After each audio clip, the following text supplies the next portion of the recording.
The action of the story begins when children's laughter was heard from the children's room. The baby laughed in his lullaby and wanted to be held in his arms. The girl approached the lullaby and asked if the young master had already woken up. Behind her, a man said that if she had said such a thing in the palace, she would have been immediately arrested for treason.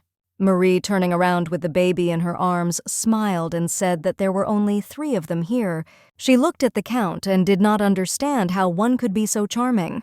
The girl came closer to him and asked if he wanted to hug the baby. He very carelessly picked up the boy and asked if this was normal. Marie didn't understand how he even thought of this. The man said that it was not easy for him to control his powers. What if he somehow takes it the wrong way? The girl, looking at how he held the baby, thought that this was quite possible. But isn't he taking on too much? After all, he is a minister, not a warrior, even if this is a novella. Yes, she ended up in the novella. When her life was suddenly cut short, the girl opened her eyes and thought that this was heaven. Initially, it was not so easy to understand that she was in the novel. Marie was overly delighted with the angelic appearance of the baby in front of her. He was so warm. The girl hoped that his short life was good. She looked around and thought that everything in heaven was Western style. Is it normal for an angel to have the same body temperature as a human? Another maid came into the room and asked what happened to the young master. Why doesn't he move when she touches him? Marie looked at the young master and thought that his eyes were very clear. The maid told Marie that she still needed to work. The girl needs to take care of Prince Briella. Marie thought about what name they gave her and the baby. She had already heard these names somewhere. The girl remembered that they were from the novel she liked to read on the way to work. Out of love for children, she decided to become a kindergarten teacher. She remembers the names of almost every child from movies, dramas, and novels. Marie thought that wasn't this the novel she read right before her death. The girl suddenly remembered the script and realized that Marie had to kill this baby. This is outrageous. It was necessary to get caught in such a role. The girl did not know how to return to her world. She hoped that this girl would realize that her body was possessed, and that would help her escape from here. Every morning, Marie hoped that she woke up at home, but the reality was cruel. She won't go back there. Suddenly, the girl heard an unintelligible croaking behind her. Brielle pulled her out of the tiny darkness of despair. What will happen to him when she leaves? He won't die, will he? Just this thought sent a herd of goosebumps down Marie's spine. No, you can't do that. She couldn't let this angel die. Perhaps she was sent to this world to save Prince Briella. The girl hugged him and thought that he was very warm. That day, she realized the purpose of her life in this short story. After the time had passed when Briella was supposed to die, she stopped trying to return to her home world. It's been 3 months since then. She asked the baby if he needed help with burping, how Marie would like his parents to see how he will grow up. Unfortunately, they died in an accident. The Count, Briella's uncle, adopted him. Being a nanny, she changed the original plot and saved the little prince, which also smoothed out the life of his uncle, who in the story was terribly depressed by the death of his nephew. Marie turned to the baby and told him not to forget her when he grows up. He's alive, thanks to her. She put Briella in a lullaby and said that since his portion was digested, shouldn't they do some exercise? When he first saw Marie next to Brielle, the Count thought that she wanted to kill him. Then he put the sword to her throat. If she hadn't come to her senses then and she said that these exercises will help Briella control her body. It's time for him to move on his own. The man put away his sword and thought, it seems that Marie then managed to gain his trust. The baby was spinning in his lullaby, doing stretches and taking some poses that were unnatural for him. Marie told the young master that it was a great job. She asked if he wanted to ride on her back. After some time, the doors to the palace opened and the Count returned home. The man greeted the nanny, and in response, baby Briella began to mutter indistinctly and asked to see his uncle. He reached out to his nephew, but Marie turned the baby away and told him not to do that. She turned to your lordship and told him to wash his hands first. The other maids were already used to it, and they just pretended they didn't hear anything. Marie turned to the baby again and invited him to have fun until the Count arrived. In the children's room, the nanny put the baby on the bed and began to tickle him a little, asking if he was having fun. Suddenly, the Count entered the room. The girl asked why he stood there and invited him to come here. He should have gotten used to it by now. Marie thought that it is really difficult for a man to express his feelings. He's pretty cute, though. But this is normal, since this is the Count's first time raising a child. Brielle continued his vague, childish speech. The nanny invited him to play hide and seek with the baby, and the man asked how it was. She told him to watch carefully. The girl covered her face with her hands and suddenly opened it, making a face. The kid burst into laughter. The Count wondered if she really wanted him to do that. All he could think about in his head was that a few hours ago the palace servants had brought him a senseless denunciation. The man turned away and suddenly turned to the baby, opening his face with his hands. Briella burst out laughing again. The shocked Count turned to Marie and asked if she had seen. He added that this needs to be done one more time. The girl thought it was funny. So at least he and Briella can play nothing bad will happen. Most of all, she wants to protect Briella. This means you need to take good care of him. Ellie, Marie's sister, looked into the room. She heard the girl suggest that the baby walk around a little. She set the young gentleman down and carefully led him, holding him by the arms. Suddenly, Ellie burst into the room and started shouting to her sister that she also wanted to go with her. Out of surprise, Marie accidentally let go of the baby, and he began to fall to the floor. It was very dangerous. She screamed the baby's name and quickly caught him. Ellie put out her hand, and the baby fell right on top of her. Marie exhaled. She took Briella from her sister and asked if she was okay. The girl looked a little depressed. Marie thought that Ellie probably thought that she was going to scold her now. Instead, Marie straightened the girl's hair and told her that the floors were very hard so they could get hurt if they fell. She suggested that next time she should walk by the hand. The sister did not expect that Marie would not scold her. She smiled sincerely and answered yes. Ellie became interested in the baby because he was very small. Marie's sister played an important role in accepting Marie as a nanny into the Count's family. Since Marie did not give birth, Briella was nursed by a woman named Erin. However, she could not take care of him full-time since she had her own child. In the original, it was Marie who said that she could not entrust the little heir to anyone but herself. It seemed to her that she was hired as a nanny because of her status, but in reality they did it because she had experience raising her younger brother and sister. At first, Briella Marie didn't like it at all. Next to her, he constantly cried and became hysterical. However, when the nanny was about to be replaced, their relationship suddenly improved. This happened on the day she woke up in Marie's body.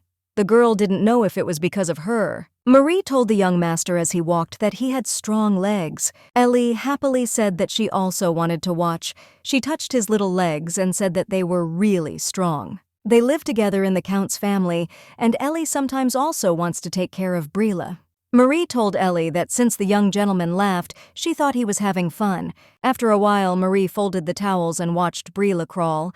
She asked him if he had come all this way himself. It must have been hard. The girl took him in her arms to hug him. Having learned to crawl, he began to do so often. Prince Briella laughed in her arms, and Marie asked him how he could be so sweet. A couple of weeks later, the nanny taught the baby to walk again. Now he is 7 months old. A month ago, he couldn't even stand, but now he's already rearranging his legs. The girl thought that he probably got genes from his uncle and would grow up to be the tallest man in the entire kingdom. The baby is growing so quickly, and the Count has not seen him for several days. Due to his busy schedule at the end of the year, he cannot get out of the palace. She turned to the young master and said that he would definitely surprise his uncle. He has grown so much. At night, the carriage arrived home with the Count. The servant greeted him. The Count asked him if the baby was sleeping, and he replied that yes. The man was very upset about this. The nanny came up to him and greeted him. The man asked how his nephew was. The girl replied that he was fine. She thought it was sweet that the Count was in such a hurry to get home. Apparently, he wanted to see Briella much more than she thought.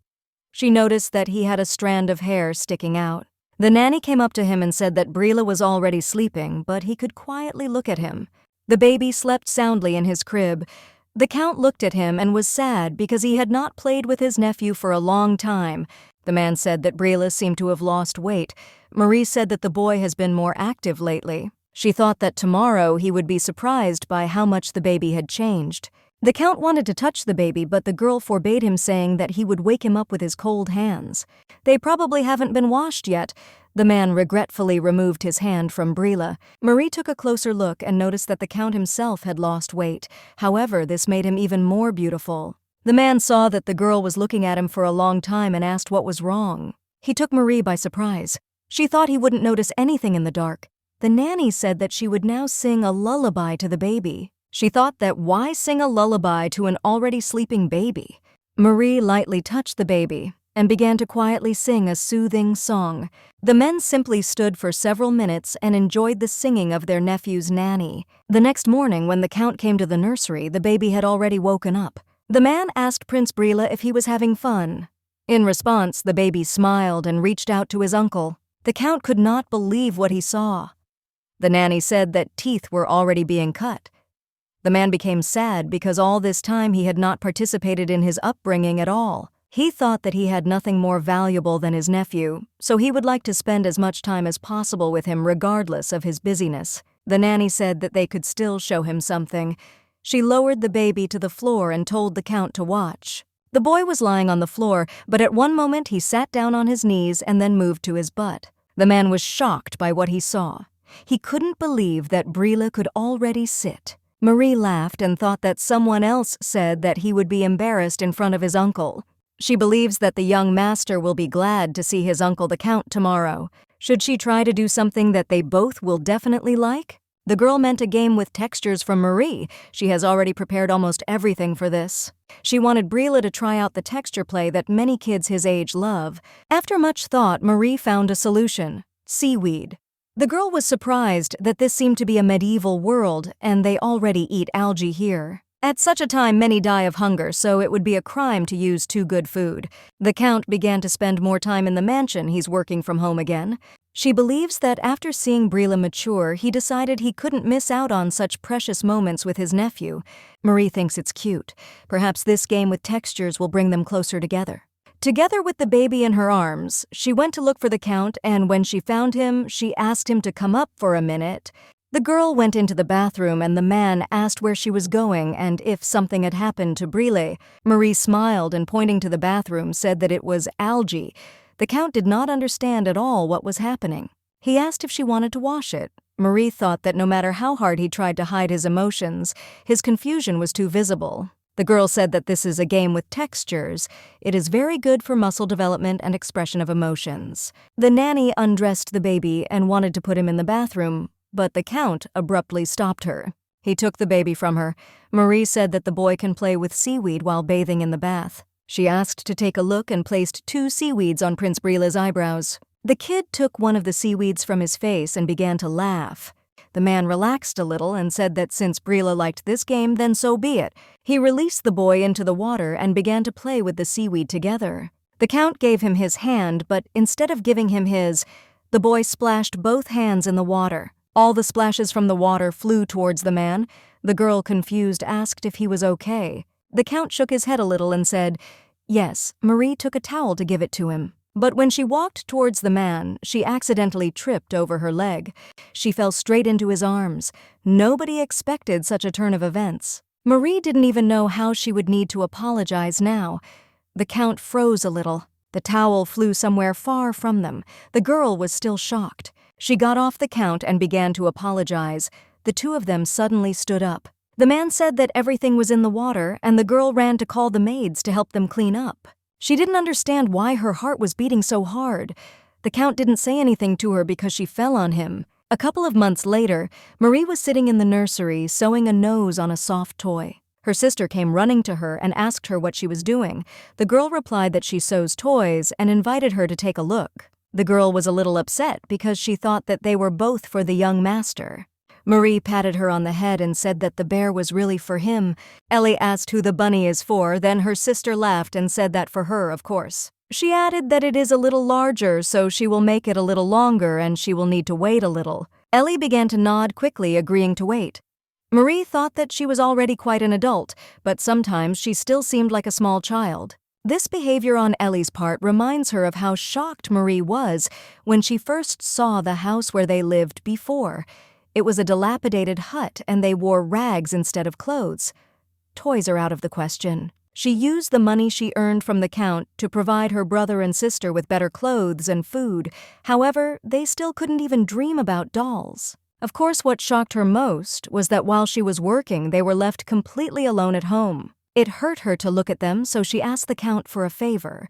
Marie approached him and asked if her younger brother and sister could live with her in the maid's room. Instead of a bed in a shared bedroom, the man gave them an entire room on the same floor as Brille. The girl wiped away a tear and thought that she was so glad that she could at least give something to these children. As a thank you to the Count, she needs to work harder. Marie began to quickly finish the toy. After some time, when both toys were finished, the girl wanted to give the toy to the baby as soon as possible. The young master did not listen and quickly crawled away from the nanny Marie called him, saying that he needed to change his diaper. Suddenly, she drew Brille's attention to herself and showed him his new toy, Miss Bear. The baby immediately calmed down and began to look at her. Unexpectedly, the maid was finally able to catch him. Brille started screaming and reaching for the toy. Marie laughed and asked the young gentleman to be a little quieter. She thought that Brille had already lived for almost a year. How she would like to believe that everything will be fine. Sometimes anxiety visits a girl even on the calmest days. Who ordered the death of this baby and for what purpose? Who dared give the order to kill this angel? A week later, the man was reading Brille's fairy tale. He said that the baby dragon then asked the baby, "How can I avoid these horrors?" The baby began to make sounds, and the nanny said that the young master seemed to like the dragon. The Count replied that he believed this was what Brille wanted to say. Marie thought that reading the fairy tale had clearly brought them closer. They started spending more time together after she recently had to go away for a while. She needed to move some things Brille has been shy about a lot lately, so he refused to spend time with anyone else. However, the Count responded to the butler's request and agreed to babysit the baby. Brille was already used to it, so he immediately stopped crying. However, the butler told her that half an hour later, the Count regretted his decision. The man could not understand how a 1-year-old child could be so fast. "You can't look away for a second." Suddenly, the baby began to scatter his books. The Count made a serious expression, which he uses when arresting high-ranking officials, and asked what would happen if he got hurt. But unfortunately, Brille did not have a rank, and this expression did not affect him. Unexpectedly, the baby dropped the book and it opened. When he looked at its contents, he first froze and then screamed. This cry could not leave the Count's head. He didn't understand what was happening and was confused. Someone's footsteps were heard in the corridor. The nanny burst into the room and started asking what happened. Why did he call her so suddenly? She saw his confused expression and realized that something had happened. The Count said that it seemed to him that Brille was ill. He screamed and his eyes widened. The baby must have developed a fever. But Marie noticed something different. The way Prince Brille looked at the picture of the dragon from the book. It turned out that Brille liked the dragon from the book so much that the Count confused his delight with illness. The girl smiled and, turning to the man, said that he should not worry too much. The Count blushed a little.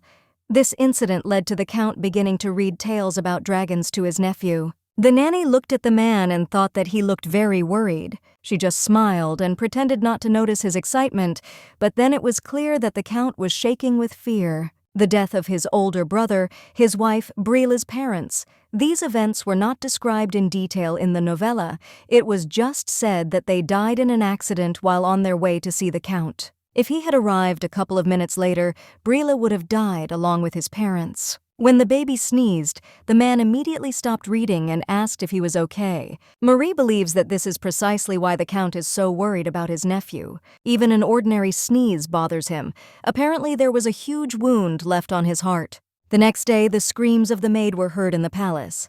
She called Marie to come to her quickly. Brille is always so quiet, but as soon as Marie leaves, he becomes violent. The maid was still trying to call the nanny with tears in her eyes. As soon as the baby saw her, he immediately calmed down. She said that the young master did not stop crying the entire time she was in the swimsuit. The girl asked to give it to her and thanked the maid for looking after him. The servant looked and thought that Brille seemed to have a split personality. The nanny put the baby in the crib and said that he was becoming quite stubborn. She suggested that he quickly change his diaper and then she would take him in her arms again. Unexpectedly, the baby said his first word, and it was a distorted name, Marie. The girl did not expect this and was a little shocked. Is this really Brille's first word? Not mom, dad, uncle, or even the nanny. This is her name, Marie, even if it's not entirely hers. Only Brille was able to alleviate the suffering that she experienced after entering this world. The precious baby whom she managed to save and became the only reason to live on. She hugged and thanked the baby. His first word was a gift, as if he realized how hard it was for her. A few weeks later, Ellie was walking down the hallway and singing a song. She looked into Briela's room and said hello to her sister and the young master. Marie was glad to see her, but Prince Briela did not even pay attention to her. He still continued to concentrate on building the pyramid. Ellie thought that he did not pay attention to her because of the toy. The girl decided to change this, and to do this, she plopped down on his mattress, destroying the pyramid. Briela was shocked and immediately crawled after Ellie. There, running away, she said that she was very sorry. Marie laughed and thought that she obviously did it on purpose. They clearly have fun with each other. The girl put a treat in front of them and asked if they wanted to have a snack. She allowed Ellie to eat with her hands. This is also, one might say, a game with textures. The girl was surprised by this and asked if they were too hot. She took one in her hands and began to blow. After it cooled down, Ellie gave this potato to the young master and told him to take a bite. She smiled and decided to take another one, but suddenly screamed that it was very hot. Marie offered her help, but the girl replied that she herself. The nanny thought that apparently she wanted to be like her older sister. She suggested just giving her a less hot one.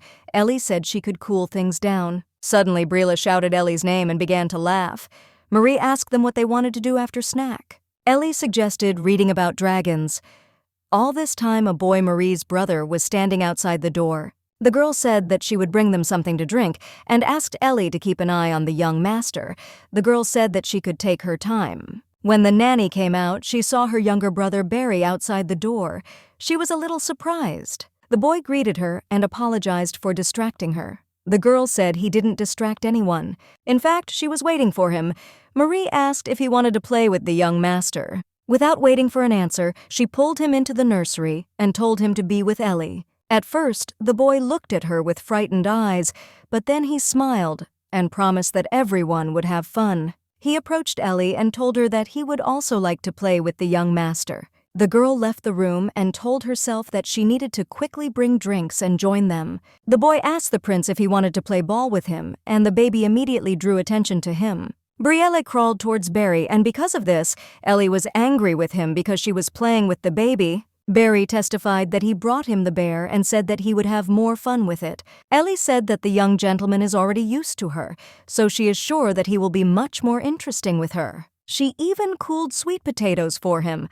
There was some kind of hatred between brother and sister, but Briela still couldn't choose the teddy bear or the familiar Ellie and sweet potatoes. Suddenly, Marie came into the room and asked if they were fighting for the attention of the young master. As soon as Briela saw his nanny, he immediately crawled towards her, trying to pronounce her name. The girl took the baby in her arms. The brother and sister were a little shocked and felt unfair. They turned around and said that they couldn't defeat their little sister, that's for sure. Marie smiled and thought about how cute the children are. All the guests have already gathered at Briela's birthday party. When Marie lit the candle, everyone began to congratulate the baby on his birthday. Briela was in a good mood and laughed all day. It was Briela's first birthday. The Count decided to celebrate his nephew's birthday in the mansion with his close circle. The servants were glad that they too were invited to the celebration. Instead of a luxurious banquet, he organized a nutritious dinner especially for Briela, and instead of high-status nobles, he invited Ellie and Barry. Barry couldn't believe that he was invited to the aristocrat's birthday. Previously, he could not even dream of this. Marie thinks that the Count made the right choice. The young master would be very uncomfortable among strangers, and now he smiles the most contented smile.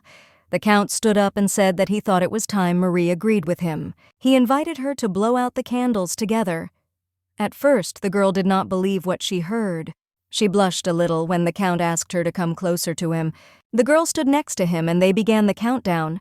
She stood and did not understand why she felt so excited from being close to him. I am sure that the young master can clearly feel her heartbeat now. Marie and the Count approached the candle to blow it out.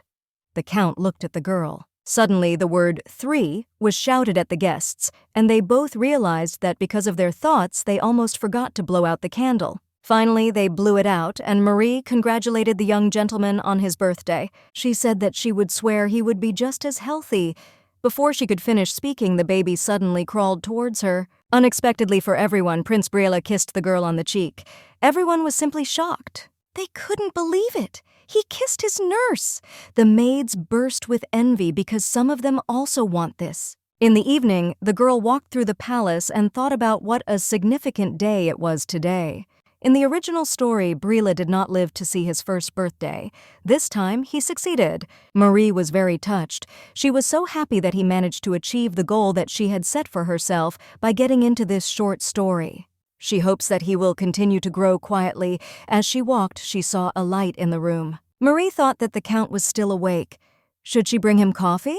When she looked through the door, she saw a man standing over a photo of his brother and crying. He said that he missed him very much and did not know if he could raise his child. He would really like his brother to see Brila's smile with his own eyes. Now Marie understood why the Count decided to arrange such a celebration. As a gift to his brother, the man provided his son's happiness. Of course, Brila's safety was a priority. However, she decided to slightly adjust the goals in her diary of caring for him, adding an item about the happiness of the young master. Ellie was walking with Brila in the garden and suddenly screamed that the long-awaited day had finally come. The long-awaited day! Brila looked at her and did not understand what was happening. Ellie said that the long-awaited day had come when the young master finally learned to walk by the hand. She asked if he remembered that she once tried to teach him, but they didn't succeed. Marie asked her to be careful because the young master is a fast learner but may still fall. The girl took him by the hand and dragged him along. Brila was a little confused. The boy screamed in displeasure and broke away from Ellie's hands. The girl asked the young master if he was having fun. She asked her to kiss her if that was the case.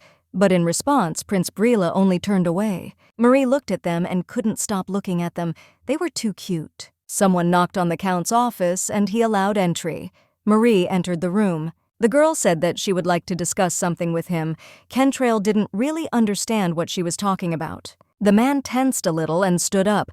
Marie immediately assured him that everything was fine with the young master. She said she thought it would be nice if he had children his own age. The nanny is not sure whether the aristocrats introduce their children.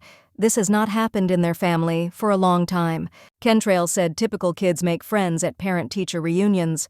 The girl objected, saying that he was not dating anyone. The story said that the Count did not like being in company since childhood. He often ran away from all kinds of meetings, so he had almost no acquaintances in high society, and among my close friends, there are only 2 boys. The Count said that one of his comrades has a child Brila's age.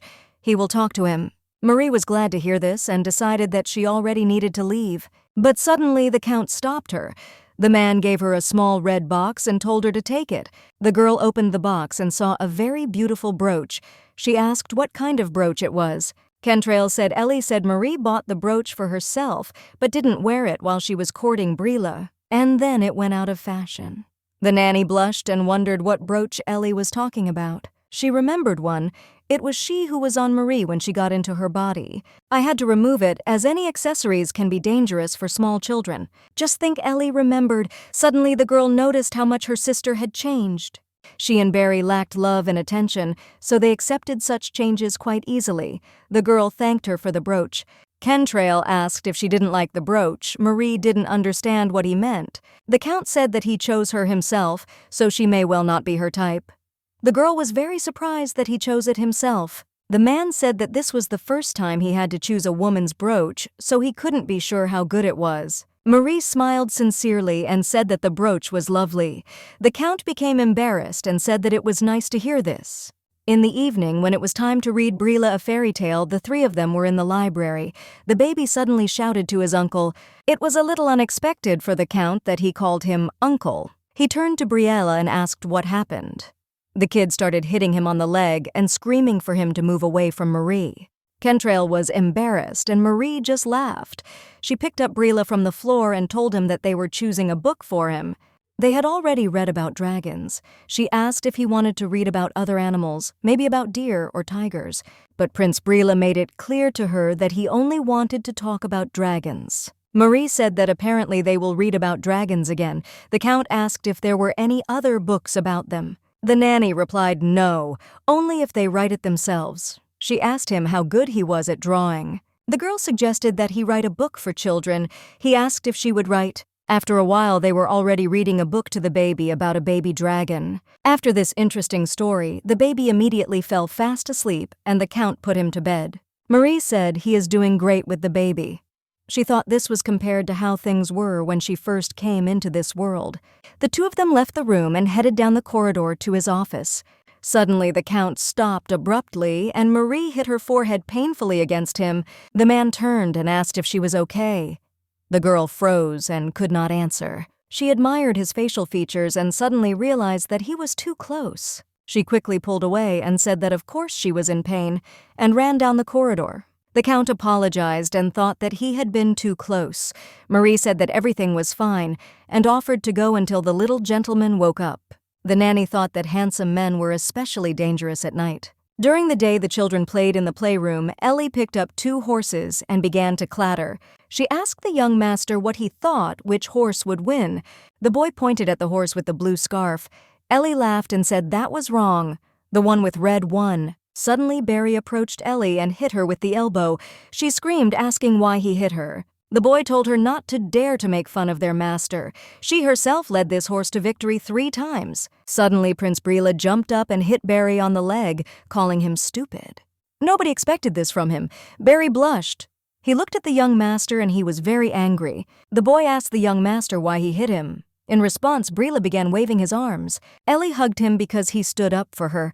Barry said he only mildly scolded Ellie for making fun of him. So why did the young master decide to hit him?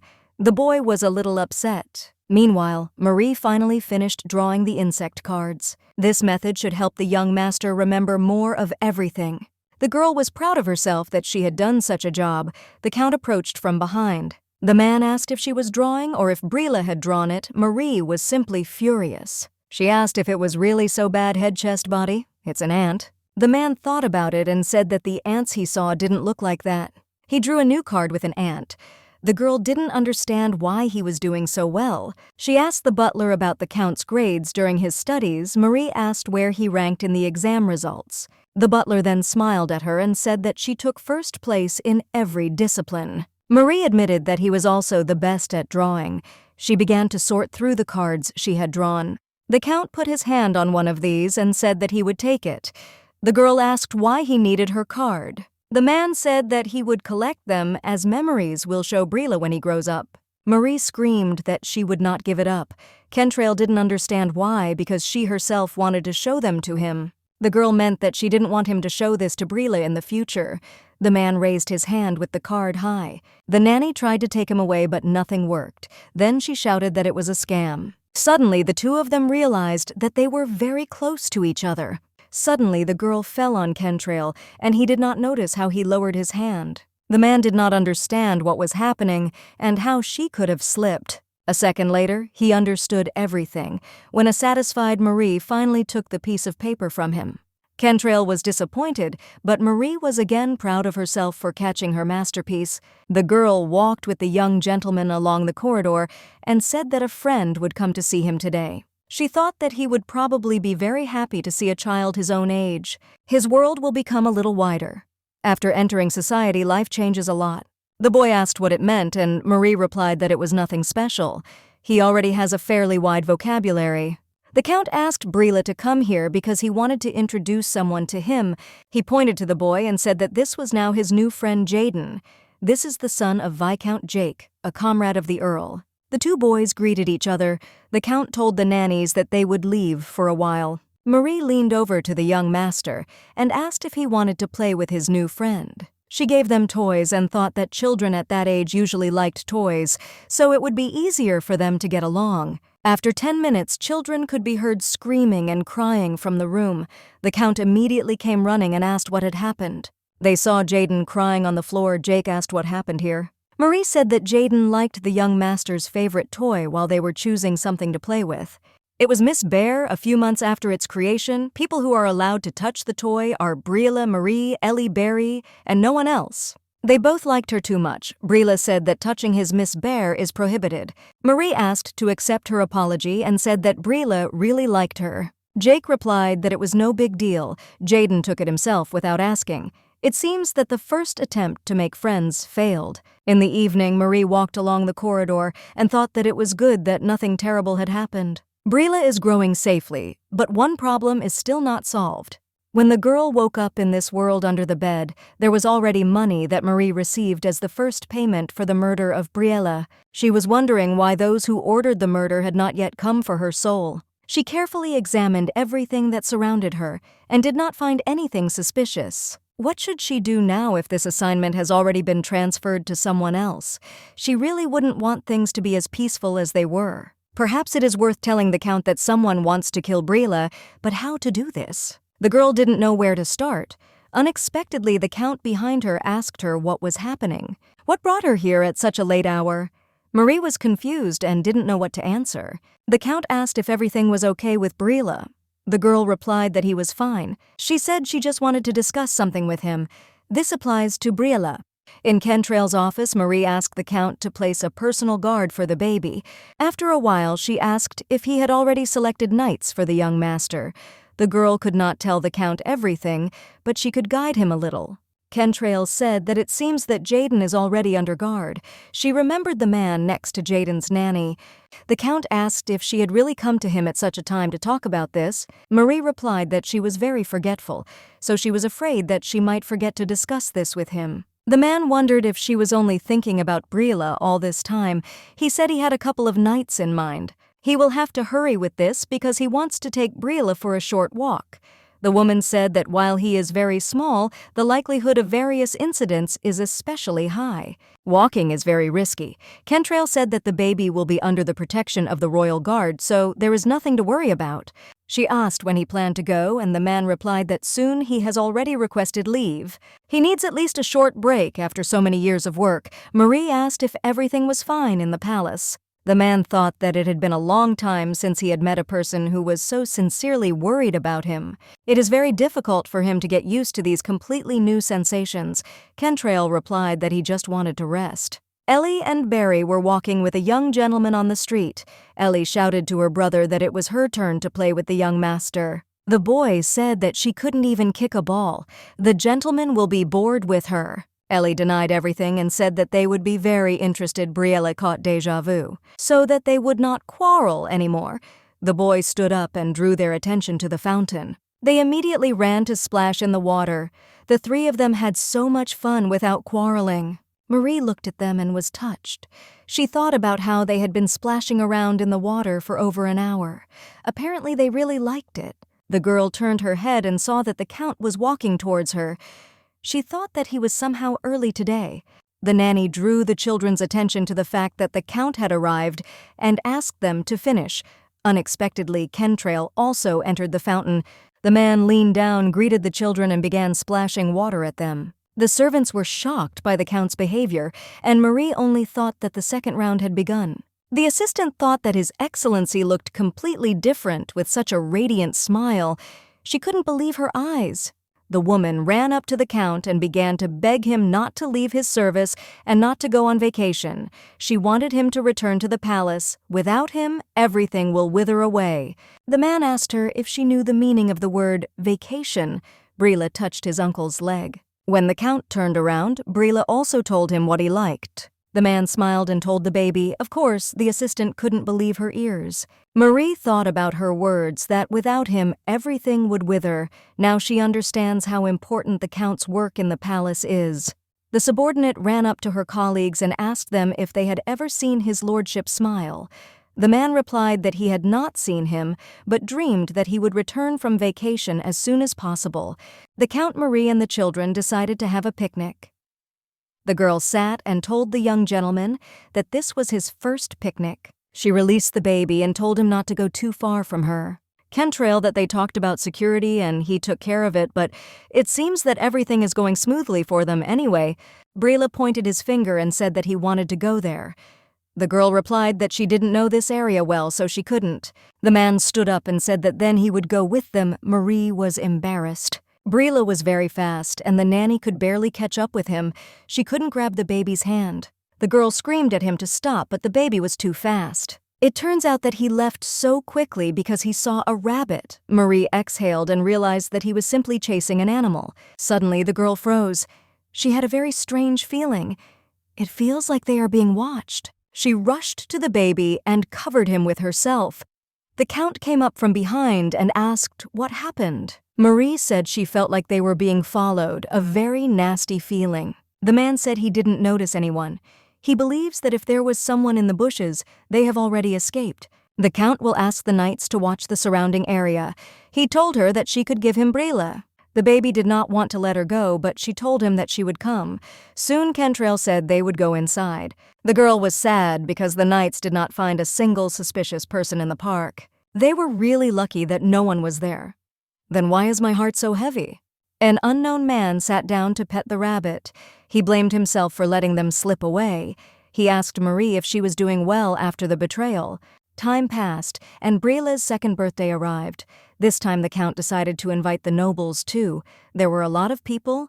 Then it just seemed to her in the park. Since that day, nothing strange has happened. A young gentleman approached Marie and began to tug at her dress. The girl thought that he was probably uncomfortable seeing so many unfamiliar faces. She smiled at how cute he was hiding behind her skirt. From behind, a man called her and said that he was looking for her. This was Brille's maternal grandfather. She greeted Lord Paranga. He asked if he understood correctly that she was his nanny. The man congratulated Brille on her birthday. He said that he was pleased to be present at his celebration in person. To this, the child only hid even more behind the nanny. Grandfather laughed. The Count told her that the Lord's domain was far from here. However, he arrived on time. The man pulled out a toy behind him and asked Brille to look at it. It was a baby dragon, and Grandfather hoped that he would like it. The kid took it and couldn't believe his eyes. Marie told the young master to thank him for the gift. At first he was embarrassed, but then he hugged the toy and thanked him. The grandfather patted his granddaughter on the head and told the nanny that she was taking good care of him and thanked her for that. Marie replied that she was his nanny. Keeping an eye on small children is never easy. But the young master is very modest and gentle, so it is not so difficult to be with him. Brille started telling Marie about Miss Bear. The nanny said they would go away for a minute. It seems that the young master wants to add a new toy to the others. Marie told the young gentleman to be careful on the stairs, and he responded by telling her to be careful too. The man thought that his grandson was surrounded by such good people. He's glad Ellie can grow up in peace. He turned to his daughter Era and asked if it was wonderful that her son was living such a glorious life. He hoped she felt happy watching him from heaven. Ellie told the young master that he needed to hurry before the sun went down. Yesterday they weren't able to go down the slide because of the holiday. She suggested doing it today. The maids looked at them and were touched. It seems that the patter of their feet can be heard even from here. Ellie showed the baby the slide that Marie had suggested and said that this is where they should go. They need to climb to the top and go down and then back to the top. That's the whole point of a roller coaster. She told him to watch because now he would develop incredible speed. The girl pushed the boy down the slide and he rode down laughing. She asked if he liked it and he replied that he liked it very much. Ellie said that now it was her turn and the baby confirmed it. The children had a lot of fun together. The gardener would never have thought that as a gardener he would see such a charming scene. He thought that the young master was not inferior to him. Why does Ellie have so many privileges? The girl asked the young master if Miss Bear would like to go for a ride too. Brille said he would. Ellie noticed that the bear had a new dress and said that her little sister was simply adorable. When it comes to the young master, she thinks through every detail. Brille stood in the same position as his girlfriend Ellie, was surprised that the young gentleman was repeating after her. Marie approached them and heard their conversation. Her sister said that she saw this pose at the market. The nanny snapped at Ellie, asking where she saw this pose. She told her not to do that because it might hurt someone's feelings. The girl put a piece of food on her fork and asked the young gentleman if he wanted to try it. The boy opened his mouth and took this piece from the fork. Marie said he seemed to like potatoes. He looked like a little bird. The nanny asked the Count if he wanted to try feeding him. From behind, the grandfather began to be indignant and say, "Where has it been seen that the Count feeds a child from his hands?" Cantrell stopped him and said everything was fine. He picked it up and started feeding Brille. Brille began to get indignant and spin. The nanny laughed and asked him not to do that. Then he obediently opened his mouth and took a spoon into it. The Count was happy. He told him to take another spoon, but this time he started spinning again. The Count said that he wanted to ask her something. He asked if she was free tomorrow evening. Marie smiled and told Your Excellency that she was free and asked if something had happened. The man asked if she wanted to have dinner together. The girl did not expect this. He invites her to have dinner together in such an environment. Is this an invitation to a date? It turned out that this was not an invitation to a date. Kentrail invited Brela to go. How could she even think about dating? Of course, the Count meant dinner with the young master. The Count said that his nephew looked quite plump. Has he gained weight? The girl said that she just dressed him warmly because it was cool today. He's wearing about 6 layers of clothing: underwear, a shirt, 2 vests, a thin jacket, and a warm jacket. The man told her not to forget and take care of herself. Marie replied that she was not cold at all. Kentrail thought about it. She herself said today that it's cool. Why then is she dressed so lightly? Unexpectedly, he raised his voice and asked her if she would catch a cold and infect Brela. The girl immediately rushed and said that she would immediately warm herself up. We must not allow the young master to become ill. The man smiled and thought that she meant much more than just a nanny. He asked Brela if that was true. He just looked up questioningly. They were sitting in a restaurant, and the Count said that he would feed Brela, and she could have dinner in peace. The girl replied that feeding him would take a long time for the nanny. The man said to show Brela that she also likes this food. She decided to try a piece anyway. The girl cut off a piece of steak and put it in her mouth. She was very surprised at how tasty it was and even blushed a little. It's all very tasty, but it makes her think about Ellie and Barry. The Count said they could take them with them. But she decided not to do this due to numerous rumors, and so people no longer understand where he has 2 more adult children and who their mother is. She regrets this terribly. Next time, she will definitely take them with her and give them the best dinner of their lives. Marie told the crash that it was very tasty. Other restaurant patrons noticed them. The man told his lady to look there because the Prime Minister was sitting there. The girl recognized him too. She asked who it was there with him because she couldn't see it from here. The man couldn't believe it was true. He heard about something similar from colleagues. He remembered how the Count scolded him. He said that this was unthinkable and asked how he was hired with such a hole in his head. He said not to bring him such reports. The visitor could not believe that the Prime Minister was smiling. Who's sitting with him? He swore at the candelabra because nothing could be seen from behind it. The girl invited him to just have dinner. Does he really want to talk about his boss on his day off? The man said she was right. Marie wanted to hold the baby in her arms and said that they were home. She asked him if he wanted to sleep, and he answered yes. The Count asked if it was too hard for her because she carried him all the way home in her arms. Briella constantly wanted to be held in her arms. Marie smiled and said that maybe a little. The Count was outraged and asked him to give the child back, but Brela wanted to be held only by Marie. In the evening, a man approached her and asked if she wanted him to give her a massage. Even though he now holds a civilian position during his nightly service, he had to study basic medicine. The girl would never have thought that the Count would give her a massage.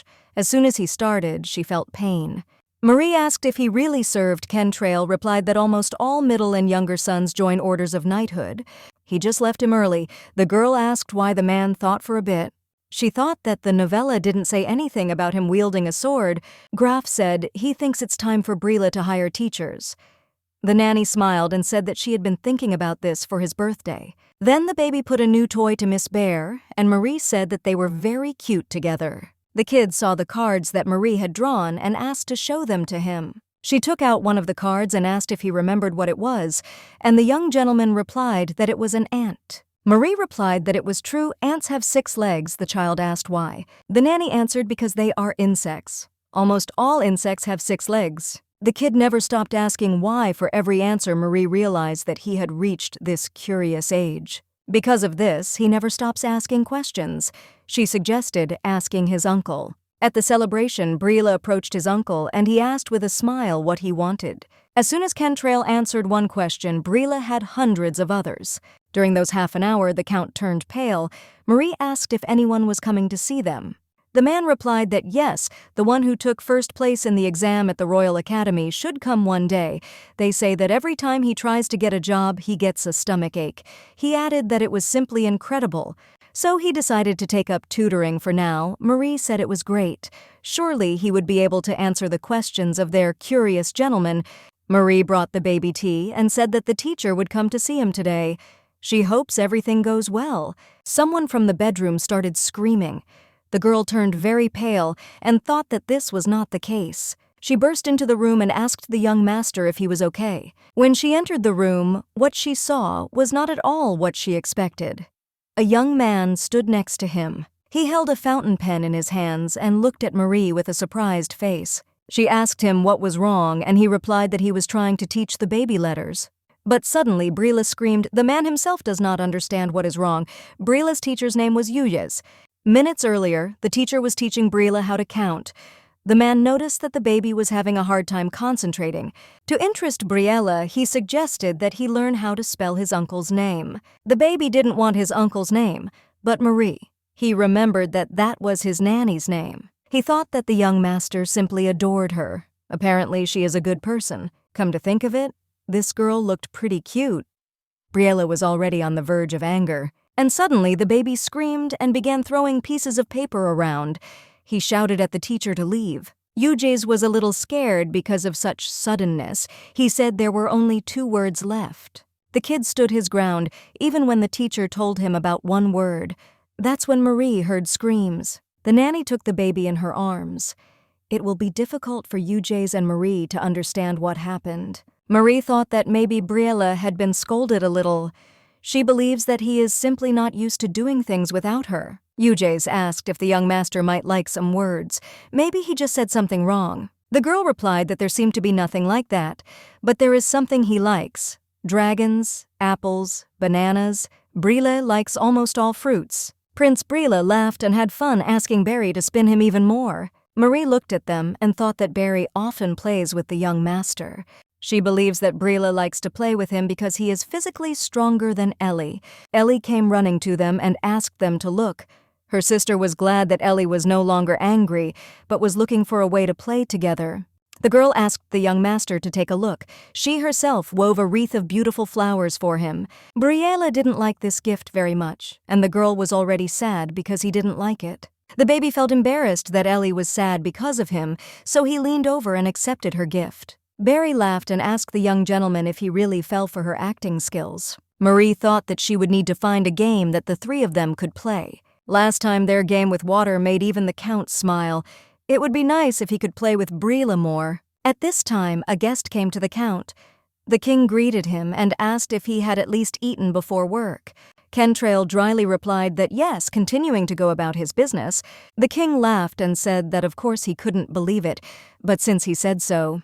To hintily ask him to leave his office, the Count asked if the king was busy. The man replied that he had already done everything he heard, that it would rain in the evening, so he invited him to have a drink with him and stay the night. The Count refused. The king was indignant, since no one was waiting for the Count at home, but in response, the man replied that he was busy and asked to leave him. The king said that Kentrail had changed. Previously, he would have said he planned to work all night. He added that he had heard that he had even begun to smile recently. The Count caught himself thinking that this happens when he remembers Brila or his nanny. The king asked about his nephew and said that his birthday was coming soon. He hoped that he would be invited to at least the 3rd. Kentrail thought that he knew in advance that this would not happen, but still asks His Majesty is trying to find out whether he intends to make Brila his successor. The king smiled and said that he loved his nephew so much, he even wonders what will happen if he has his own child. He asked if he had heard rumors. Everyone just talks about how nice his nephew's nanny is. The Count was angry and rudely asked who was spreading these rumors, but suddenly he realized. Why was he so offended by someone else talking about her like that? He justified this by saying that if there were too many rumors they could ruin her reputation, he needs to concentrate on work. Marie was folding clothes and said that Barry had grown a lot and he needed to buy a new shirt. Ellie and Brila grow moderately.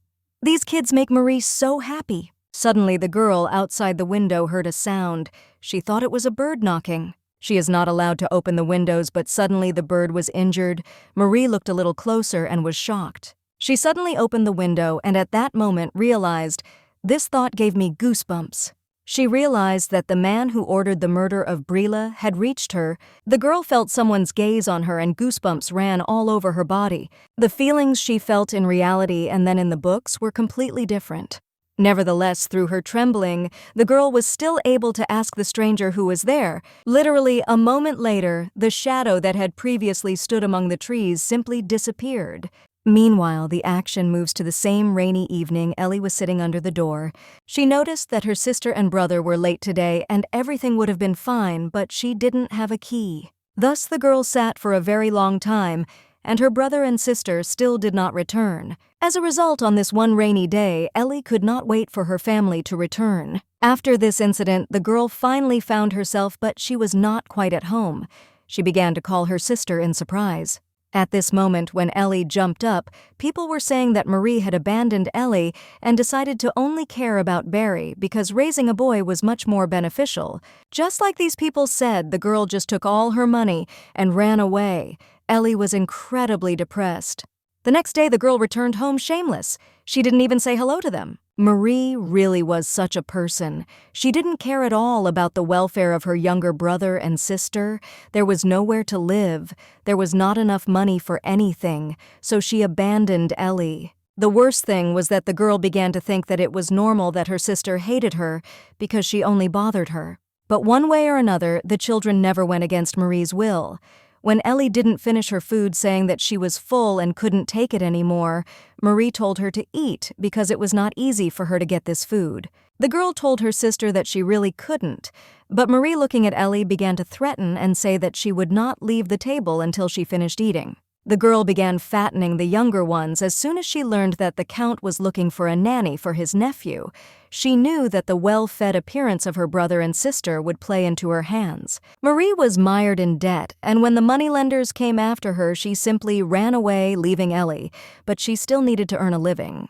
In the original story, a dark hand handed her a bag of silver coins when Marie had already become a nanny. Was it really this man who was standing in the bushes now? Closing her eyes, she decided that it was just her imagination. The Count has too reliable security. However, her head was completely filled with bad thoughts, and she didn't even know what to do. At that moment, Ellie came out from behind the door to our heroine, who smiled joyfully, looking at her sister. The girl asked Marie what she was doing here because she was already all wet. She also wanted to take the towel that was on the table, but as it turned out, the young master had already taken it and was carrying it. Ellie wanted to take a towel, but Brila insisted that he would dry Marie. The girl said in surprise that she could hold it herself. Our heroine now realized that she was not alone. With them, she has nothing to fear. After some time, the Count asked the nanny in surprise if she had really seen a suspicious figure near the mansion. The girl nodded her head but said that she could not see his face. As soon as their eyes met, he disappeared. And yet, last time, there was no one at the picnic. Will the Count believe her words this time? She still couldn't tell him that she knew all this from the novella. Shortly after a short pause, Kentrail said that he should expand his security. She and Brila already have personal guards, but this might not be enough. He knew for sure that the sooner he did this, the better, so he would invite the knights here. Marie could not understand why he listened to her and did not even ask a single question. One way or another, she, as always, was grateful to the Count for his trust, which was valuable to her. After her words, she noticed that Kentrail was thinking about something. The girl asked what happened. The man told her that everything was fine, but Marie insisted that his face said otherwise. The Count sighed heavily and asked the girl to go and rest.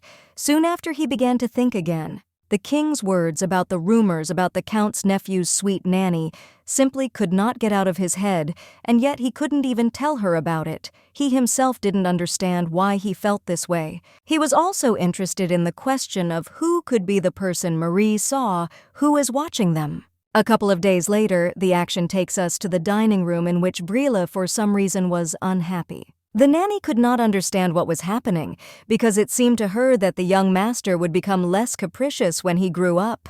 The young master pointed to the bowl and asked Marie to feed him. Sighing heavily, the girl decided that he had not changed at all. After all, the period has already arrived when Brila must study table etiquette. The young master is growing up quite quickly. She understood that one day he would no longer need her. She would have to leave her as just a nanny. However, she would like to watch such a cute baby for as long as possible. What a pity that there are no cameras in this world, because she would definitely record a video with him. But nevertheless, for now, Brila just continues to throw tantrums, and in most cases, he overdoes it. The action moves to the office of the Count, who was working, but someone knocked on his door. Marie came into the room and Kentrail immediately asked what happened. The girl said it was about the young master. She said that Brila has been acting rather strange lately. The Count suddenly looked away. Marie asked in surprise if everything was okay. The man looked like he wanted to say something, but for some reason he looked awkwardly in one direction. Marie did not understand what was happening because in any other situation, the Count would have already begun to panic. The girl asked what he was thinking about, to which Kentrail told her that it could be a nice protest. One way or another, he assured her that it was temporary. The action moves back some time. Brila was looking for his uncle at that time and calling him. The Count, who was giving his cloak to the butler, was surprised that his nephew was already running. Brila decided not to hesitate and directly asked his uncle if he still had a lover. The man immediately asked what he meant, to which the boy said that he should not get married before he grows up. Kentrail could not understand what it was all about when suddenly the butler approached him and decided to tell him everything. The actions take us a few more hours back. Brila and Jaden were drawing something together. Showing his drawing to Brila, he asked if Jaden liked this drawing. The guy asked in surprise if it was a monster, to which Brila replied that it was Miss Bear. Jaden, as soon as he heard these words, screamed in bewilderment. Brila snorted at that moment and asked his friend to forget about what he had just said. Anyway, Jaden also noticed that Brila was sad for some unknown reason, so he asked a question to find out what happened. The boy suddenly sighed and began to say that his uncle was good at absolutely everything. Jaden asked if this was true. He was lost in thought. Marie showed Brila the cards and asked if he remembered them.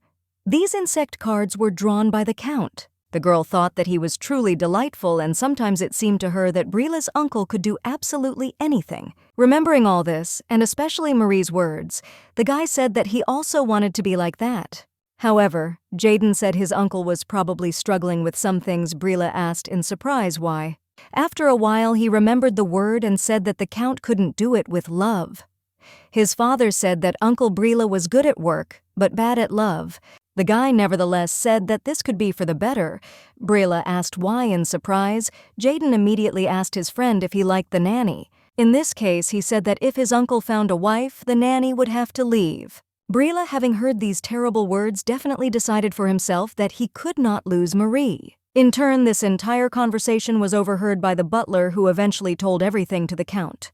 Kentrail simply promised Brila not to marry, but could not understand why Marie came to his mind after his nephew's question about his beloved. Actions are postponed to the next day. Marie and Briella chose the boxes.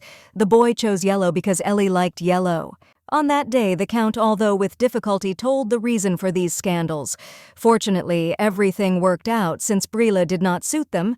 In turn, the Count immediately hired Ellie for a walk in honor of her birthday and promised to form an entire order for Brila, but Marie was still worried about many things because the main threat had not gone away. On that rainy day, she probably saw the man who ordered the murder of Brila. When she got into Marie's body and gave up killing, a side story about this criminal appeared. The girl still did not know who was going to kill Brila. In any case, at the checkout, she paid the cashier. Soon she turned around and noticed a man running past with a cloak and sword. Our heroine was immediately very scared because she could not understand what this man was doing here. This man was Derek, owner of the longest sword in the kingdom. In the original story, he was a loyal subordinate of Kentrail, the main villain, and he mercilessly killed anyone who stood in the way of him and the Count. What is he doing in the capital? It seemed to our heroine that the story of this man should have changed due to the fact that Brila did not die. However, at that moment, the frightened Marie was pulled out of her thoughts by Briella, who asked her what happened. The girl suddenly changed her face and said that everything was fine. It's time for them to head back to the mansion. She hoped that the Count's story was different from the one in the novel. Actions are postponed tonight. Meanwhile, Derek had just entered His Excellency's room. The man immediately asked the guest to sit down, and apologizing, said that he would get straight to the point. Looking at Derek, the Count said that he invited him here because he learned that his brother's death was not an accident. The action takes us into the mind of Kentrail. The guy talked to his brother, saying that Brila's grandfather came today. He assumed that his brother's wife would be glad to see that her father was okay. At that very moment, the man stopped his monologue because he saw a note inside the painting. And again, we return to reality. Kentrail told his assistant that this path could be dangerous. He decided to ask Derek if he would be on Kentrail's side the rest of the way. The guy immediately sat down on his knee and reminded the Count that in the most difficult moments of his life, he was with him so he could not be on anyone's side if not on his. Cantrell was quite grateful to Derek for such courage and loyalty, so he thanked him. Meanwhile, Briela's third birthday arrived, which was much more luxurious than the previous ones. The Count invited all the most influential people in the capital. The Count also managed to help with Ellie's birthday, which was generally not surprising, considering that this was his nephew's girlfriend. Nevertheless, the girl clearly understood that there would be many nobles at the festival, which meant that many rumors would arise there. Of course, everything turned out that way. Many people discussed both the Count and his future. People even brought up the death of his family and his nephew, whom he took in after his brother's death. They will see Briela at his party. At that moment, Cantrell went upstairs and came to the room in which the nanny was just getting Briela ready for the holiday. Taking his nephew in his arms, the Count said that it seemed that everything was ready. He was wondering if he was worried, to which the guy said that he didn't have the slightest worry. After that, the Count looked up and told the nanny that it was time to go. Marie asked in bewilderment if she was coming too. The girl suddenly decided that she had reacted too violently. She was very pleased with this invitation, but she was forced to refuse, telling the Count and Briela that they should go together. The young master asked Marie to go with them, but the girl patted him on the head and said that they would do it next time. The girl understood that the young master should not appear in high society with his nanny on such an important day. And now finally Count Cantrell and his nephew Briela are out in the world. Immediately the music started playing. People started looking at the baby excitedly and talking about how cute he was. Even from such an early age, he is so handsome, just like his father. Before the stairs, the Count took his nephew by the hand and asked him to be careful on the steps. Meanwhile, our heroine watched the Count and Briela exit and realized that she had come into this world to save Briela. Well, she even liked it. Soon after she glanced at them, the girl headed outside. After a while, she sat alone with herself and her thoughts and drank champagne. At that moment, the unexpected happened because someone came up to her from behind and wrapped her in his cloak. As it turned out, it was His Excellency. The man told her that it was already quite cold outside, and he could not understand why she was dressed so lightly. Marie said she was fine and then asked how the young master was doing. The Count answered her that he was already asleep. After greeting the guests, he and Jaden ran to his room to play. At that moment, he drew attention to the bottle of champagne and asked in surprise whether it would fall down the stairs. The girl laughed and said that the Count himself knew that her body was tolerant of alcohol. The Count sighed and admitted that she looked quite strong. Our heroine, looking at the joyful Cantrell, suddenly remembered how the Count changed in the story after the death of Briela. He cried and wanted revenge. Marie suddenly told the Count that together they could protect him. The man asked again in surprise. The girl told him that she was talking about Briela. Cantrell said an unconditional yes, and in that case the heroine said that they must pinky swear. The Count, of course, was surprised, but said that he swears. Looking at her, he mentally thanked her for caring so much about Briela. He doesn't even know if he could have coped so well without her and her strength. One way or another, he hoped that he would someday be able to express his feelings to her. Actions are postponed to the next day. Cantrell met the Queen this morning. As far as he knew, Her Majesty loved luxury, but today there were only 2 ladies-in-waiting with her. Is she really pretending that this is enough for her? He assumed that she was still bothered by how she looked in the eyes of her subjects. The guy bowed to the Queen and she told him that they had not seen each other for a long time. The guy looked at her as coldly as possible and said that he understood that they had a fairly close relationship, but asked not to address him by name. The woman told him in response that everyone already knew and any other appeal would be much stranger. The guy told her that even though they are relatives, they managed to meet no more than once a year. One way or another, the Queen decided to ask how Briela was doing, to which the Count told her that he was fine. The Queen was glad to hear this, but unfortunately she did not have any news about the children. Cantrell told her that she has a good relationship with His Majesty, so he is confident that everything will work out. The girl also hoped for it. By the way, she decided to ask when he was going to get married because he wasn't even involved in intrigues. Cantrell said in response that it already has a successor. Sighing heavily, the Queen asked who would want to marry the Count without a chance of an inheritance for the child. Cantrell really loves his brother. Soon after these possibly vulnerable but partly true words, the girl took her leave. The action moves to Brila, who in bewilderment called Marie and asked if she saw it. Jaden, in bewilderment, asked not to shout that he lost because everyone would hear it. The young master said that Jaden did the same last time. However, right before the confrontation, our heroine stood between the two of them and said that they were both great. The one who benefited the most from the young master's study of fencing was Barry. After all this will give him the opportunity to become a Brila knight in the future. She also knew that it was worth thanking all the employees at the Count's mansion. If it weren't for them, Barry would have remained only the nanny's brother. As soon as the girl handed out lemonade to everyone, it was Mr. Knight's turn. She said it was for him. Taylor took the glass and thanked the nanny for her kindness. This guy was a born commoner and a genius swordsman as well as Brila's teacher. Marie embarrassedly said that there was no need for gratitude. She should be the one thanking him for teaching Barry.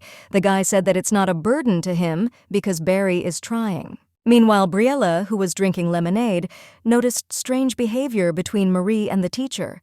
The young master immediately began asking for the next round. Taylor asked the boy in surprise if he wanted to take a break, but Briella said he was fine, and Jaden wasn't tired either. Briella insisted on another round and, in bewilderment, asked Jaden if he really didn't want to fight.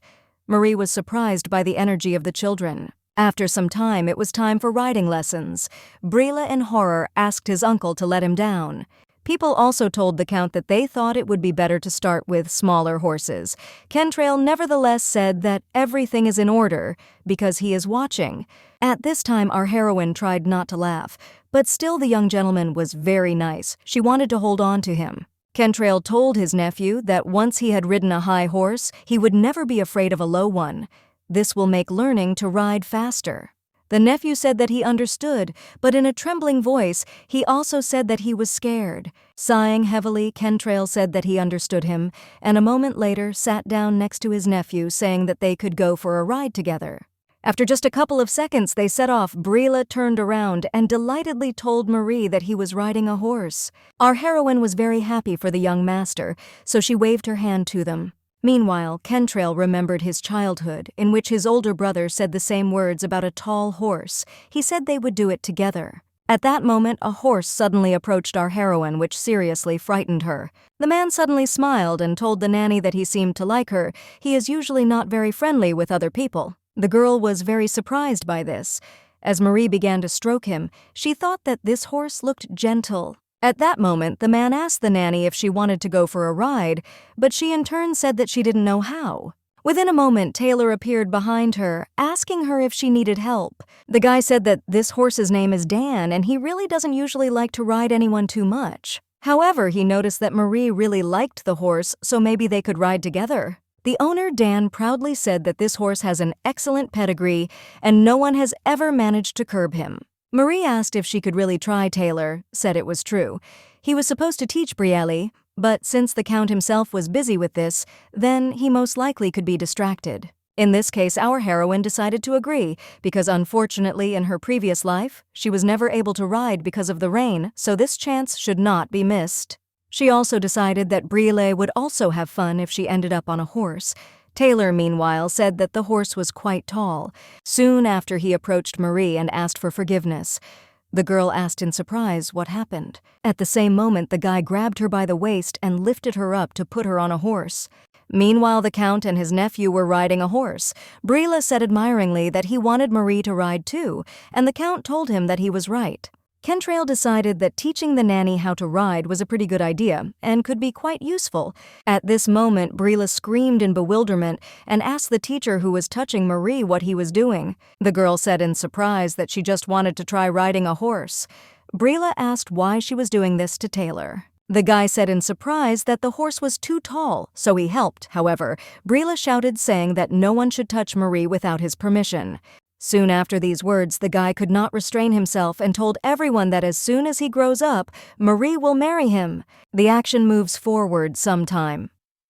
The butler came into his lordship's office and said that news had arrived that Derek had settled in the capital. Kentrail told the man that was very good, then thanked the butler and said he could go. As soon as the man left the room, the Count exhaled heavily and leaned back in his chair. Soon after he took out a book and began reading the diary on Briela's birthday, he was indescribably grateful to heaven and to his wife for trying so hard to give him life. The whole family prayed for the baby, and words could not describe how much he loved them.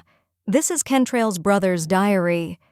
He couldn't understand how the guy died leaving this child alone. At that moment, someone knocked on the door. The man asked the guest to enter, and as it turned out, it was our heroine. The girl went inside and asked the Count to look at what beautiful cookies she and Briela had baked. Kentrail said he didn't even notice that his nephew was old enough to create something like that. Seeing how Briela grows is the most desired and bitterest sorrow. The Count understood that it seemed as soon as he blinked his nephew would be ready to leave this house. Our heroine looked at the Count and thought that all people call him cold and scary. Yet, as it turned out, it was quite the opposite. By the way, she guessed what Kentrail was thinking about now. She remembered this simultaneously bitter and joyful feeling of children growing up from the time when she worked as a kindergarten teacher. At that moment, the girl put one of the cookies into the Count's mouth and said that it was not too late. Marie asked the Count to spend more time with her nephew and talk more often about how much he loved him. Soon after, she asked how he liked the cookies tasty. After a short pause, Kentrail said admiringly that it was delicious. Unexpectedly, the Count's face turned red. Marie asked His Excellency in surprise if everything was okay with him because he was red. The guy said he was fine. The girl touched the Count's head and asked if everything was fine. Is he getting enough sleep? She hadn't seen him outside his office for the past few days. Marie was surprised that the Count did not answer, and soon after that he simply fell on the girl. After some time, the Count lay in his bed. Briela asked the nanny in surprise if everything would be okay with his uncle. The girl said that according to the butler, he needed to rest for a couple of days, so there was no need to worry. Nevertheless, this had never happened before in the Count's family. He was working days and nights when he suddenly caught a cold. She tried to remain calm to avoid Briela's worries. Marie told the young master that he might get infected, so it was time for him to go to Barry and Ellie. The boy said that he wanted to stay with his uncle. The nanny asked the young master to show his uncle how strong he was. In turn, she promised to stay with him. Briela was heartbroken but still agreed to leave his uncle's room. Soon, only Marie was left in the room watching Kentrail sleep. After some time, the Count came to his senses and said that he had a fever which had already subsided. He asked if Briela was crying. The girl said that he was very worried about him, and the last time he cried was when he promised to marry his nanny. Marie smiled shyly and asked him to give her the plate when he finished. At that moment, the Count said that he should be grateful to her because according to the butler, she had been there all this time. The girl smiled shyly and said that the young master was worried and she couldn't help but take care of him on Briela's behalf. Kentrail smiled and said that he understood. In turn, Marie told the Count to reduce the number of working hours because this also affects the relationship with Briela. Our heroine suddenly said that if the Count had finished everything, then he should take medicine. The man looked at the medicine in surprise and said that it was bitter. Marie began to laugh, not understanding what kind of strange behavior the Count had. She suddenly closed her mouth, realizing that she had laughed too loudly. Kentrail told her that she could laugh as much as she wanted. Marie proudly said that all these days she was careful. She wondered if he would laugh if he saw how clumsy she had once been with children. Kentrail suddenly told the girl that what she was saying was true, and he didn't like it at all. Our heroine asked again in surprise. The Count immediately told her that he wanted her to be comfortable with him. The girl asked again in bewilderment, to which the Count told her that they were a family after all. Or is it just him who thinks so? Marie said that he was right. She had been living in his house for a long time. Nevertheless, for our heroine, it was surprising. She became close to the Count in almost the same way as to Briela. She would never have thought that she would hear something like that from him. Marie suddenly caught herself thinking that she was about to cry. If she had known that the Count was so gentle, she would not have cursed him so much when reading the novella. Fans of the main characters often criticize Kentrail because of the role he plays, and she was no exception. I realized that she herself did not know how she would behave if she found herself in the situation of the Count from the original story. Our heroine suddenly turned to His Excellency and asked if anyone held a grudge against him. The man asked again in surprise. The girl decided that this question was too sudden. She immediately started talking about some official or maybe a subordinate or servant in the mansion. Someone might have done something wrong. Kentrail asked in surprise if she really had such an opinion about him.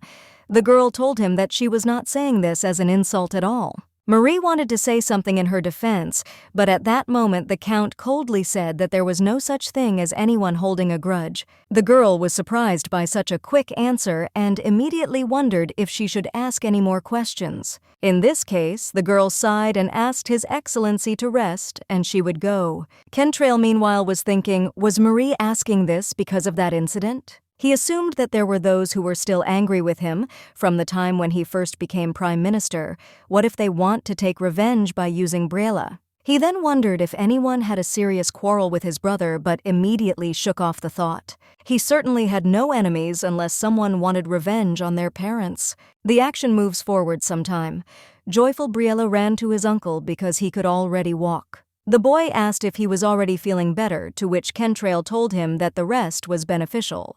Unexpectedly, the boy extended his hand and asked his uncle to take this gift. Kentrail asked in surprise what it was. As it turned out, it was candy for Uncle Briella, who had to take bitter medicine, although he did not like it. The Count asked his nephew in surprise how he knew that he didn't like them.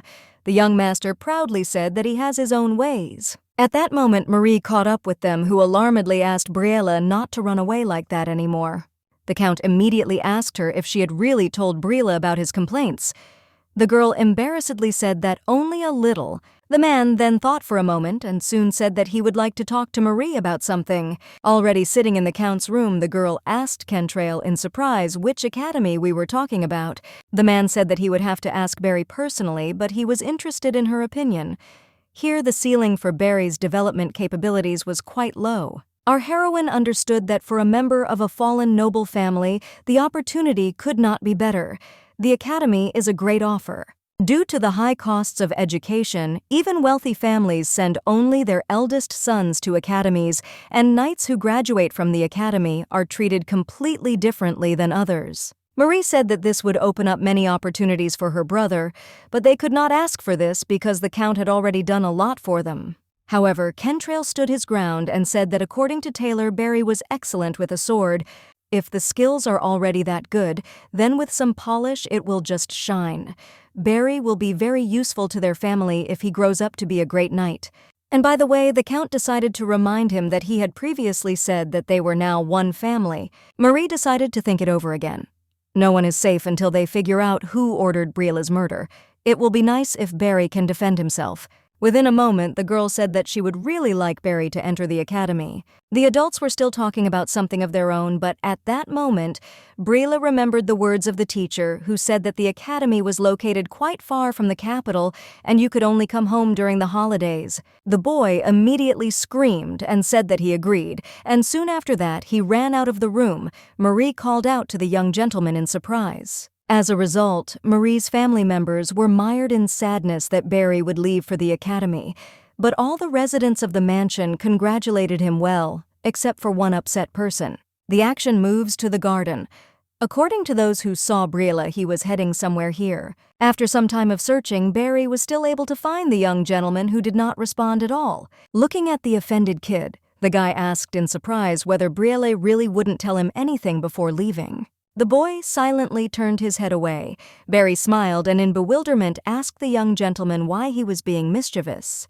Briella began to cry and said that as he was told Barry was leaving here, tears began to roll down more and more. The guy asked the young gentleman in bewilderment if he was really so upset that he was leaving for the academy.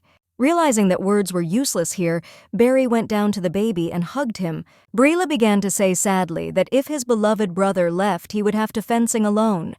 There will be no one to practice with, and no one will carry him in their arms. Barry understood that he could not refuse such an offer, but Briella too nicely called him a relative of the nanny brother.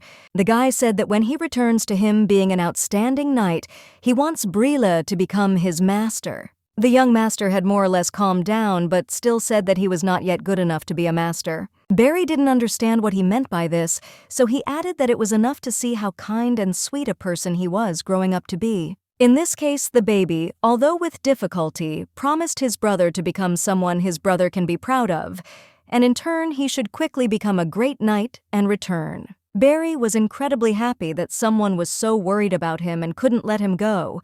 He also promised that he would return as quickly as possible. And so then Barry still left for the academy, and Marie didn't really have time to say goodbye to her brother, and Ellie was left completely alone after his departure. Realizing that her sister needed support, our heroine approached her and offered to take a walk together. Ellie asked in surprise if they could, to which our heroine said in surprise that of course they could go out.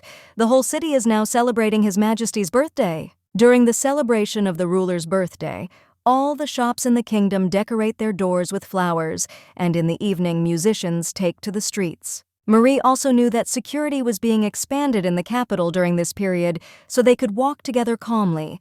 They just had time while the young master was sleeping. That same evening, our heroines went for a walk in the capital, which at that time was shining.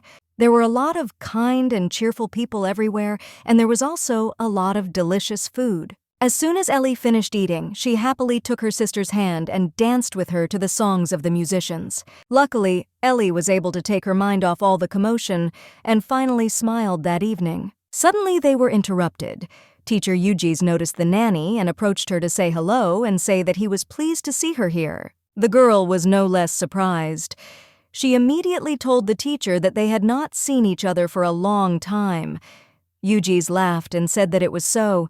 He has been very busy with his students lately. Ellie, meanwhile, looked at this guy in bewilderment when suddenly Marie said that this was Mr. Eugene, their teacher. The man greeted the young lady and assumed that she was the nanny's younger sister. He had never had a chance to talk to her about this before. Soon he said that he wanted something to drink and would Marie join him. The girl said she would be happy to do it. Ellie suddenly screamed and said that she wanted orange juice. Eugene agreed and said that this was with the nanny's permission. The girl decided that nothing bad would happen from one drink, so she agreed. Soon they were standing outside the store. Eugene said that he would pay, but the girl in bewilderment began to say that there were only 2 drinks there if you count Ellie juice. The teacher said that everything was fine because he was lonely, because all his friends had gone into pairs. This is a kind of payment. Marie suddenly decided to ask what he has been doing lately. Eugene told her that he plans to focus on management exams. Ellie, meanwhile, watched them and understood that the count was better. And we must not forget about him. When people grow up, it is time for them to find their happiness. The girl suddenly remembered how she was told that if adults are in a strange mood, then they need to be left alone. Ellie immediately said that she urgently needed to go to the restroom, so she had to leave. Marie looked in surprise at her sister running away and asked where she was going. So abruptly, Eugene laughed and told Marie that she has a very energetic little sister.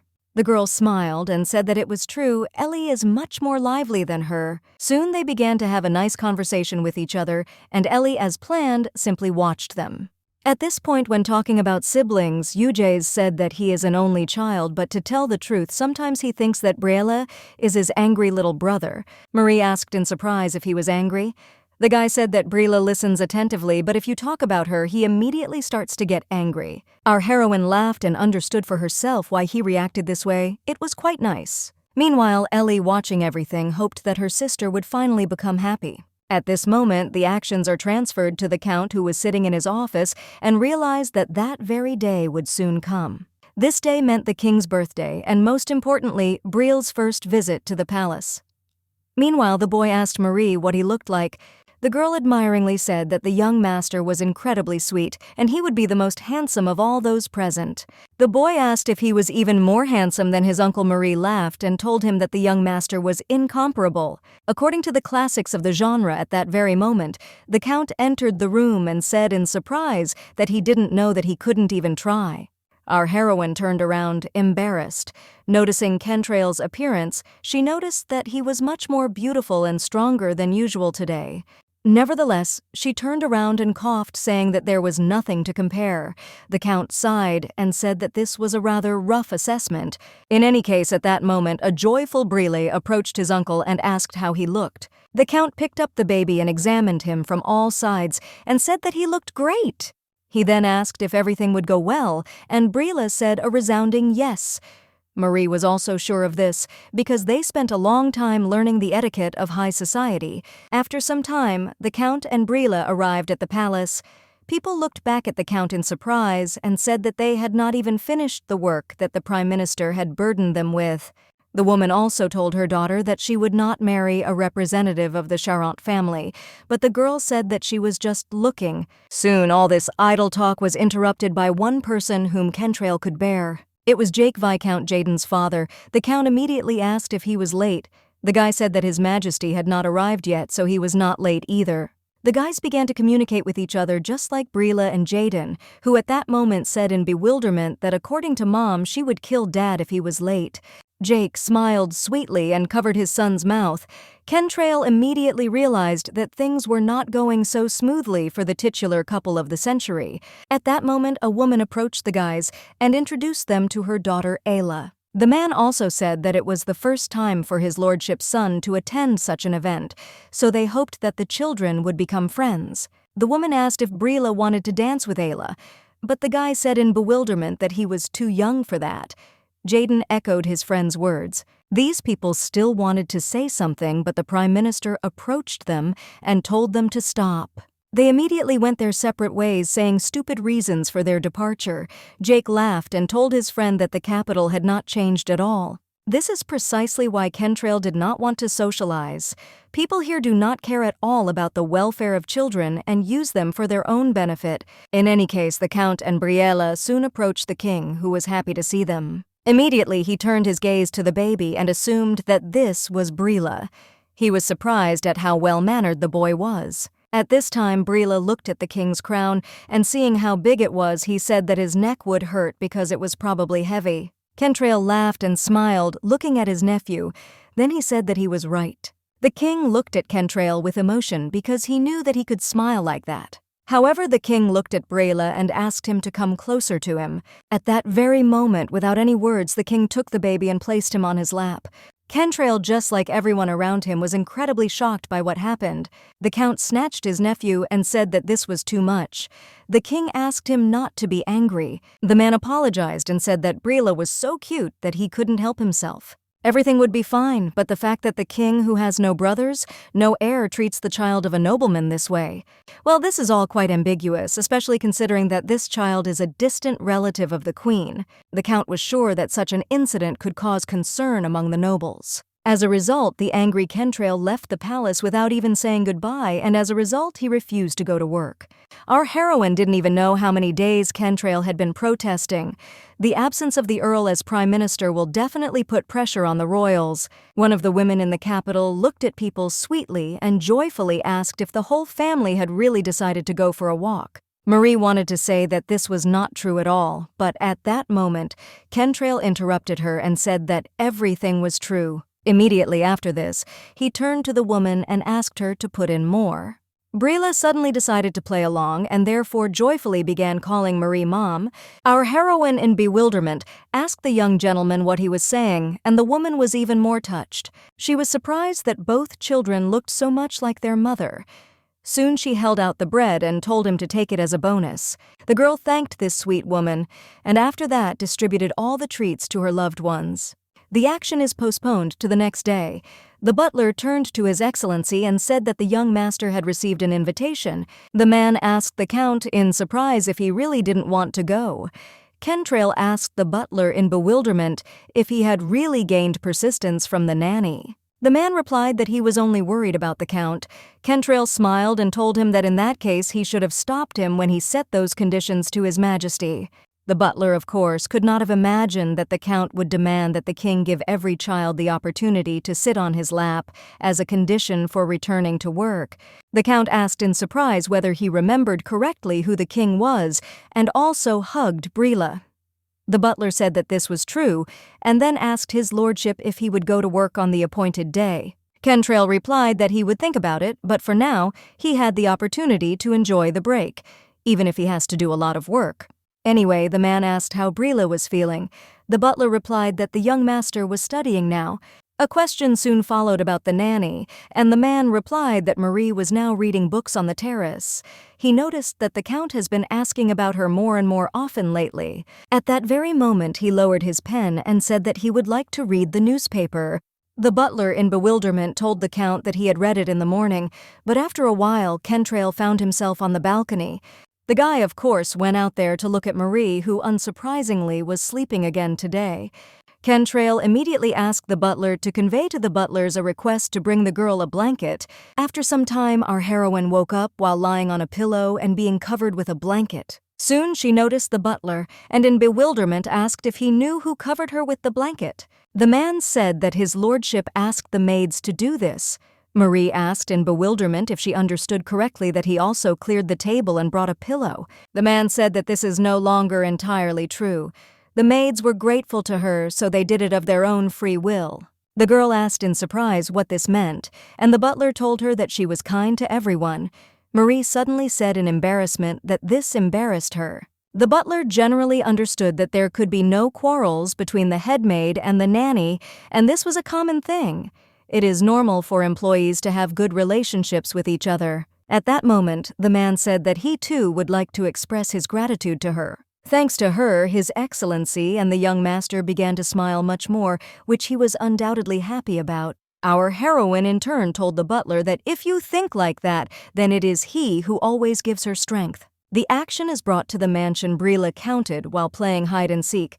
The game required a lot of people, so he asked the maids to play with him, and fortunately everyone agreed. This made Marie feel much more comfortable. At this time, Ellie pointed into the distance and said that she would hide there. Marie asked her to be careful. After some time, Marie hid behind a pillar and wondered if Brila could find her here. However, she still decided that it was not too difficult for his level. Then she raised her head and, to her surprise among the whole pile of books, she noticed one that was different. The girl reached for this book, realizing that if this was the first volume, then it should be at the bottom. Suddenly, something went wrong and the girl began to stagger and soon began to fly down. Fortunately, just at that moment, the Count was behind her, who grabbed her and saved her from falling. Marie said in horror that the Count had frightened her. He in turn said that she did not greet him, so it seemed to him that she was ignoring him. The girl said that she simply did not notice him. Kentrail immediately asked if she was going somewhere. Marie sighed and said that she was playing hide-and-seek with Brila. In this case, he wondered why she needed the book. Our heroine said that many people ask if she studies history, but she could not know what he knows, for example. In that case, Kentrail agreed with her and said that this book should be understandable for her. Marie answered him that one day she will definitely know more than even he knows. At that moment, they fell silent, and the Count simply looked at her. Suddenly, he found himself thinking that he thought she was cute. At that very moment, he brought himself to his senses in bewilderment and asked himself what he was thinking about. He immediately turned around, embarrassed, and assumed that Brila was now driving. The girl said that this was so, and she deliberately hid so that he could easily find her. However, Brila still hasn't come, so she thinks she should go look for him. The Count turned to her, and at that moment the girl said that Brila would definitely like this game, but at the same moment the window behind Marie shattered and an arrow flew towards them. The Count, without thinking twice, rushed to the girl and pressed her to himself and also covered her with his body. Blood splashed on different sides, and the man was still lying on Marie, who was incredibly shocked by what was happening. While the man looked at the arrow in bewilderment, Marie asked him if he was okay. Kentrail said he was fine because the wound was minor. He was more interested in how Marie was feeling, who also said that everything was fine with her. At the same moment, the butler ran into the room and asked His Excellency what had happened. The Count looked at the girl and asked the butler to take the nanny to a safe place and immediately lock all entrances and exits. After some time, Taylor told our heroine that she could go to her room because only trusted people remained in the building. At that moment, the guy looked at her hands and noticed how much she was trembling. Apparently, she was very worried. He immediately asked if just in case she could stay in the room with Ellie, and he, as soon as the situation became more stable, would come to them. The girl thanked him, and soon after these words, the guy turned around and went to patrol the palace. Marie realized in horror that because of her, not only Brila was in danger, but also the Count things would have been different if she had read the part of the book about the culprit behind all this. However, at that moment, she heard a rustling behind her and jumped in surprise. Turning around, she noticed the children. Ellie asked her sister what happened to her. Brila also asked Marie if everything was okay. Marie smiled and said that she had eaten a little too much. The guys immediately ran to her, and Ellie asked if she needed a pat on the back. Briella in turn took the nanny by the hand and said that he would hold her to make her feel better. Looking at them, our heroine understood that this was not the time to worry. It was better to concentrate on what she could influence. As long as she feels the warmth of the children nearby, she has nothing to worry about, and everything would be fine. But there was one but left. Even after 2 days, the criminal was still not caught. UJ saw someone in the corridor that day. He immediately smiled because he realized that it was Ellie whom he had just called to him. The girl approached him in surprise and asked if they really had classes today, to which the guy answered her that there were no classes today. UJ's told her that he had finally passed the state exam and therefore came to inform her that classes would now become less frequent. Ellie realized in horror that her sister's relationship was under threat. At this time, the guy said that he was not used to seeing chaos here, and then he noticed the confused Ellie. The girl came to her senses and said that she herself did not know what happened. After all, neither her sister nor the Count said anything to her. Yujes asked the girl where her sister was because he would like to say hello to her, because in the future he will not be able to visit them so often. At that moment, Briella appeared. He began to show the sheet and say that he did not understand some topics. The teacher was surprised and told the guy that there were no assignments today. However, Briella didn't really care, so he continued to demand the teacher to help him. He knew for himself that he could not let Yujes see Marie. The teacher, of course, although he was upset, laughed and asked the young prince to take his time. Meanwhile, Ellie still couldn't let go of her thoughts, which were always spinning in her head, so she came to His Excellency. Kentrail came out and asked in surprise if something had happened. The girl in confusion began to say that she had something to tell. After some time, they were sitting in the office, and the Count asked Ellie in surprise whether she had seen a strange man. The girl said that there was a small loophole in the garden behind the mansion, and that's where this man was. Kentrail first offered candy and then said that the mansion is rebuilt every year, and the garden is always guarded so that any outsider will be caught. Ellie took the candy and said that the person she saw was from security. With trembling hands, she continued to say that she saw this when she was playing hide-and-seek with the young master. Then she thought that he came out like that because he was a knight. The girl sighed heavily and said that she remembered the words of the Count, who told her and her brother that this was their new home. She remembers that Briella can only rely on her and the nanny when the Count is not at home, so she really wants to help. As soon as Ellie said all this, she looked at the Count, who was in confusion, and realized that this was all she could do. Just at that moment, Kentrail put his hand on the girl's shoulder and thanked her because she had helped a lot. Apparently, right after that, he asked her if she could tell who that knight was, to which Ellie nodded her head. After some time, the Count was sitting in his office and looking out the window.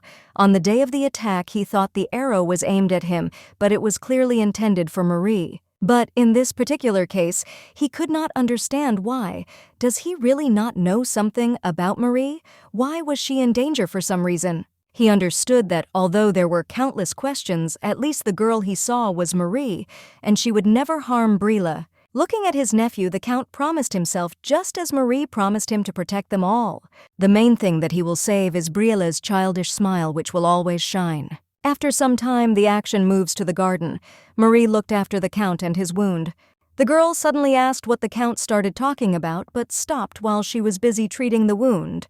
Kentrail sighed and said that with Ellie's help they caught the culprit. As it turned out, it was a knight. He was sent to prison and interrogated there, but as expected, he did not confess. Marie could not believe this, and the Count told Marie that Ellie was very attentive.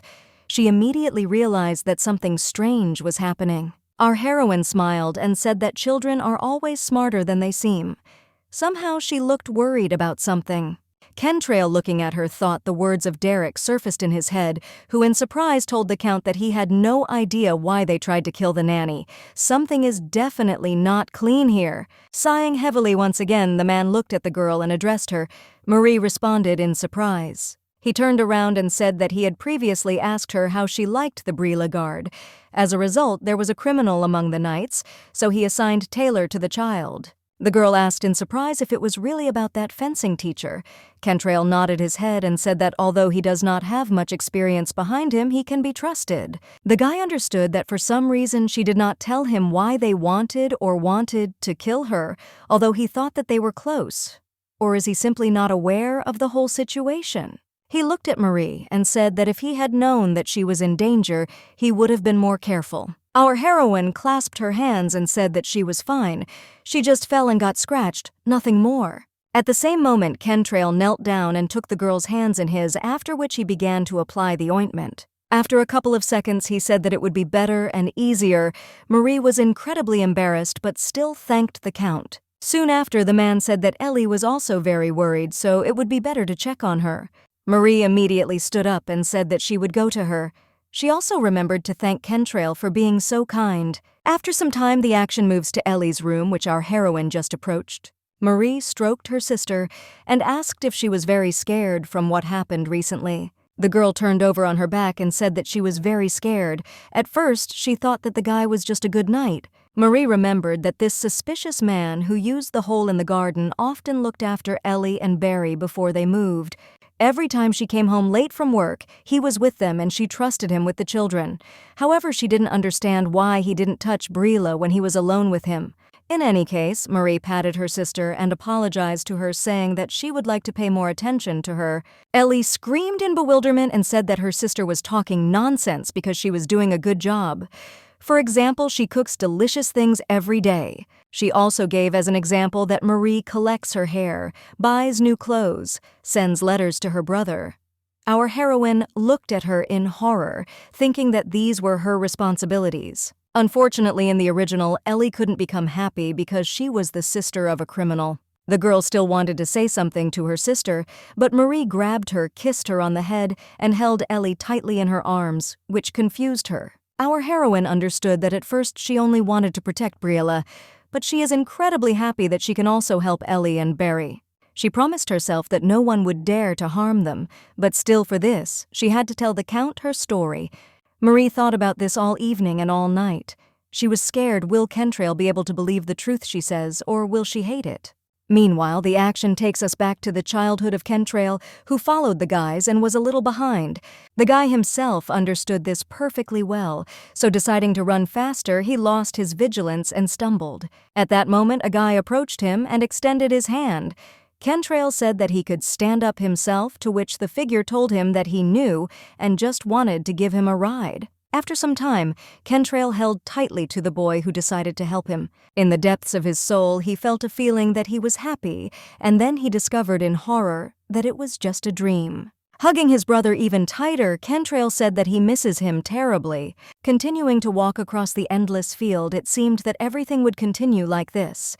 Kentrail decided to say that his son was fine. Brila is growing and developing. Soon, darkness began to engulf the entire field, and the dream ended with screams calling for his brother to help. A moment later, Kentrail woke up. To Kentrail's surprise, Brila was sitting on it, calling his uncle and asking if he had finally woken up. Remembering the dream that the Count had just seen, he hugged his nephew as tightly as possible until he screamed, saying that he couldn't breathe. Briella looked at his uncle in surprise and asked if something had happened. Kentrail smiled and squeezed his nephew's cheeks and said that everything was fine, he just missed Brila. Brila realized that all he had to do to make Kentrail happy was to see him, although he thought he was having a nightmare again. Brila even hit him, but he didn't react. The boy approached his uncle and asked if it hurt, to which the Count said that it was quite painful. Brila immediately decided to help and blow on the site of the impact. Kentrail said that this was much better, and immediately after that he took his nephew in his arms. Looking at Brila, he clearly saw that the boy was growing into a good man. The action moves into the hall.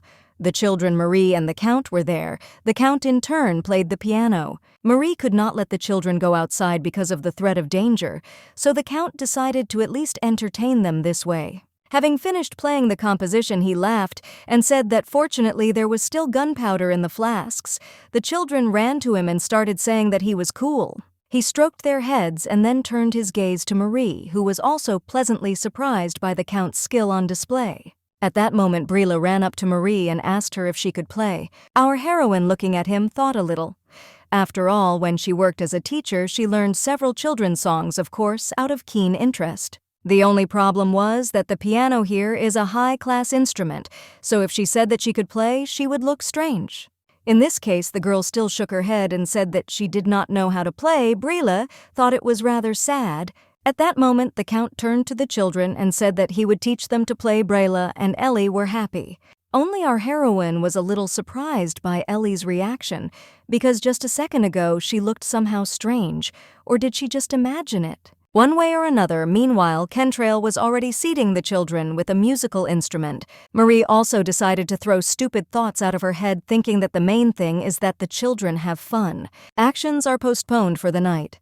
Outside the palace, Kentrail and Taylor moved towards Derek. As soon as the Count approached his right hand, he immediately took off his hood and asked him if he had learned anything. The guy bowed down and told the Count that as he thought after the death of his brother and wife, it was these people who received the greatest benefit. In any case, the Count decided that it was too early to assume that this particular knight was behind all this. Derek immediately asked Kentrail if he had learned anything about him. Sighing heavily, he said that this guy had never opened his mouth, and most likely there was little point in continuing to threaten him. Derek was about to say that this was pretty bad when suddenly the Count pulled out a letter and said that they had found it in the knight's house. Derek asked if it was related to the incident, to which Kentrail replied that due to the encryption, it was impossible to say exactly what it said, but he was still sure of the connection. After this, the Count put the letter back and sadly told his assistant that upon returning to the mansion, he would have to hand over the matter to him. Derek said that he would do as the Count wished, but he finally turned to His Excellency. The guy looking at Kentrail asked what he thought about the nanny. Can she be trusted? Kentrail, without thinking twice, said that she could be trusted. Derek surprisedly told him that he had not known her for long. So if he wanted to change the outcome of events, he had to put pressure on her. The Count stopped the guy and asked him to stop talking about it because he himself knows what he should worry about. He knew that if Nanny had her way, she would have hurt Brela a long time ago, but she cares about him just as much as he does, and that's why he trusts her. He admitted that there was something suspicious about her, but she was not behind everything. Moreover, he even wonders how much she wants to protect Brela. Derek said that he understood the Count, and Kentrail in turn said that if something happened to him, he would have a request to take care of her. He also said that it would be necessary to take care not only of her but also of her family. Can Derek do it? The guy looked at the Count and said that he would do his best. Actions are postponed. To the next day, Marie and Ellie were sitting on the porch and waiting for something. The girl couldn't wait for the upcoming event. Our heroine smiled and said that there was only a little time left to wait. Either way, she was surprised that Ellie even circled the days on the calendar. The main holiday of this day and all these days of waiting before that were due to the fact that today Barry will come for vacation. As soon as the carriage arrived, Marie immediately asked not to quarrel or fight, and she also told her sister that Barry would be with friends. Ellie told her sister that she understood, and so she immediately ran. Our heroine in turn wiped away tears of happiness because Barry has already grown so much that he now comes with friends. She knew that the children would be bored, so everything worked out well because new faces are always great. At that moment, Barry finally looked out of the carriage, and in turn there was someone else behind him. The guy began to greet Ellie and his sister, who at that moment fell into a stupor.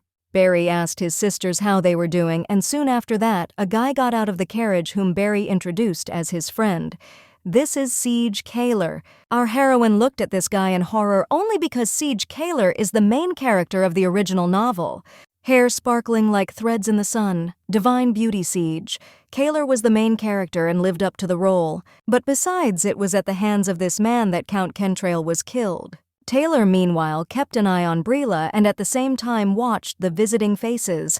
After all, in the palace, there was a guy with third place in the fencing academy. Even looking at his hand roughened by the sword, he realized that this guy was an unusual person. He is friends with Barry and has a good character, but why is the nanny on her guard? Immediately, Taylor started thinking about this guy's last name. The kingdom recently adopted an absolute monarchy. After this, there were many more noble families, but nothing is known about many of them. The Kaler clan was just such a family, little was known about them. In any case, Taylor decided to visit the Count with Brela. After all, it's interesting to see a student after a long break. Meanwhile, our heroine was talking with the guys. She glanced at Siege and guessed that the road had been rough, so she offered him something to drink. The guy agreed, saying that he would be very grateful. Marie began to pour him juice, but she couldn't even imagine that he would be friends with Barry. After all, in the original, Barry died very early, and he could not even hold a sword in his hands. The guy was just showing his friend his older and younger sister. Siege happily accepted the treats, and then with a smile on his face asked where the Count was. Now, Marie looked at him in surprise and asked why he was looking for the Count. The guy said that it wouldn't take much of his time because he just wanted to thank him for his invitation. Marie started saying that he is working now, so she immediately changed the subject and decided that the guys were tired, so she advised them to rest first and then she would call them for dinner. Our heroine did not know whether she could let them meet. At this time, Barry offered to show his friend his room. Meanwhile, the action moves again, but this time to Brila, who was very angry at everyone. They ignore him and even meet the new guest without him. At this moment, Taylor approached him and asked the young master if he could get up. Brila started screaming that this place was made by his uncle and this is only his hideout. Soon after, the boy hugged the bear and tried not to cry. He really wanted to play with Barry. As he expected, Barry grew up. Brila also dreamed of becoming so big, and besides, all people hide something from him because he is small. The boy hoped that when he became like Barry, then people would also stop keeping secrets. At this moment, Taylor led our heroine to Brila. The girl looked at the young master in surprise and called him. Brila in turn began to angrily jerk his legs to show his protest, which was certainly funny. Taylor looked at the young master and assumed that he was very angry. Marie smiled and said it looked like it. Meanwhile, Brila was wondering why everyone suddenly became quiet. Is it worth watching what's going on? He decided it was stupid because everyone would know he was angry. Suddenly, Marie appeared behind the boy, climbed up his tree and called him. Briella looked at her in surprise and asked how she ended up here, to which our heroine told him that as a child, she often climbed trees. The guy suddenly remembered that he was offended, so he turned away and said that everyone had left him. Marie told him that a stranger had come to them whom they needed to get to know gradually. Brila sighed heavily and said that he didn't know anything and didn't want to know. Our heroine moved back a little and started laughing at how cute Brila was being offended. However, due to her stupidity, she did not feel the crack of the branch, so a moment later it broke off and the girl flew down. Fortunately for her, Kentrail came to the rescue, who grabbed Marie and reminded her that he asked her to take care of herself. The girl immediately jumped out of the Count's arms. The man asked her if she was okay to which Marie replied that she was fine and grateful for the rescue. Just at that moment, Taylor started running towards the guys, and Brila was shouting from above and asking if she was okay.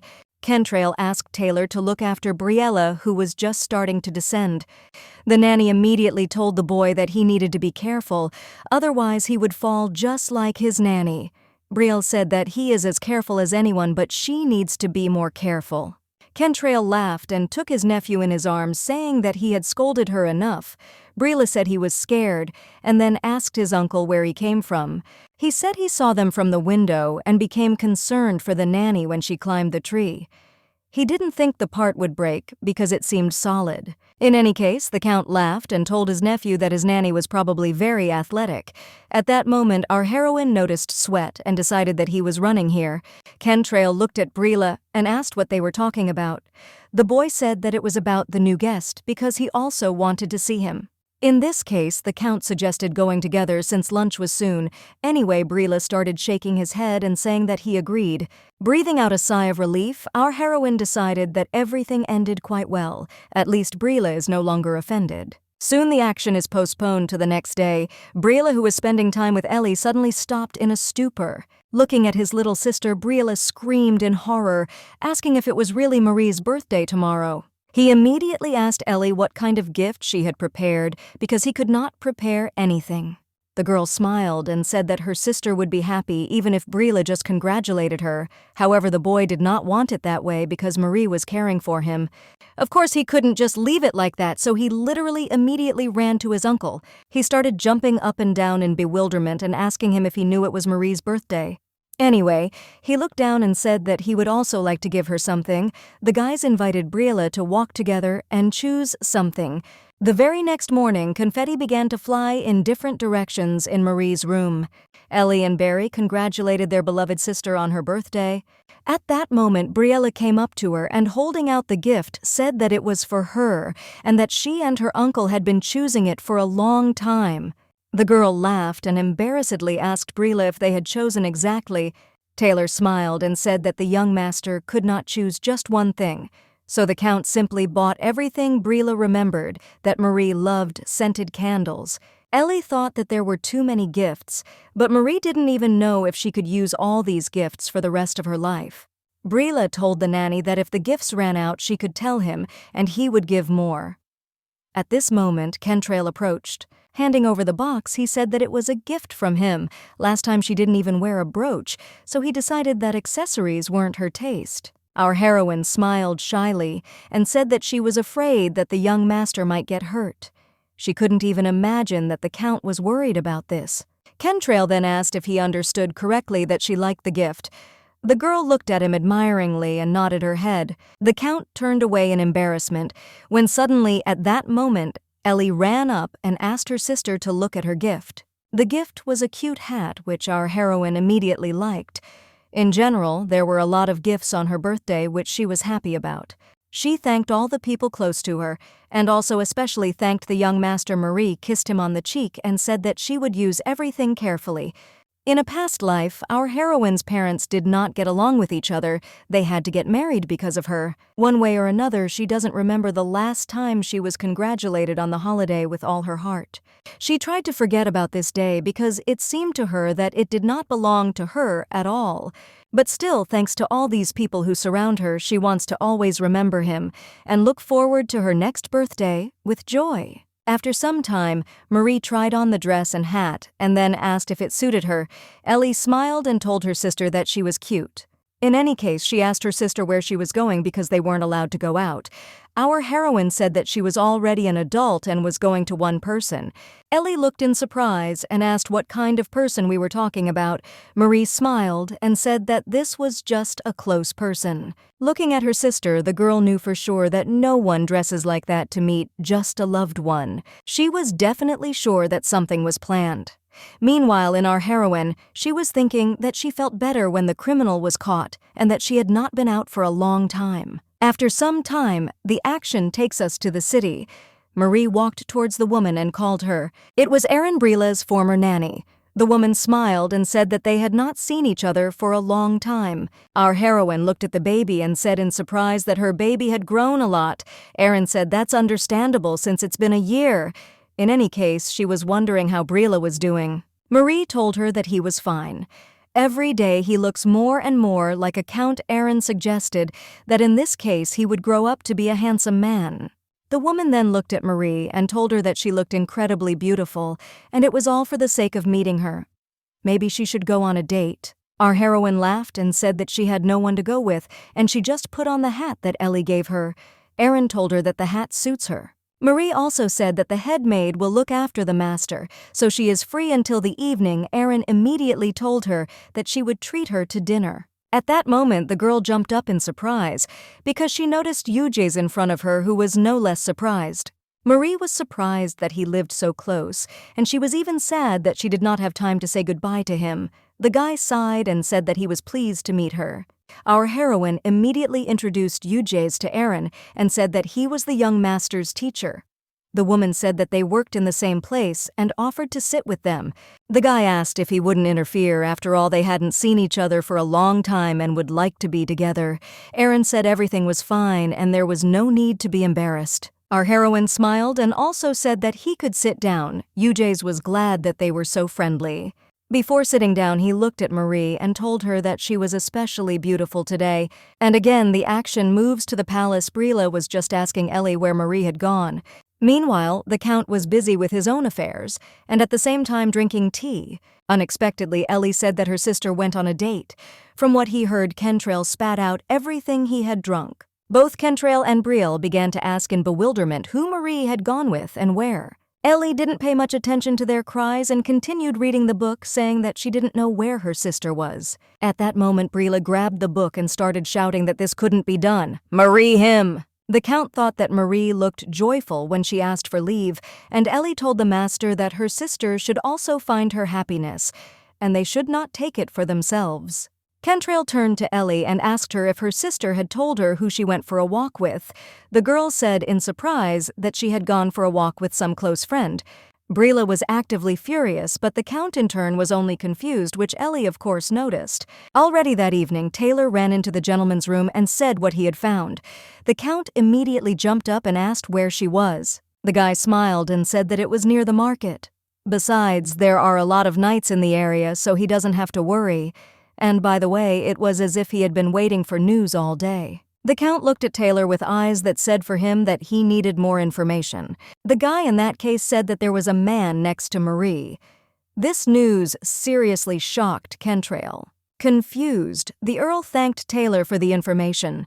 Meanwhile, the guy was thinking that the girl was difficult to find and the Count should think about it. After some time, he sat in the room alone and realized that he could not control his emotions, no matter how ugly it was on his part. In any case, he decided that he should congratulate the nanny if she had met her love, otherwise he would neglect her feelings. Only some feeling inside his chest made it clear that he did not want to lose her.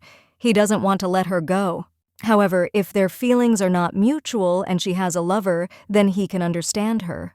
Meanwhile, our heroine had just returned from the city. The butler asked if everything went well, to which Marie said that everything was fine. Unexpectedly, she was literally immediately attacked by Brila, who in bewilderment asked her if she really went on a date. Our heroine sat down with him and in bewilderment asked him who told him that. He immediately replied that Ellie told them this. Marie laughed and said that she went to meet Aaron. Brila must remember her since she is his past nanny. The guy in bewilderment asked if this was true, to which the nanny told him that she would not dare leave him alone. Our heroine was once again amazed by the cuteness of this baby when he is angry. In any case, she suggested we go together next time.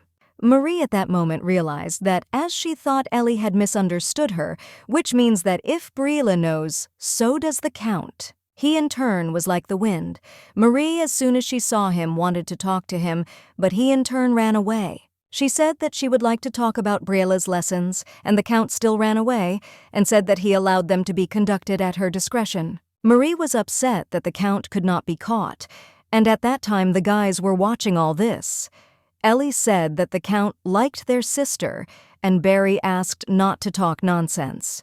The girl immediately said that the Count wouldn't worry so much about her date, and even on Marie's birthday he couldn't take his eyes off her. Barry laughed and asked his sister if she was too worried. The Count is simply kind to people. Ellie screamed that this was not so. There is clearly something more here than simple goodwill. Barry immediately fell to the ground and began talking about how he was being killed here. Ellie angrily said that the Count himself trusted her more than her own brother. The guy suddenly said that this was understandable because even he was scared by the stories about the criminal. Ellie immediately turned away and said it was nothing. Then she was simply impressed. Barry told his sister that if he were in her place, he would be very scared. Nevertheless, the girl said in a depressed voice that the criminal was caught and now everything is fine, but something in her voice was strange. Barry suddenly looked away and asked his sister what about him staying here. Ellie snorted and said that she was able to defend herself. Barry smiled and asked if it was true. Meanwhile, the action moves to the garden. Our heroine was picking flowers and couldn't understand why the Count was ignoring her. Did he really hear about the date? She immediately decided that this was nonsense and clenched her fist and crushed the flower. In any case, she is very interested, so it is better to ask him directly. Although what if she tells about this misunderstanding? But it turns out that the matter is completely different. It will be quite embarrassing. She understood that she could be wrong. There is no point in talking such nonsense to a busy person. Just at this moment, our heroine's thoughts were interrupted by a strange rustling coming from the side. All these noises scared her a little, so after collecting the flowers, she decided it was time to return. Soon after she stood up, she noticed a letter on the bench, which, of course, caught her attention. The most frightening thing was that the letter contained only one word: traitor. Literally an empty garden in which a sudden note was found with the inscription, "Traitor, Marie thought that on the Count's estate, she had identified all the dangerous people. As it turned out, this was her last warning. Now she knew that these people could harm Brila at any moment. If she continues like this, she might actually lose him. Despite the Count's mistrust, we must tell him the truth. After some time, someone was actively knocking on the Count's door. Kentrail asked who came to him. Hearing Marie's voice, he immediately looked down and began to remember all those meetings in which he ran away. Sighing heavily, he asked to come back next time if it wasn't so important. After all, he still doesn't have the courage to meet her. Nevertheless, our heroine did not listen to him, and therefore entered the Count's office, flooded with tears. Kentrail immediately jumped up in horror and began asking what happened. Did someone really hurt her? Running up to her, he asked if something had happened to the children, but Marie said that everything was fine. She just held out the note. Kentrail asked in surprise what it was. Marie replied that someone had given her a secret note. Traitor Kentrail asked in bewilderment what this meant. Marie told him that it was about her. The man looked at her in bewilderment. Has she really betrayed someone? But then who? If she betrayed him, there would be no point in leaving her a note. At that same moment, he realized in horror that what she wanted to say was that the girl was in cahoots with those who threatened her family. At that moment, our heroine looked at Kentrail and asked him if he had ever thought that she was strange.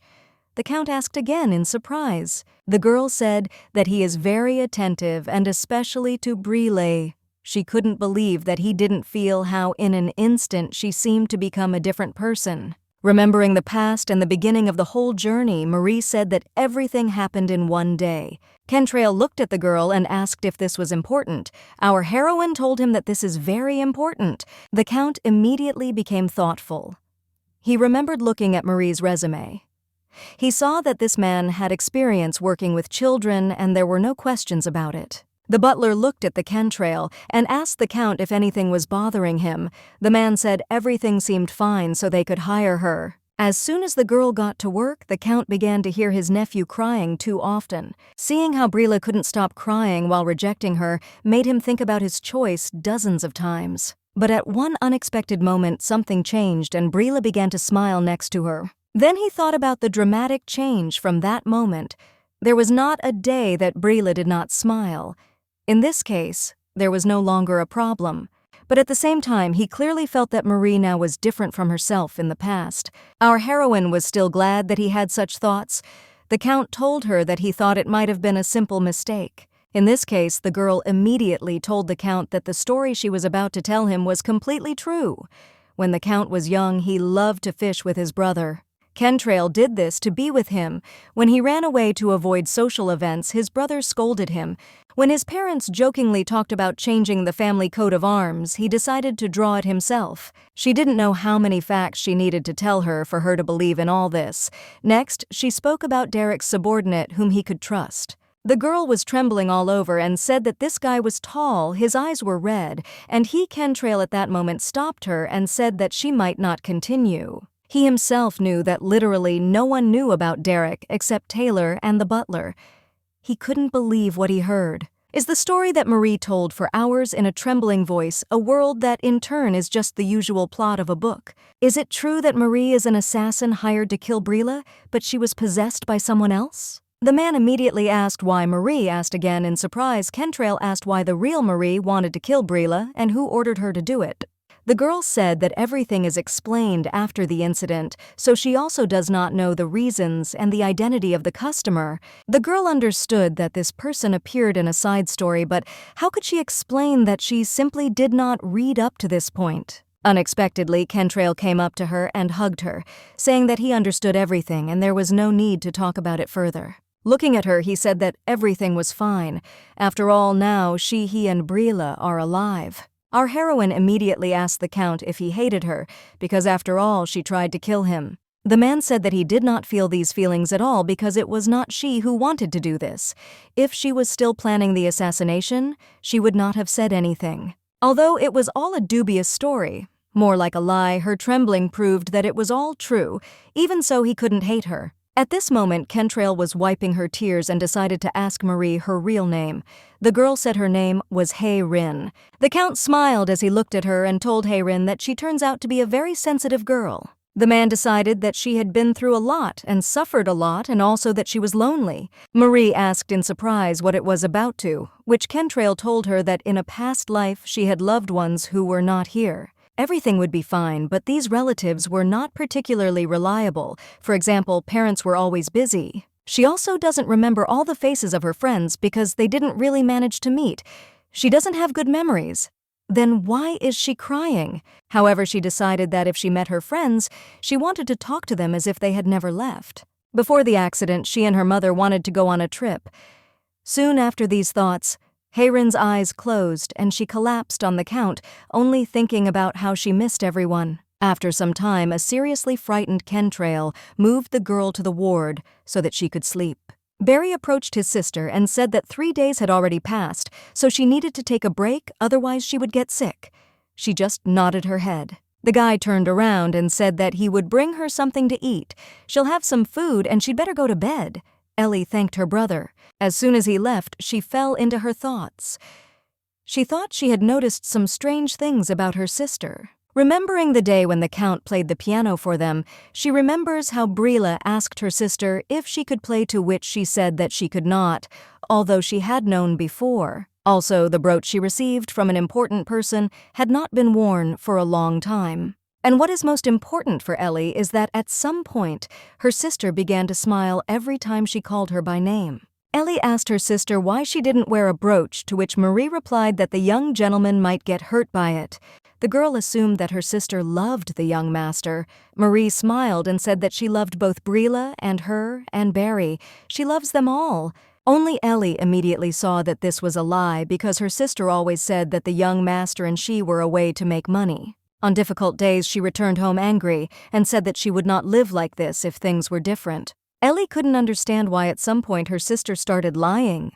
Why does she pretend to be happy? For example, remember the situation with the rabbit? Marie knitted a rabbit for her and kindly asked her to wait a little. Although all this was quite strange, she decided to remain a good and younger sister because she did not want to be abandoned again. However, she seemed too sincere. It was hard to believe that this was a lie. She noticed all this warmth and love in her gaze. She noticed that Marie never shouted at her after these strange changes. Is this really her sister? At some point, she even thought that her sister had already abandoned her. Could it be that an angel came down from heaven to replace her? And so days and years passed. Over time, these things ceased to matter to her because no matter who her sister was, she was her family. However, after fainting, Marie suddenly changed. Ellie immediately thought that she would leave her.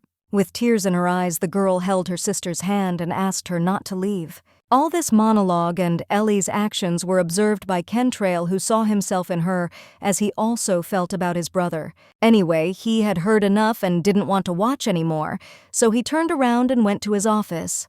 Meanwhile, Derek was sitting in his office, who addressed Kentrail and said that he had arrived. The guy immediately noticed that the atmosphere in the mansion was strange. Has something really happened?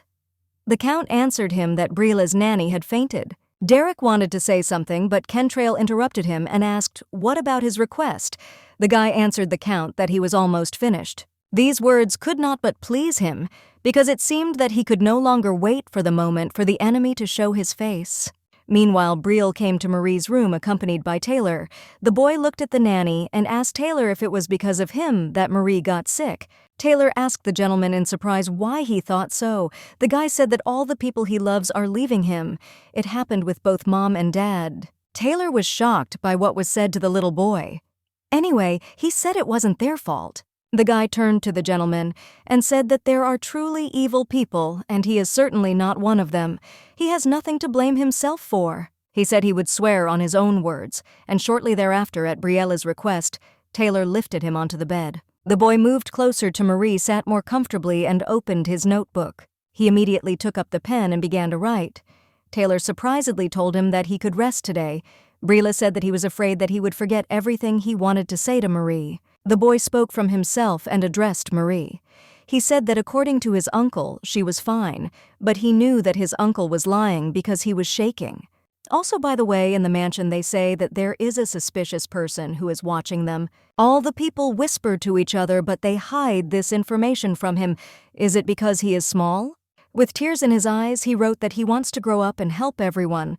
But in the end, all he can do now is just play, and this is very sad. He didn't mean to say that he wouldn't go to fencing and writing classes, so she better get up soon.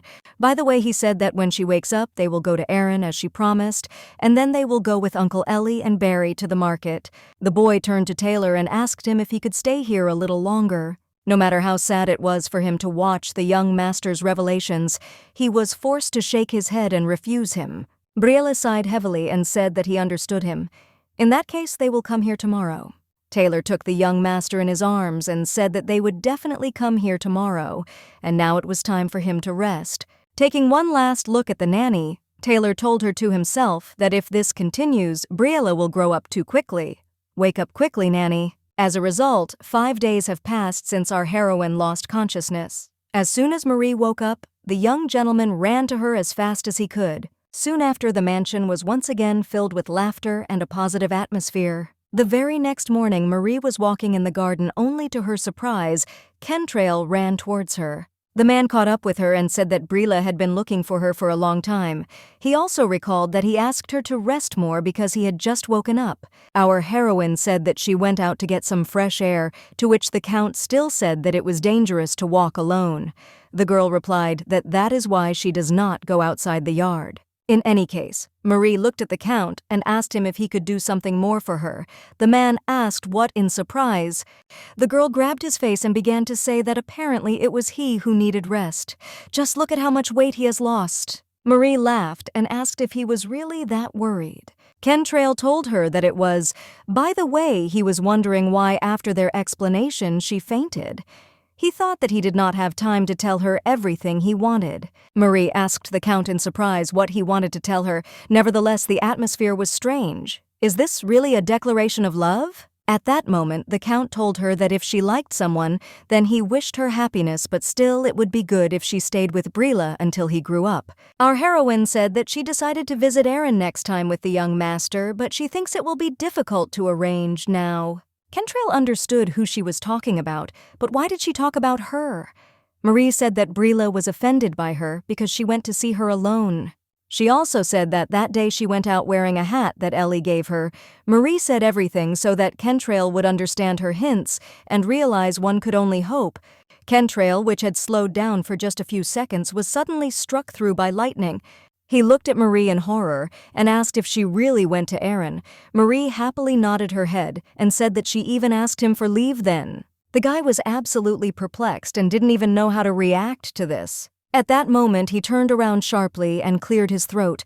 He soon said that it would be difficult to arrange a meeting with Erin for some time. Being incredibly flushed from embarrassment and this misunderstanding, Kentrail told her that she could just send her a letter. Nevertheless, he looked around and noticed that Marie was also standing, blushing and waving her hand. Although he was incredibly ashamed of what he said, he still approached her and wrapped her in his jacket. Looking at her, he said that even during the day, a sick person can be cold, but he is still the healthiest of all. There was a nice pause between them, and the atmosphere that was at the beginning of the conversation reigned again, but at that moment, the screams of Brielle, who was looking for Marie, were heard. Kentrail immediately turned away and Marie sighed and said that the young master was looking for her. Kentrail smiled and said that he would help, so she should hurry up and go. After some time, Marie accepted a gift from Jaden and asked if she could accept it. The guy said what kind of doll she made for him, and it was also a gift because he was told that she was sick. Marie clutched the gift to her heart, thinking how cute it was. Briella, in bewilderment, said that he could also give a treat. He approached Marie with today's pudding and treated her to it. Our heroine was delighted with the taste of the pudding. It must have been so delicious because it was a gift from the young master. At this moment, Marie smiled and said that she thought she heard that young Master Jaden had a fight with Ciela again. Briella snorted and said that it was his own fault. Jaden screamed in disbelief, saying that this was his favorite toy. Briella, looking at the pudding, said that if he had a younger sister, he would give her books, sweets, and stuff. Jaden looked at him and asked if he could give away the bear in that case. Briella said not very confidently that he could, to which his friend started shouting that it was all a lie. Marie was happy to watch them fight because they were cute. The action moves to the Count's garden. The stranger asked Kentrail if everything was okay. The Count said everything was fine. Is he really worried about something? The guy said that he had heard rumors that his residence was under special protection. Is something wrong going on? Jake Viscount asked if there was anything he could do to help. Kentrail looked at him and realized that this was an old friend and a strong ally who would always be by his side. Nevertheless, he also understood that he could not be hastily drawn into the fight because the Baron also had a child. Kentrail told his friend that everything was fine. Leaning towards Kentrail, Jake told him that most of the problems were due to his stubbornness. Sighing heavily, the guy in any case asked to contact him if he needed help. Jake will take care of Brila if the Count is in danger. He is trustworthy, but nothing is clear yet. We need to find more evidence. Fortunately, the circle gradually narrowed, but it all started with those who benefited most from the death of their parents. The action moves to the Imperial Palace where the stranger came to His Majesty. The man smiled, looking at the guest, and said that they had not seen each other for a long time. He wondered if he was doing well. The king's father-in-law and the queen's father, Kavran, thanked the king and said that it was all thanks to him. The man asked His Majesty if he had heard the news. It seems something has happened at the Prime Minister's mansion. The king smiled and said that he had heard, but seeing Kavran's excitement, he could assume that this was alarming news for him. The man said that this was not true at all. He just wants to keep his nephew safe. At that moment, the king just remembered that this was indeed his nephew. At that moment, he stood up and said that, in order to preserve the throne, he had sent his young nephew into exile. He smiled, looking at Kavran, and asked himself to admit his political weakness.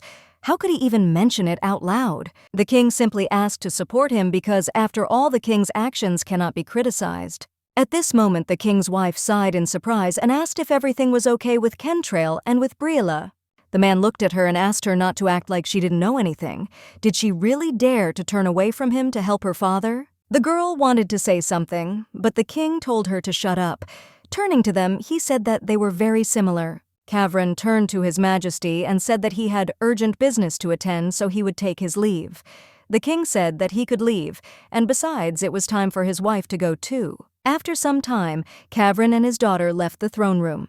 The man patted his daughter on the shoulder, and soon after that, he left. At this time, the maids looked at the queen with disappointment, saying that she worked tirelessly for 2 weeks to come here, and in the end, it all ended so quickly. Looking at the leaving woman, they only said with sorrow that their queen was poor. Meanwhile, the action moves to the stables. Siege just entered it to find Barry. The guy said that he had heard from rumors that Barry returned here because of the incident with the Count, and now he could safely go back to the academy. Barry asked what the incident was, to which Siege said in surprise that he had heard about it here.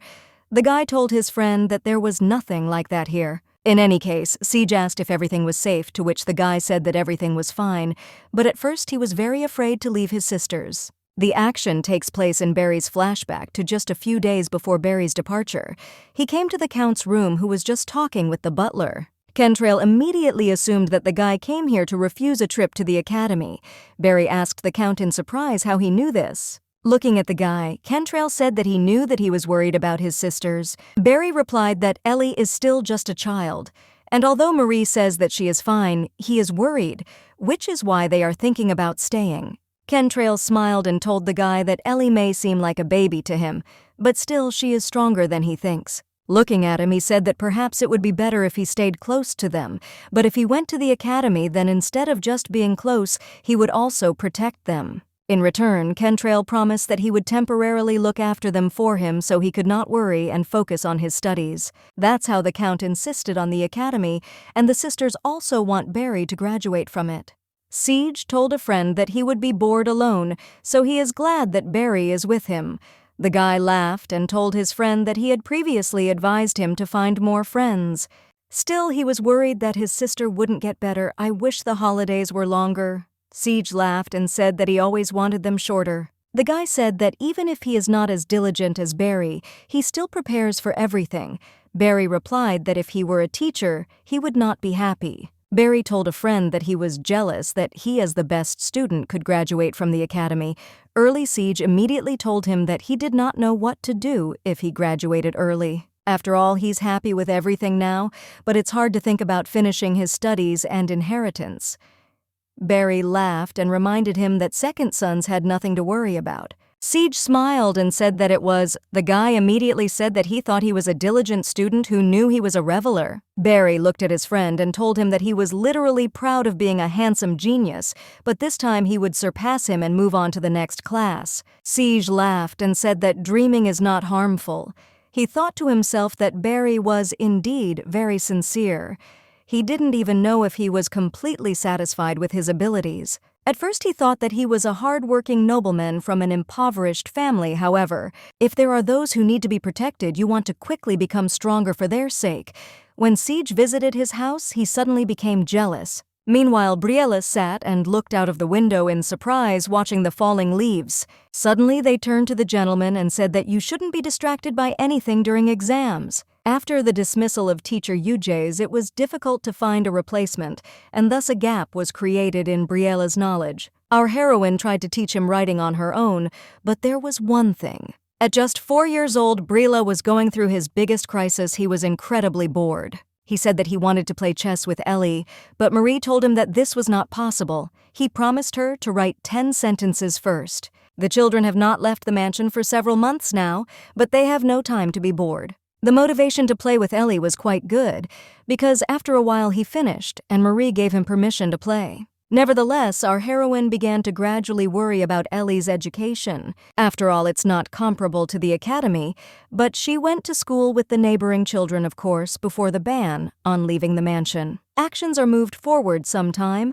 Ellie stood in front of her sister and said that she wanted to become a teacher. Marie asked her again in bewilderment. Ellie repeated what she had said, saying that she wanted to become a teacher. Our heroine asked her sister if she had really decided to do this so suddenly, to which Ellie told her that she had been thinking about it for a long time. She spent a lot of time with Briella and decided that she liked kids. She loves them very much and thinks she knows how to take care of them. The girl said that she watched her sister teach the young master how to write, and her desire only grew. Marie scratched her sister's head and asked what if she had to study hard to achieve this. The girl proudly said that she could handle it because she was smart. However, Ellie decided that it would probably be better if she became a maid. Our heroine asked why this is. She explained that the maids take on girls her age as apprentices, so she will start working right away and have more money. Marie told her sister that she would be glad if she chose what she liked. After all, the Count cared about them only because they were children.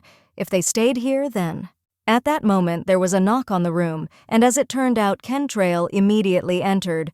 The man looked at them in surprise and asked the girls who gave them the idea to worry about such trifles. He said that he was surprised that the light was still on somewhere and came to check. He asked them to close their doors before going to bed. Marie smiled and said that she usually checks everything before she goes to bed. At this moment, Kentrail approached Ellie and, crouching on his knee, addressed her. He assured her that she could live here as long as she wanted, because they were Briella's valued friends. Anyway, he asked why they were talking about being a maid. Marie said that she convinced her sister to become what she wanted, and she wanted to work as a teacher. Looking at Ellie, Kentrail told her that this was a great idea because she would make a good teacher. The girl asked in surprise if this was true. Kentrail told her that few people could do the job. After all, she is a kind and smart person. At that moment, the man told her that he would find a tutor for her, and at the same moment, the sisters looked at each other in bewilderment. Ellie decided that this was too much and told the Count that he had already helped enough. Kentrail looked at her and reminded her that she wanted to become a teacher. The girl said that this is so, but first she still wants to try it herself. The Count smiled and agreed with her decision. However, he assured her that if she needed help, she could reach out at any time. Ellie was incredibly happy, so she happily thanked the Count for the help and opportunities provided. Already in the evening, our heroine said that she was surprised by her sister's dream. For her, she remained a child. I wonder when she matured so much that she began to think about the future. Kentrail laughed and said that he, too, still considers Briella a baby. Marie laughed in response and added that it was like just yesterday that he was running away from her and wouldn't let her put on diapers. Smiling and looking at Marie, the Count still said that all children grow up quickly. He then turned to her and said that they were very kind to them, so he was grateful for everything. Marie replied that they also owed a lot to them. Kentrail began to reach out to her and say that he would do everything possible for his people. He also said not to worry and take his help not for granted, but as a sincere desire. At this moment, Marie turned away embarrassedly and thanked the Count. Having missed this unsuccessful attempt, the Count turned to the girl and asked if she had a dream. The girl smiled and said that maybe she had a dream in the past. Or now who knows? I used to want to take care of children. Although she did not get a job in a kindergarten, she was still raising children. In any case, in that life her dream came true, and immediately after that she came here. She smiled again and said that now she just wants her children to grow up safe and healthy. The Count looked at her in surprise and said that they were already growing up in care and affection. Marie nodded her head, but soon after said that it was late, so it was time for her to sleep. Looking at the girl leaving, Kentrail understood that if Marie had a dream, no matter what it was, he would like to stay close. The action, meanwhile, takes us forward. For some time, winter has come. Our heroine suddenly remembered that Ellie and the young master are now in class, and they must really want to get out of the mansion. And of course it was true. Brila screamed in bewilderment and told his uncle that all the snow would soon melt. Ellie also said that she had already completed everything. Kentrail pointed out the mistakes and said that we need to think about it again. The young master was beside himself. Nevertheless, the Count told the children that as soon as they had done everything, then they would go and play. Our heroine at that moment approached the children and gave them warm cocoa and also brought the Count coffee. He thanked her for this. Unfortunately, the culprit was never found, so the Count joined the children's home education. Our heroine asked Kentrail how Ellie was doing, to which the man said that she was doing well and that she was a pretty smart girl and determined. Marie looked intently at how diligently her sister was writing something.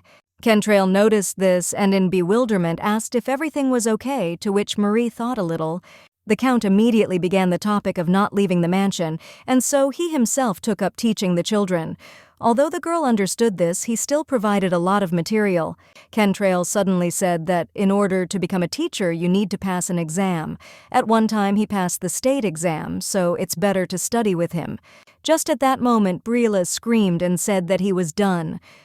At the same moment, Ellie also joined in, saying that she too had coped with everything. The Count was quite surprised and happy about this. One way or another, he knew why they were trying so hard, so he sighed and said that now they are free. The children immediately ran to get ready outside. Marie shouted after them to dress as warmly as possible and not forget about gloves. At that moment, Kentrail put his hand on Marie's shoulder and told her that this was their first snow, so it would be nice for them to take a walk. Our heroine, of course, was not against it, so she smiled and said that this was a pretty good idea. At that moment, the butler approached His Excellency and said that it was cold outside, so he needed to take outerwear with him. Kentrail thanked the assistant and took the cape. Only immediately after that he put it on Marie.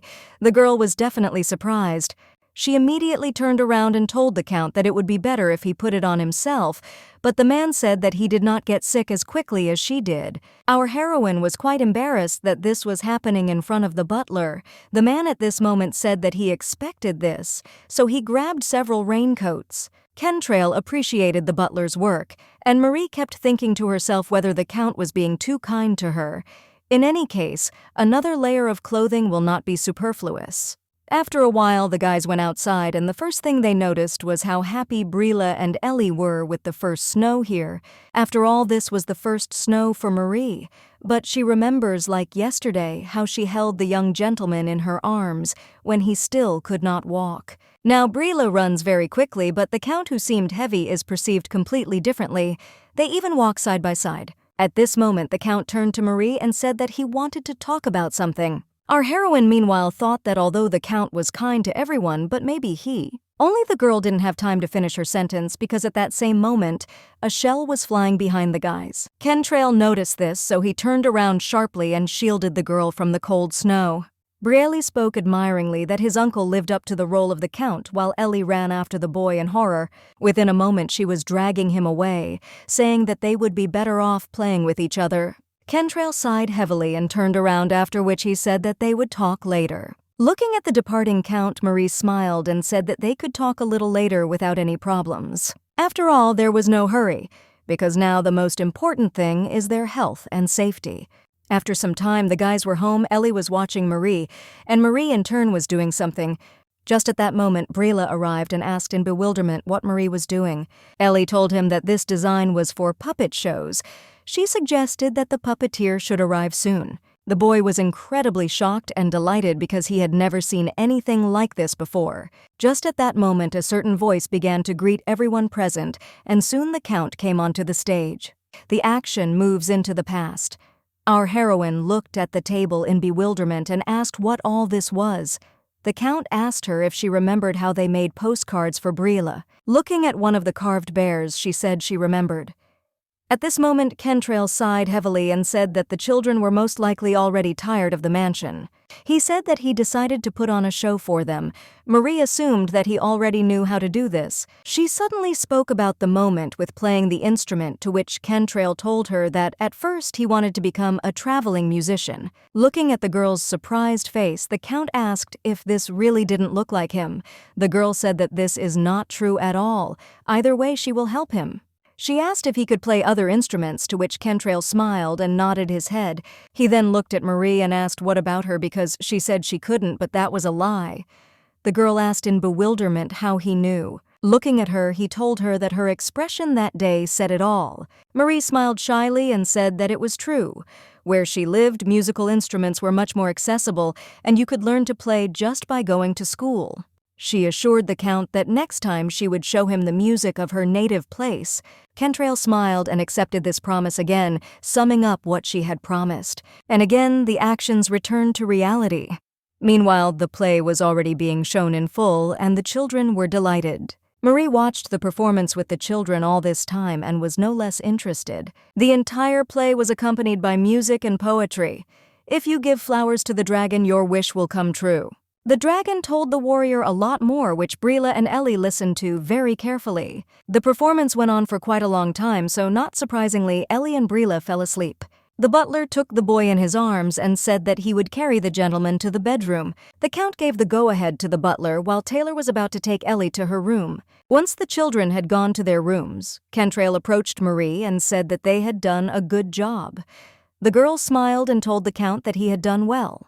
She assumed that the young master really liked it, but in any case, Kentrail said that it was quite difficult to be a dragon. Looking at the model of the dragon, Marie asked in surprise if there were dragons in this world. The Count nodded his head and asked in surprise whether they really weren't in her world. The girl laughed and said that in their world, dragons are just creatures from legends. Kentrail asked in surprise what the legend meant. Marie immediately gave the example of the firebird, but at the same moment the Count asked what kind of bird it was. He apologized and said that he didn't understand a little what she was talking about. Marie smiled and promised to tell the Count about all this in more detail later. At that moment she reached for the remaining figures, but Kentrail stopped her and asked her not to remove them. Taking the prince in his arms, he told her that there was one more personal performance left. He admitted that he was secretly working on it because he thought that Marie was also having a hard time and being bored in the mansion. After some time, the performance was supposed to begin.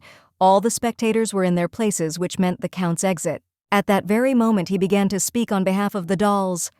"Oh, I can't take my eyes off your beautiful face, so don't pull away, sir." Marie, perplexed, began to think that the Count had tried to recreate a brief history of a popular romance novel.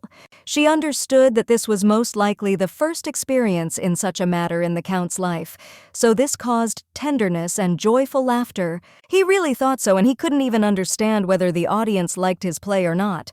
In any case, he continued, "You don't even suspect that I'm changing, only thanks to you, princess." I began to express my emotions more openly, not just respect or banal sympathy. Our heroine was not at peace at that time. Even though it was just a performance for some reason, my heart was beating very fast. At this point, Kentrail said that when he realized his feelings for her, that's when he realized he loved her. Marie knew that it was impossible not to love such a warm, sweet person. In any case, even apart from his status, he is too good for her. Can she love him? Anyway, Kentrail looked at her and asked how she was feeling. Marie finally decided that she would be happy next to him. Soon, with tears in her eyes, she said that it was quite touching. The Count was glad that he was even able to touch her to tears. Meanwhile, the girl was wondering if she could make him happy. Is it possible, being in Marie's body, to make their future with Brila happy? The next day, Kentrail arrived at the king's palace, which made him quite happy. The guy bowed and said that his humble servant had arrived. The man smiled and told the Count that he had been busy with personal problems all his vacation. Was he able to solve them? Kentrail nodded his head, after which he handed over the documents and said that the king's approval was needed. The man, of course, agreed, but still decided to ask who the guy was next to the prime minister. The count smiled and said that it was Beetle. The guy greeted the king with a trembling voice who was surprised by the guy's name. He was interested in what family he was from. Kentrail said it's just people. Beetle, meanwhile, recalled a conversation with the count in which he said that he could not appear before his majesty. However, since Beetle was doing a good job with Kentrail's affairs, he decided to say that this guy was the acting one. The king was surprised, realizing that this was his work. He asked if the guy did everything himself, to which Beetle nodded his head, but added that the count approved the work. At that moment, the man took out some document and said that he should be well rewarded. He also decided that if the count checked all the documents, then everything was correct. Kentrail, however, I asked to check again, but the king had his way. The count asked why His Majesty always takes documents so lightly. The man smiled his wild smile and suggested that he had appointed the wrong person for this position, in which case Kentrail should help choose another. Although the count was surprised by this look, he still asked if he could properly reward Beetle for her work, to which the king agreed. In such a case, Kentrail said that he would like to bestow the title on his assistant. Beetle, hearing these words, shouted in bewilderment and was about to stop Mr. Prime Minister. The king immediately reminded Kentrail that when he placed it near him, there was a resonance in society, and even then he did not support it. The count said there were a lot of rumors back then, but now he's just trying to give talented people what they deserve. Beetle was precisely one of these because Kentrail could entrust the guy with all his affairs in his absence. The king immediately assumed that the count was speaking as if he was going to leave somewhere. Kentrail again said it was just a title.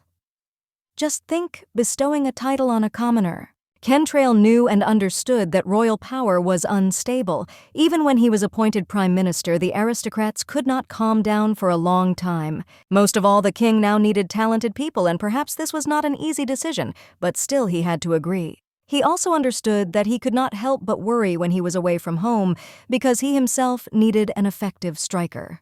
He asked to grant the title Beetle, and then the king's power would become stronger. A lower title will suffice as long as it is not hereditary. The aristocrats will not resist. Kentrail turned to Beetle and asked what he thought, to which the guy screamed and said that he was honored. The king sighed heavily and said that he would still think about this question and request actions are moved forward some time. Kentrail approached the cart. Beetle also came running at that moment, but the count asked him to walk a little, and he listened. A moment later, Kentrail went inside, and Derek was sitting there reporting that everything was ready. The count was glad about this, but again asked his friend for forgiveness for having to do this. Derek said everything was fine, and then asked Kentrail if everything was okay. The guy said that the king would think about it, but still he has no other way than to bestow the title. He can't afford to miss out on talent. Derek asked the count in surprise if Beetle was not their man. Kentrail told him that even His Majesty believed that he was on his side. By the way, he also understood that the investigation would show whether Kentrail would be on the side of the king. Anyway, he said that there would be an announcement for new maids and servants. He asked Derek to prepare and send his people. Derek asked in bewilderment if the count really thought that the queen had something to do with this. Of course, there was nothing wrong with being suspicious of her. The queen certainly benefited from the death of Kentrail's brother and his parents, but it is unclear whether it is aimed at Brila. After all, she may have a grudge against the Charon family. Kentrail immediately said that he would give Derek a list of the families he expelled during that case. He wanted the guy to track them. The guy said he could do it, so Kentrail was happy. He soon admitted that although the matter was difficult, one must not forget about safety. This evening, Marie and Kentrail met. The girl was surprised and told the count that he was late. The guy looked at the girl in surprise and asked if she was really waiting. The girl explained herself and said that the butler asked her so on the way back. She decided to meet the count. Marie immediately lowered her head and decided that this was a rather strange excuse. Unfortunately, she couldn't look him in the eyes after the puppet show, and yet it was rude to constantly look away. Nevertheless, she decided to ask the count if he was tired. After an awkward silence, the count said that everything was as usual. Now our heroine was no less surprised than the count earlier. She couldn't understand why he didn't look at her. After all, if she is not sure that she can make him happy, then you can remember the old Marie and just imagine that she can ruin everything. The girl decided that she just needed not to interfere. After all, she already told him everything about the rest. The Count will take care of it. Although at the same moment a picture of a sleeping Brila appeared before her eyes. The girl immediately grabbed Kentrail by the hand and told him that none of this was true. The Count, perplexed, asked what she was talking about. The girl told him that he was lying because she felt that something happened today. She is worried about him and about Brila Bay that, as it may, they became close people to her. She understood that even if they did not have a future together, she at least hoped that they would be happy. At this moment, she pulled out her hands and said that the Count's lie was also quite obvious. Kentrail asked again in surprise. Marie told him that Brila is very similar to Kentrail. Is he really not his son? After a strange pause, Marie told the Count that she had told him everything, so he too could tell about all the hardships that were bothering him. Realizing that it would be quite difficult to get Kentrail to talk, the girl decided to add that if he was silent, then she would not say anything. Kentrail sighed heavily and said that he would tell her, and yet why does she have such good instincts? In this case, the girl decided that she was right, and the Count had a hard time today. Kentrail sighed again and said that it was indeed a little hard. Looking at the Count, our heroine asked him to tell the truth. If it's hard, then you need to say so because a little is certainly not about Kentrail. The guy turned his speech to Marie and said that it was the hardest for her because he knew her story. The girl said that she would be glad if Kentrail told her about his difficulties. Even if they are small, they can always think of a solution to the problem. Immediately after this, she asked not to think about the fact that she was imposing herself. The Count, in bewilderment, said that this was not so at all. If it weren't for her, it would have been much more difficult for him. Once again, there was a slight silence, after which Kentrail said that he actually had something to tell her. He directly told her that he suspected the Queen and his uncle in all this. Definitely an amazing combo. Our heroine was surprised, because in the original story these two did not play a big role. Of course, if you remember, the Count tried to contribute to the destruction of the palace, but why were they targeting Brila? Marie asked the Count if he had reasons for this. The guy said that it was these two who benefited from the death of their brother, daughter-in-law, and parents. Our heroine suddenly decided to ask what happened to his parents. The guy said that there was a collision on the road, and that's exactly what happened to his brother. After his death, the head of the Charente family was a little. In general, part of the power was transferred to the Queen's family. Power struggle. This is of course not new in history, so Marie could easily understand this. Perhaps Uncle Kentrail really encroached on Charente's power, and if so, then the king may also have something to do with this. Walking along the corridor, Marie thought with bitterness that although she did not grow up in a particularly good family, at least her relatives did not threaten her. One way or another, if the guesses are confirmed, Brila will be in for an unpleasant surprise. We could only hope that this was not their doing. Seeing that Marie's face had changed, Kentrail approached her and asked her not to worry, because he could protect both her and the children. Our heroine suddenly said, "You too." The Count recoiled in surprise and asked what this meant. The girl laughed and told him that he also needed to be protected, and she would do so. Meanwhile, Brila ran at full speed along the corridor, throwing all the pieces of paper. Nevertheless, he brought at least one sheet. It had 100 points on it, and the guy was bragging about it to Marie. The guy proudly asked Marie if he was great. The girl started giggling at how cute this guy was. Just at that moment, our heroine took out a letter and said that the postman had visited them. The children were immediately delighted and asked to let them read it too. After all, Brila didn't just take up writing, which he hated more than life itself. He snatched the letter and quickly ran to read it. Marie shouted after them to be careful. After reading Barry's letters, the guy wanted to write letters to him and conduct some kind of dialogue. They all read together a letter from Barry, who was writing for dear people from the county. The end of the semester was approaching, and he hoped they were doing well. He asked Barry if she listened to her sister since he was always worried about them. Ellie said in bewilderment that she had already grown up. He also turned to Marie and asked if she was forgetting about food. After all, if she falls unconscious again, he will be angry. Then he addressed the young master. Barry assumed he was eating well, having fun and growing. Overall, that was all he had to worry about right now. The guy suddenly said that it was hot last summer. Next to the training field, there was a large tree under which Barry always rests. It seemed that there was something similar in the county, and probably the young master and Ellie were playing near him. By the way, it was even awkward for him to write such letters every time. As soon as he sits down to write, his friends immediately guess that Barry is writing letters to his family. There is nowhere for anyone else to write to him. In any case, he would not have written this letter if Ellie and the young master had not pushed him.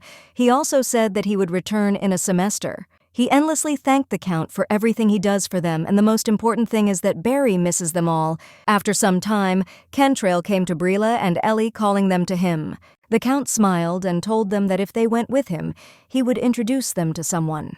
A moment later, Kentrail introduced Derek, saying that he was his strongest and most loyal person. Brila hid behind Ellie in bewilderment and thought about how big Derek was. Marie, meanwhile, was surprised that the Count decided to introduce the children and his assistant. Kentrail sat on his nephew's knee and asked the children not to be afraid of someone he had trusted for a long time. Brila nevertheless said that he was scary. The Count said that if something happens when both he and Taylor are not around, Derek will take care of them. As soon as Brila heard the words that something would change, he immediately asked in horror if everything was okay. Marie told the boy that everything was fine, because you just always need to be prepared for unforeseen circumstances. In any case, Brila now knows everything, which means everything is fine. Kentrail was happy about this too. Once again looking at his nephew, the Count asked him not to worry because he was not going anywhere. Brielle asked if it was true, and added that if my uncle was lying, he wouldn't let it go so easily. Kentrail laughed and said it was true. Just at this moment, Derek bowed down to the young master and personally introduced himself, asking him to take care of him. Our heroine approached Derek and, with a smile on her face, asked him to take care of the young master. The guy just nodded his head. Brila, meanwhile, was shocked by Derek's height and big hands. Hayrin remembered that in the original it was Derek who was with the Count until the end, so he would be able to protect the young master. Of course, at first this guy seems scary and rude, but she is pleased that he is their ally. At this moment, the Count turned to our heroine and asked if they could talk. After some time, they found themselves in the Count's office. Opening the box of letters, Kentrail said that Derek had been working on one case all this time and was at Brila's house. Realizing that we were talking about his grandfather, Marie asked if he was doing well. The Count said that everything was fine and he was still healthy. Then he got to the point again. It was about Brila's mother. He wondered if she had left anything and eventually found her letters. Marie was in a stupor because she understood that the box contained the last letters from Brila's mother. The Count said that he would like to read these letters together because he decided to share all the hardships with her. He admitted that he did not have the courage to open them alone, which is why he called her. Marie asked if she could really look at them, to which the Count said that she was a close person to Brila, so his mother would not mind. Our heroine was incredibly happy to hear this. In this case, she took one of the letters and, opening it, suggested reading them all together. After reading one of Marie's letters, she said that this letter was written shortly before Brila was born. Kentrail agreed with this, too.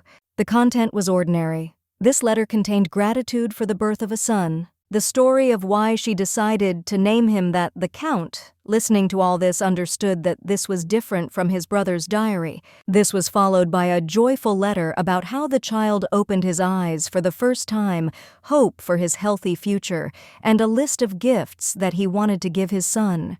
And also there were words that I would like to live long and happily together as a family. Reading all these letters and seeing this desire, tears immediately appeared in Marie's eyes. She was worried that she might not be good enough for the young master. Kentrail immediately told her that this was not true. Putting his hand on her hand, he said that there is no person on earth who can take as good care of Brila as she does. Kentrail said that he was not good enough, but the girl reminded him that he was not ready for this either. But still, he made every effort to become the best uncle. Sighing heavily, Kentrail turned his gaze to the box and said that there was one last letter left. Taking it in her hands, Marie was surprised that it was untouched. Was this really the last letter? One way or another, they began to read it. The Count immediately noticed and assumed that this letter was also about Brila. Our heroine suddenly stopped in bewilderment and asked the Count to wait. He asked in bewilderment what happened. Marie said in horror that Brila's appearance was described here, but it was completely different from what he really looked like. She explained that according to the stories, the location of the birthmark does not agree. Brila has had a birthmark on her left leg since childhood. She remembered it because of its bizarre shape. Nevertheless, once again, looking at the letter, the girl saw how the right leg was indicated here. The Count immediately decided that she was either mistaken or that this meant that the last letter was a fake. In any case, the action moves to Marie's room where she was resting while Ellie was writing a letter. Our heroine kept thinking about how deeply she felt. Ellie noticed a strange expression on her sister's face and therefore asked what happened. Marie stood up and told her little sister with a smile on her face that everything was fine. Deciding that everything was in order, Ellie said that she would have a small request. She would like to take a walk. The girl said that her friend was leaving somewhere outside the capital, and that's why she wanted to say goodbye. Our heroine understood that her sister had not left the estate for a long time. One way or another, she is glad that Ellie is texting with friends, and the desire to see them is not strange. Exhaling heavily, the girl said that she would ask the Count for permission for such a matter. After this, Marie asked Ellie if she was wondering why they were not allowed to leave the estate. The girl thought a little and assumed that all this was due to the fact that someone was hunting the Count. Ellie said that she previously thought that he had been caught, but since they continue to sit here, it means that something has not yet been settled. Marie couldn't restrain herself at that moment and simply hugged her sister without further ado. Almost with tears in her eyes, she told Ellie that she was already very grown up. One way or another, even if she understood everything, it's better not to overdo it, and then everything will be fine. The very next day, Marie talked with the Count. Then he asked in surprise whether Ellie really wanted to go out. Our heroine nodded her head, saying that Ellie wants to see her friend who is leaving after all. Almost a year has passed, so her desire to go outside is understandable. Marie told the Count that Ellie understands the seriousness of the situation, and she is not just giving in to desire. Kentrail still decided to agree to this adventure, but in this case he said that Derek would go with them. Our heroine asked if it was for an escort. The Count, of course, nodded his head. Looking at his assistant, he said that Derek had finally moved, so now he was ready to protect them. It was to this person that he completely trusted himself and his safety, so he could calmly send Ellie with him. Marie understood that Derek was strong in body and served on the Count's side, so certainly nothing should happen. In this case, our heroine smiled and, thanking the Count, said that she would tell Ellie everything. Kentrail looked at her with admiring eyes. He then asked Marie if she was feeling stuffy, and soon after he suggested they go for a walk as soon as he finished work. The girl smiled and said that they could do this after capturing the criminal. The Count thanked her for her understanding, and in this case he promised her that they would go somewhere after all this. Our heroine immediately asked if the Count had an idea about the criminal and the one who wrote the last letter. The guy said that around the same time there was an accident, and according to rumors, a maid disappeared from the Brila house. Marie suggested that she was involved in the substitution of letters, although the Count was not sure there was still a possibility of this, and that is why he is looking for her. Seeing these surprised faces of Marie, the guy would like her not to worry so much. Nevertheless, he understood that if he made a mistake, he would be guilty of Brila like no one else. In any case, he offered cookies for Marie. The girl took the cookie and thanked the Count, saying that the young gentleman also ate sweets, and by the way, in this house, all the men love sweets. In any case, Kentrail was incredibly glad that he could share his experiences with Marie. Actions are postponed to the next day. Derek and Ellie were just heading into town. At this moment, the girl turned to the man. The guy asked to call him Derek. Looking at him, she asked if he could do something about his dark clothes. The guy looked at himself in bewilderment and asked what this meant. Ellie told him that his clothes are conspicuous, and he scares people. Derek agreed with grief, and in this case, Ellie said that she would help and show what was worth buying. After some time, the guys left the boutique and Derek didn't look like himself. Ellie immediately praised herself, saying that she as a designer has taste. Derek looked at himself in bewilderment and asked if it really suited him.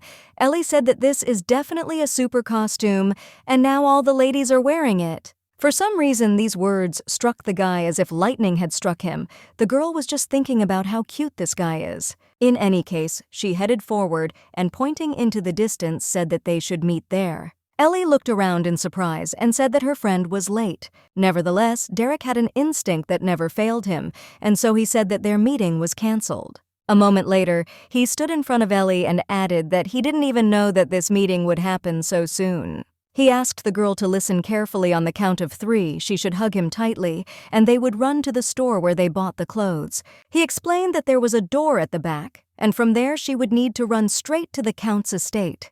Ellie asked in surprise what Derek would do. Of course the guy could stand up for himself, so he asked him not to even think about it. To himself he understood that it was better to stay with the child, but there were too many enemies. It is strange that for these people sending so many mercenaries is a common thing. After a moment he decided not to think too much, so he grabbed the girl at about 3 and they ran. Ellie's hat even flew off from such harshness. At this time a chase began after them. After some time they came running to the destination that Derek had spoken about. The guy touched the girl and told her that he believed in her and that she was strong so she could handle it. As soon as he wished her luck, he turned around and ran in the other direction to detain the mercenaries. Ellie, in turn, thought that she had to do everything not to become a burden for Derek, so she needed to quickly run to the Count and call for help. Only she couldn't escape because at that very moment one of the mercenaries overtook her and ordered her not to move. The girl, with horror in her eyes and trembling in her body, began to slowly turn around, not even knowing what to do. Soon, a dull and heavy blow was heard on this freak, and he fell to the ground. Ellie turned around in bewilderment and saw Yuji's in front of her, who was asking her former student if she was okay. The girl immediately ran to the teacher and hugged him. Yuji's nevertheless said that it would be better for them to talk later, but for now, they need to run. Fortunately, that evening, the girl was already at the estate and sleeping in her bed, but Marie didn't even leave her side. The Count in turn did not leave both Ellie and Marie. At some point, he broke the silence and asked the girl how Ellie was feeling. Our heroine said that her sister was not injured, but most likely this incident shocked her too much. Soon, she turned to the Count and with tears in her eyes said that it was all because of her. She put her sister in danger.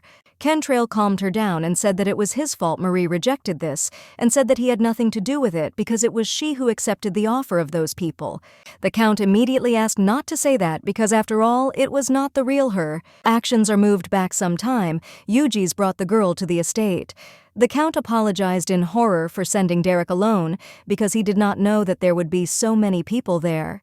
However, he asked how Derek was doing. As it turned out, he injured his hand, but it was not fatal. In any case, he really regrets that he could not protect Ellie. Returning to the real world, Marie asked the Count how the young master was feeling. The man said he was crying. He was afraid that he might get dehydrated from this, so he asked Taylor to look after him so he would be fine. The Count also added that after a thorough investigation, it turned out that the letter was a fake and her friend had long fled from this house. In turn, Ellie, due to the fact that she did not leave the estate for a long time, did not hear about this news. Marie assumed that these people wanted to kidnap Ellie and threaten her.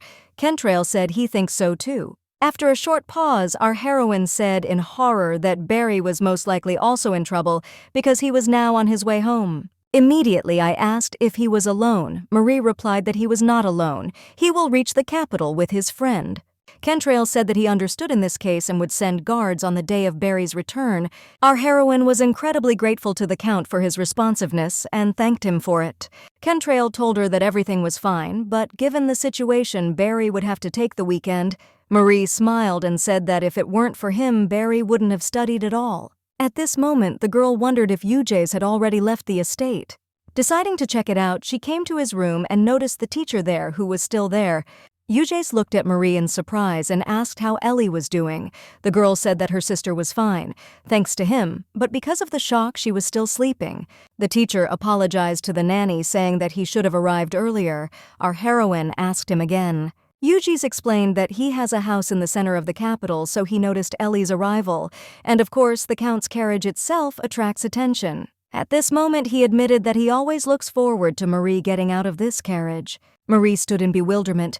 The guy laughed and apologized. Still, he was afraid to burden her, so he wanted to get closer gradually.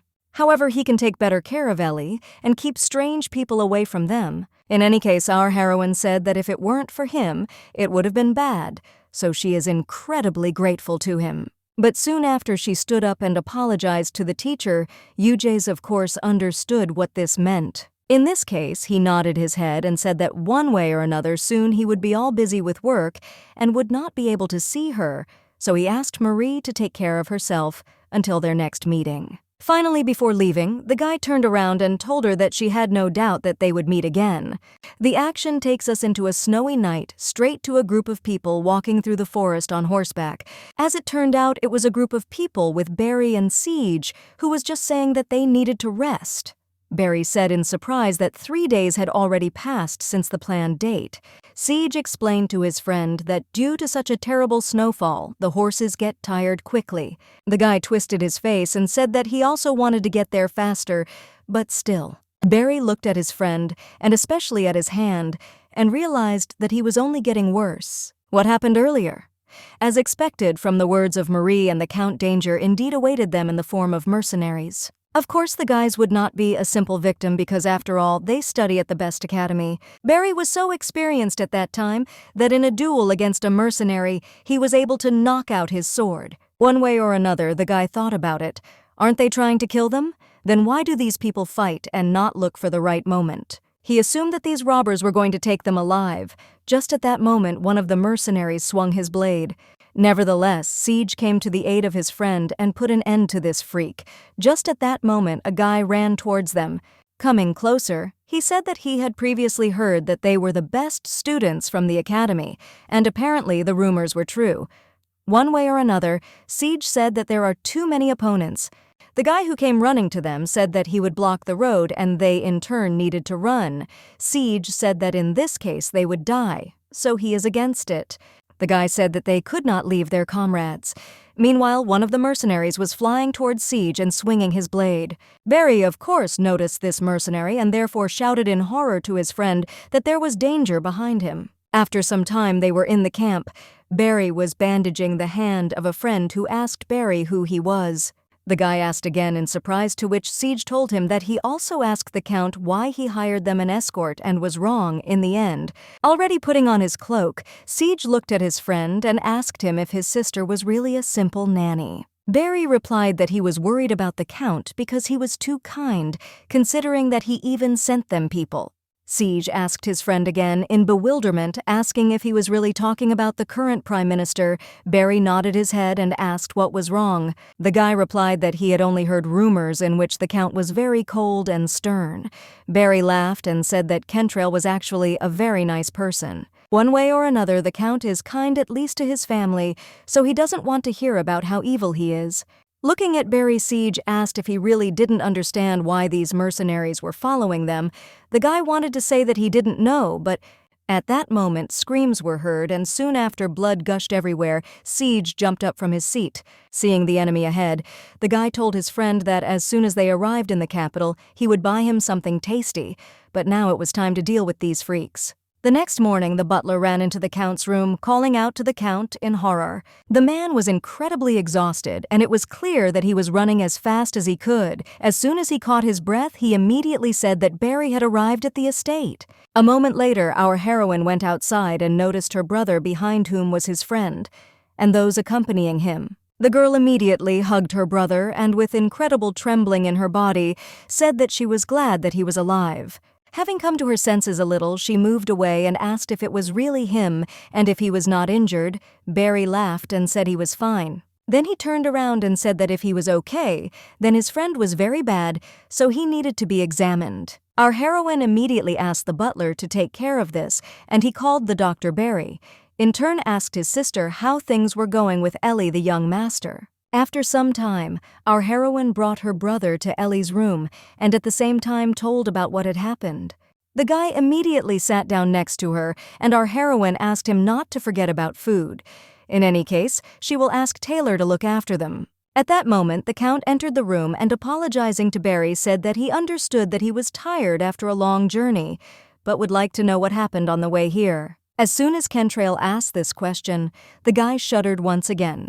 Holding his sister's hand, he said that when they were almost arriving at the estate, another attack occurred. Kentrail sighed heavily and soon after told Barry that his friend was recovering, but he had lost too much blood and passed out. In any case, the Count said that he would contact the Siege family, to which Barry was very grateful.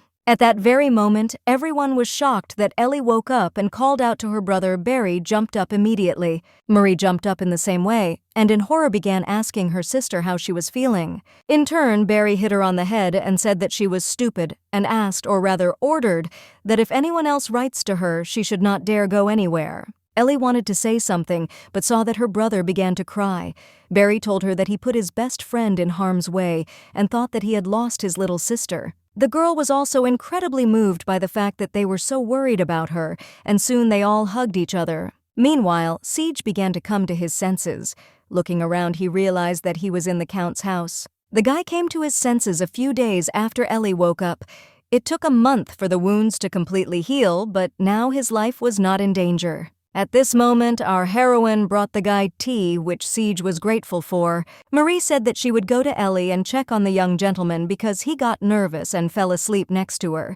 Barry told his sister that he would look after his friend. As soon as the girl left the room, the guy told his friend that the Count advised him to rest. Siege agreed with this. Soon after this, the guy changed his face and asked if there was news from his family. Barry replied that the Count had already sent them a letter, so everything was fine. For some reason, it was clear in Siege's eyes that something was wrong with this, but he decided not to attach any importance to it, just like Barry. Then the guy looked at his friend's hand and asked how Barry himself felt because he also got it. The guy said that was true, but he got off lightly. Barry also said that there is more news.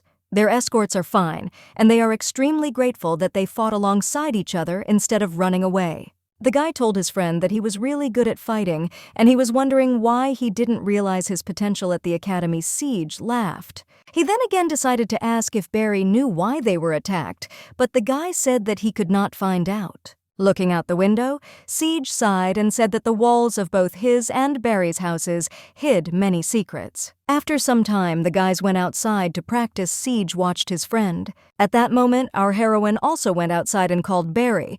The guy immediately stopped. The girl asked her brother if he started training too early, to which the guy said that everything was fine. Breely also greeted Barry. The guy at that moment said that the one who goes out with him and just watches has more problems. Siege said embarrassedly that he actually didn't break any bones. At that moment, a voice came from behind them telling Barry that he had really grown up. As it turned out, this person was Taylor, who went outside after hearing a familiar voice. The guy immediately scratched Barry's head and reminded him that he asked to be called teacher.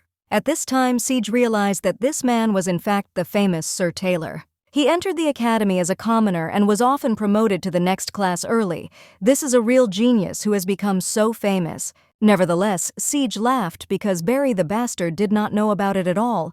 When they told him, he only said that Sir Taylor had not told him anything like that. At this moment, the guys approached Siege. Barry introduced his friend whom they met at the academy. It was a great honor for Siege, so the guy got up from the ground and introduced himself. Siege Kaler. This name was known for Taylor. Under the direction of the Count, he conducted a small investigation. This family is quite noble, living in a remote area, and they have always remained neutral in the struggle for power. They have 2 sons, and Siege is the youngest. The eldest son is the successor, so Siege is not entrusted with important matters. In the academy, he is known as a sincere, excellent student, and judging by how hard he fought, sighing, the guy decided that he really looked like a genius in this matter. It's a pity that Siege couldn't show his skills now due to injury. Nevertheless, at least Barry was able, so the teacher invited the former student to study with him. Barry, of course, was only for it, so soon after these words he rushed to the attack. Ellie and the young master watched in admiration as their brother and Taylor fought. Breely said in surprise that Barry's brother was very cool. Ellie smiled and said it was all because he worked hard. But in any case, the brother was unable to parry Taylor's blows several times.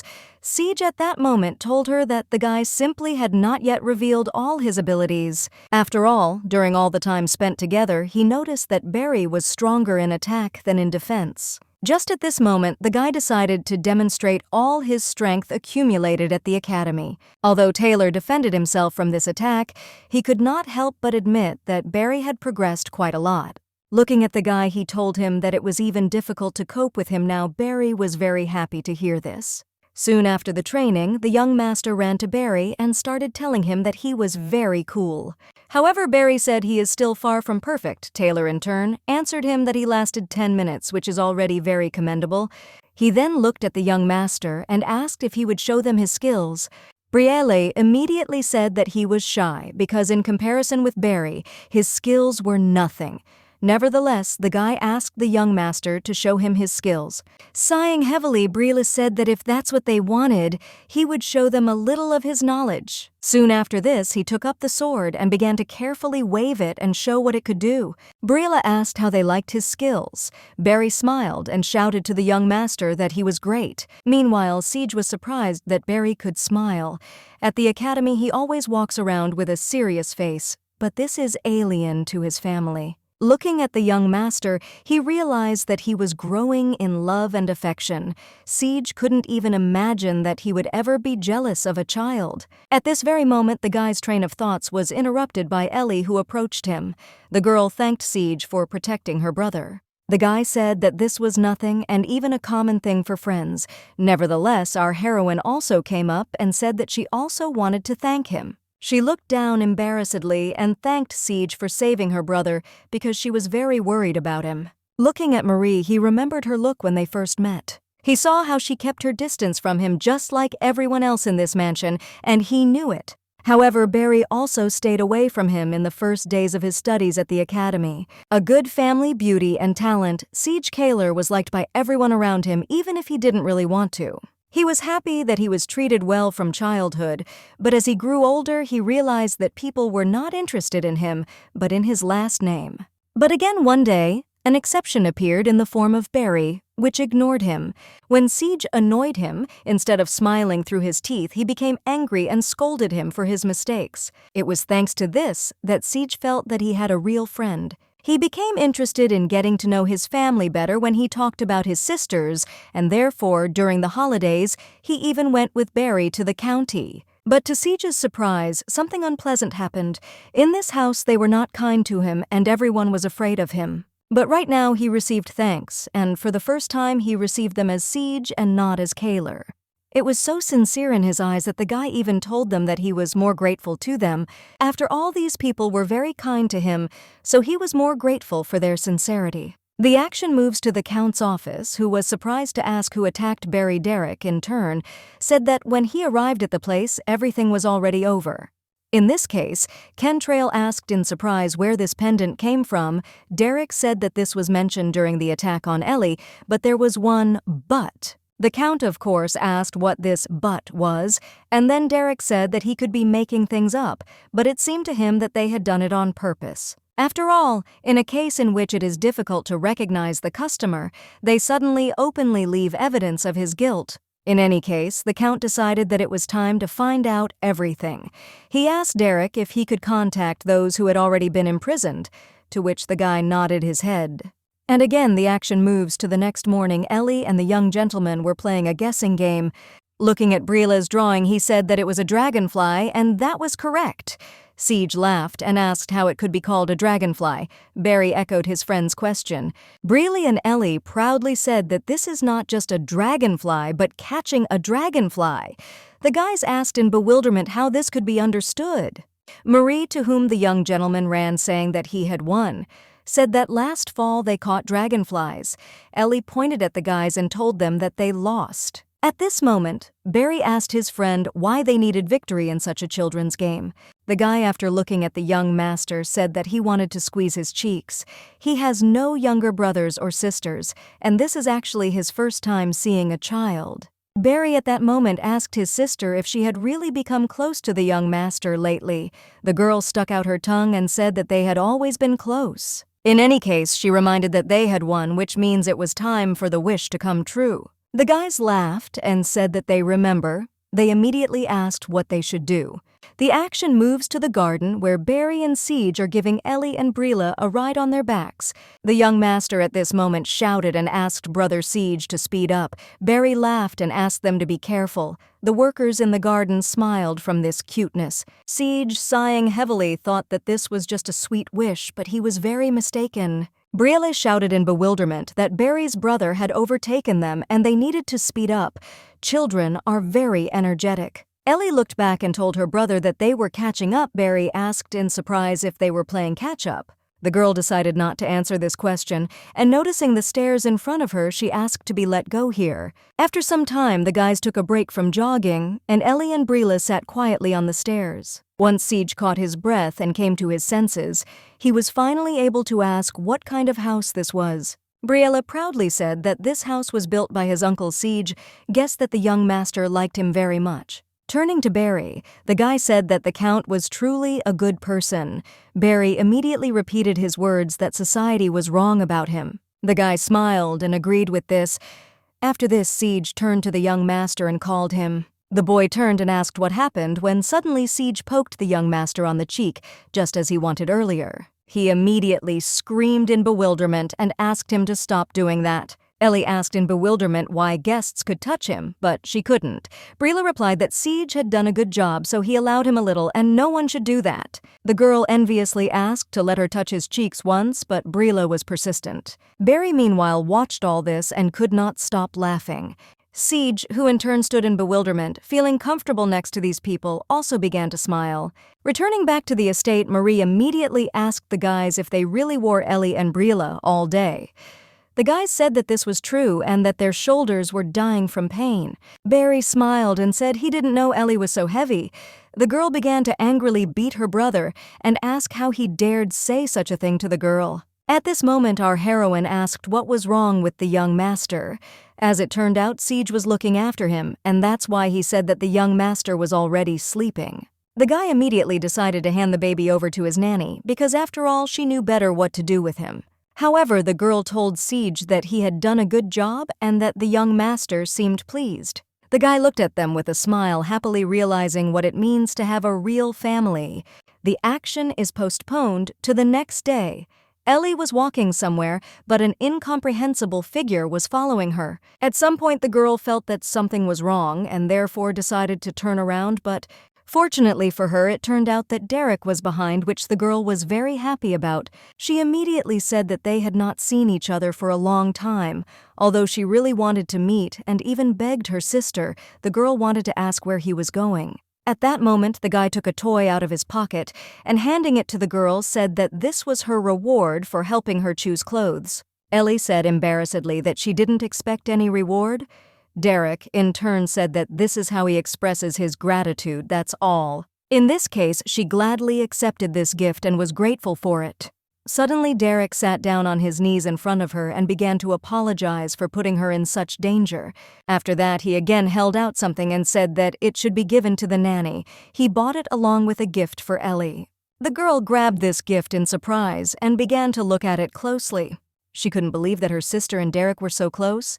Why is he giving her a gift out of the blue? Derek in turn thought that even though the nanny doesn't know, this is a sincere gift, an apology for his doubts about her. He knew that if she were their enemy, her family would not be threatened.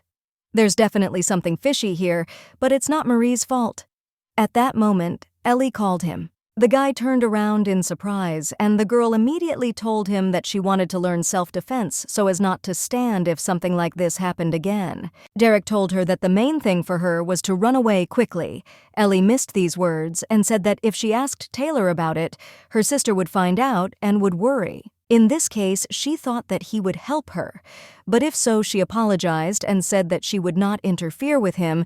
Derek immediately told her that she was not bothering him. Looking down, the guy understood that although Ellie didn't show it, what happened certainly shocked her. Sighing, the guy took her hand and said that he would show her something, but still her task would be to run away as quickly as possible. Ellie happily agreed. The action is moved to the library. Our heroine, looking through the shelves of books, assumed that she had already read all these books. At that moment, she turned around and looked at the window that was damaged in the incident. How exactly the arrow flew at them from this window, which still frightened Marie very much. At that moment, the Count entered the room and suggested that the girl was once again looking for some kind of book. He approached her and said that she could ask others to teach hieroglyphs to children instead of torturing herself. However, our heroine said that she could not trust this to anyone else. Kentrail has made this decision, but its advice always stands. The girl at that moment said that she was looking for a book about noble families. The Count assumed that she wanted to study the family tree. Marie said it was true. She wants to study it and everything connected with it because he said that he was suspicious of the Queen and his uncle. Our hero was not going to find out more about them, and besides, her knowledge about this world is small. Kentrail in turn changed his face and said that this was exactly what he wanted to talk about. After some time, he showed her all sorts of documents. The drawings had the emblem of the royal family all over them. The Count once again said that she was right. This pendant was dropped while trying to visit Ellie. In this case, our heroine was disturbed by the fact that these people did not seem to hide what they were doing and who they were. Kentrail nodded his head and said he thought so too. In any case, he sent his people to the palace. How he was told that when his uncle arrived, there all the servants were forced to shut their mouths. Isn't it possible that it all started from that moment? Marie, regarding the words about the Count's people in the palace, seems to understand why he was made an eminence grise. It seems like a struggle inside the palace is simply inevitable. One way or another, the Count told her that was all. There was no more news or anything suspicious. But still, that was not all Kentrail also learned about the Queen's personal life, although it was unpleasant. According to rumors, in order for the Queen to please the King, all sorts of goods were purchased to facilitate this. Initially, the King hated his uncle Kavran. The world spoke of the love of his daughter, and the King as something great. But based on all these facts, a question arises, was this all an act? Kentrail, of course, assumed that their relationship was contradictory, but he had no idea that it would turn out to be so dangerous. Holding the royal pendant in his hands, Kentrail asked Marie if she felt doubt in her heart. The girl nodded her head and said that someone definitely wants the Queen to be suspected in this matter. Either the Queen or her side must be to blame. At this point, the Count apologized to the girl, saying that if they had caught Barry's attackers, there would have been more information. Our heroine smiled and, looking at Kentrail, told him not to think about that because he already works very hard. Suddenly, there was a knock on the door, and soon the butler came inside. The Count asked in surprise what had happened. The butler said that he had received a letter. Kentrail said he could have just left the letter on the table, then why the rush? The man held out the letter and said that it was an invitation from the Queen's palace, but he thought it was strange. The Count asked why he thought so, and the butler immediately replied that the recipient was not his lordship, but Madame Nanny. The girl was surprised. Why was she invited? Did she really commit some crime without knowing it? Kentrail told her that during his investigation, Marie had no record of committing crimes, so there was no need to worry. In this case, the girl assumed that she would still have to be present there. The Count told her that this is a ball that is held every year. However, he didn't go to them, so he thinks that nothing bad will happen if she doesn't go either. Marie decided that he could do this because he is a Count. Kentrail could not understand whether her presence there was necessary. The girl said that they had to go, otherwise they won't know why he's angry with her. If the Queen is connected to incitement to murder, this point will help find out what is going on behind the scenes. However, Marie was worried because she is very bad at etiquette. She didn't even know what to do. Don't they give the King a special greeting in places like this? The girl still said a lot of disturbing words, but the Count put his hand on her shoulder and said that if she was going to go to the ball, he would teach her etiquette. One way or another, the time had finally come to give her the gift. The girl asked in surprise what gifts we were talking about. At that moment, he took out a box from behind his back and asked Marie to turn her back to him. The girl nevertheless obeyed the Count, and soon after that, he put a pendant on her neck. Since Marie said she doesn't mind jewelry, Kentrail wanted to give her a gift that she would feel comfortable wearing. Our heroine looked at the pendant in surprise and asked if she could accept such gifts, but still it was incredibly beautiful, although very expensive. The Count smiled and said that he hoped that she would wear it during the party too. This time he chose a small decoration so that it would not hurt Briella. Marie was very pleased with this gift and the attention of the Count, so she accepted this gift and thanked him. The very next morning, the county said goodbye to its guest. Siege was forced to bow out. Our heroine looked at the young master and assumed that he was very saddened by Siege's departure. The guy was glad that they started treating him like that, so at that very moment he sat down next to Breely. Taking him by the hand, he told the young master that compared to living in his house for several years, he had much more fun living here for a few months. The kid was now both happy and sad. but Siege still promised that he would return. Brille was moved, but the nanny told him that one way or another they would meet again at the Queen's ball. Siege at that moment looked at Barry and told him that he still didn't believe that he would meet them there. The guy said that he would stay at home with Ellie. Also, shortly after these words, Barry told his friend that he might take a leave of absence next semester. Siege sighed at first and then laughed. Barry laughed back and asked what that meant. He won't be there, but he's laughing? The guy suddenly said that he had almost no friends besides him. If he controls himself, then there will be a lot of people around. Siege nodded, and soon after that he advised his friend to think about returning as soon as possible. After some time, the guy waved his hand and stood near the carriage. As soon as everyone said goodbye to Siege, he climbed into the carriage, and as soon as they set off, the guy decided just in case to apologize for all the inconvenience. After a while, the guys were sitting in the palace. Marie drank tea. The Count read the newspaper, and Barry and Brille played together. Our heroine suddenly looked at the young master and smiling a little said that people appreciate when they lose. The Count asked her again. Marie said that Ellie always says that when 4 people play together, they can evenly divide into pairs. Kentrail smiled and suggested that Siege was good with children. Our heroine said that if it weren't for their preparations for the ball, he would have stayed here. However, Marie was restless because she sent several letters saying that Siege was wounded and was in the county, but as a result, no one visited him, and she was a little surprised. Probably the second son enjoys less cordiality in the family. The Count told her that he was not interested in becoming the head of the family, so there was a good relationship between him and his brother, but still, most often, it was not like that. At that moment, our heroine looked at the Count in surprise and said that if he did not become the head of the family, then suddenly there was a knock on the door. The butler told his lordship that the things he spoke about had arrived. Kentrail was happy about this, just like Brille Marie asked what these things were. The Count smiled and said that since it would be her first time at the ball, it would be impossible to wear what came to hand first. Having seen a whole bunch of new things, Marie told the Count that it was somehow too much to just accept all this from him. Kentrail refused to listen to this and asked to just accept it. The girl understood that the necklace given earlier was most likely also very burnt.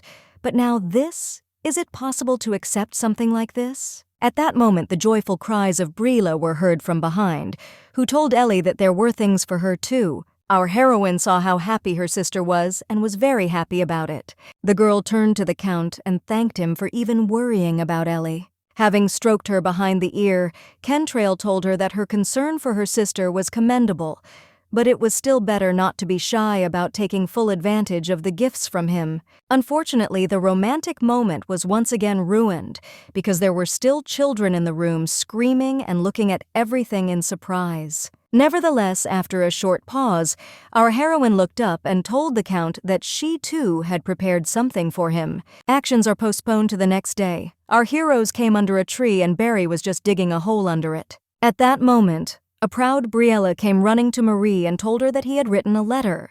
The Count looked at everything that was happening and asked our heroine in surprise how she even thought of this. Marie smiled and said that in the place where she grew up, children did this at least once. Looking down and looking at the box, she said it was called a time capsule. They will all put letters and things here together, then they will bury this box, and after a while they will pull it out.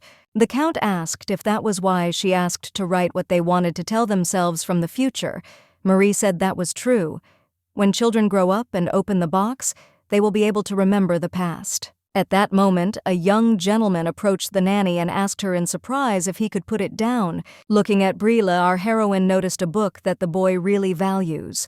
The young master in turn said that he was already big, so he didn't need to read fairy tales. One way or another, he finally asked the book of fairy tales to be a good girl because later he would return to meet her. After everyone put their things down, our heroine said that the time capsule was a good memory. One way or another, she said that she would like to fill the children with expectations about the future.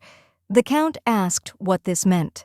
The girl looked at the children and said that this was so that they would not be afraid of tomorrow because of any terrible incidents. Shortly after this, Marie asked her brother to look after the children while she buried the box. The Count sat down on his knees at that moment. Looking at his letter, written by him in advance, he only thought that Marie did not understand anything. Everything he gives is material, even if she always says that she receives unnecessary care. But still, for himself, he knew for sure that it was she and not he who shared the most valuable things. After a while, the guys looked at Barry in surprise and told him that he looked like a different person in these clothes. The guy embarrassedly thanked them for their compliments and then told the young master that he was also extremely handsome, probably because he had already grown up a lot. Then the two guys switched to Ellie and started telling her how beautiful she was, but at that moment Marie finally came out to them. Briella immediately ran to her saying what he knew: "Marie is the most beautiful." At this moment, a carriage finally arrived in the county which was supposed to take our heroes to the king's palace. Soon after the carriage arrived, the butler opened the doors and wanted to help Marie up, but the count asked to wait. The man came up and told the butler that he would do everything himself, so he immediately extended his hand. Our heroine was pleasantly surprised by the count's attention and care. The butler in turn did not even think of contradicting and was glad to see the current count. After Marie entered the carriage, Ellie was to follow, whom the count also helped to get inside. As soon as they sat down, our heroine began to examine the necklace she had been given. Ellie noticed this necklace and immediately told her sister that it was very beautiful. Marie smiled and thanked her sister for the nice words. However, Ellie doubted that she bought it herself, so she would like to know who gave it to her. Marie looked away in surprise and asked what she needed to confess. Enthusiastic, Ellie asked her sister not to try to evade the answer. Shortly after this, Kentrail came inside and told the guys that they would see each other when they arrived in the kingdom. He wished them a good trip and said that the butler would take care of the mansion, so there was no need to worry and it would be better to have fun there. After some time, our heroes arrived at the palace. Marie asked her sister not to be nervous and to do as they taught. Ellie looked at her sister and said that most likely among all of them she was the most nervous. Nevertheless, Marie told her not to forget to run to Taylor in case of danger. Barry at that moment approached his sister and asked her not to forget to take care of herself first in such a situation. Don't put yourself in danger trying to help others. However, the count approached them and reminded them that this was a royal palace, so they would not be subject to a surprise attack. Kentrail smiled and said that he would watch them so that they could not worry and enjoy the ball. All our heroes were ready for the upcoming event, so all that remained was to get used to their surroundings. Kentrail at that moment leaned over to Marie and told her that he would accompany the children. Immediately he put on a serious face and walked forward while everyone around him greeted the Prime Minister. People also noticed the girl who came with the Count. They assumed that this was the nanny of the Count's family. Meanwhile, Briella was the happiest because he met his friend Jaden. The guys joyfully ran to each other, saying that they had not seen each other for 100 years. Jaden wanted to say something about his parents when suddenly angry, girlish screams were heard behind them. Turning around, they noticed Jaden's younger sister, Ciela, who was asking her brother where he ran so abruptly alone. She wanted to ask her brother if they were finally going where they were going, but in front of her was a very handsome guy who immediately attracted her with his appearance. The girl looked at him admiringly, and Jaden in turn introduced his sister to the family of Count Charant. Ciela bowed and greeted them. At this moment, an unexpected meeting occurred again. Jake Viscount told the Count that if he saw him here, the sun would most likely set in the west. The guy immediately showed Bedoul, who thanks to Kentrail received the title and territory last summer. This guy is very good at his job. Bedoul was embarrassed by such compliments, so he bowed to the Count, saying that he wanted to meet in person and convey his gratitude for such help. Our heroine in turn looked at all this and thought that it was true. The Count has recently been unable to engage in social life, or more precisely, he did not want to. Nevertheless, she began to look around and to her surprise saw UJs at the ball. The guy noticed the surprised look, so he turned around and noticed that it was Mrs. Nanny. He immediately approached her and asked if she was doing well. Marie said everything was fine. The girl began to say that the young master was in that direction when suddenly she realized something. At their last meeting, she refused the teacher Ujes his declaration of love. However, the man looking at Marie said that she looks great today. Anyway, he said that he didn't expect to meet her here. The girl smiled and said in response that she did not think she would end up in such a place. The girl said that she was here because of the Queen's invitation, and now she is enjoying a luxurious life. The guy asked in surprise about the Queen. Marie answered him that the queen most likely wanted to see Brila, and she allowed her as his nanny to be here with them. The girl asked if the queen didn't usually invite people. Euges told her that this was a very unusual thing, but it was true that the queen loved children. One way or another at that moment he handed the champagne to the nanny, saying that it was good because it had a sweet taste. The sweet girl apologized and said that she was very nervous so she couldn't drink alcohol. Euges immediately said that he understood her. In that case, he picked up the bottle and asked, "What about this drink?" In turn, he assured her that it was a non-alcoholic drink. Our heroine was surprised that after that incident, teacher Euges was so friendly, she decided to agree anyway. At that moment, the guy said that he was hoping to meet His Excellency, but he was not visible. Marie answered him that the Count had gone away for a while to talk with a friend. In this case, the guy asked the nanny to stay with him later, when suddenly Kentrail and Brila appeared on the horizon, who said in surprise that this was teacher Euges. Our heroine showed Euges in surprise and said that they had not seen him for a very long time. The Count said it was true. Euges immediately greeted the Prime Minister. After that, he greeted the young gentleman, but he asked him in bewilderment what he was doing next to Marie. Kentrail took Marie with him, saying that the ball would start soon, so it was time to go inside. The girl smiled at the teacher and said that they would meet again. The guy waved his hand at her, a little depressed, wishing her to have fun. Meanwhile, Ciela called her brother Barry and diligently told him something, but at that moment, Siege entered the room and told him that he had been looking for them for a very long time. Barry immediately apologized and said goodbye to Ciela, saying that he would return as soon as he had spoken with his friend. Ciela was very upset, and Marie asked her brother not to go too far. Siege laughed and quietly told Barry that he was really popular already. The guy asked to stop making fun of him. Then he sighed and asked what he looked like in the academy, where there was no one to protect him from children. He must see this appearance. However, in turn, Siege said that he would also take a leave of absence and approached him to say so. Barry screamed in bewilderment and asked why he was doing this. Siege that he's just bored. A moment later, the guy walked away from Siege because he noticed someone's gaze. Some guy was watching them all the time and did not take his eyes off. Barry assumed that this was the Siege family. The guy in turn said that they are not alike at all, but still, Barry is savvy. Since he is the second son, he may become a hindrance to his older brother in becoming the head of the family if he graduates early from university. Barry didn't even know how to react, so his face rather showed regret. Siege asked not to make such a face because he is normal. At that moment, our heroine was watching the guys and suddenly remembered Siege's age. After all, the story of the original novel will begin soon. Nevertheless, at that moment, His Majesty appeared on the balcony. The man said that he was glad to see everyone. He smiled and thanked everyone for their visit. Their public affairs of state always bring them great help. The king said that he and his wife decided to arrange this Thanksgiving banquet. Our heroine, meanwhile, asked if the king was dressed many times more luxuriously than the queen. The count explained to her that the queen dresses modestly so as not to attract other people's attention, so there is no need to worry about this. He had heard that these were the king's preferences. Since childhood, he liked luxurious things. Marie understood that the queen simply could not wear the desired dress even at the ball, which she herself was in charge of.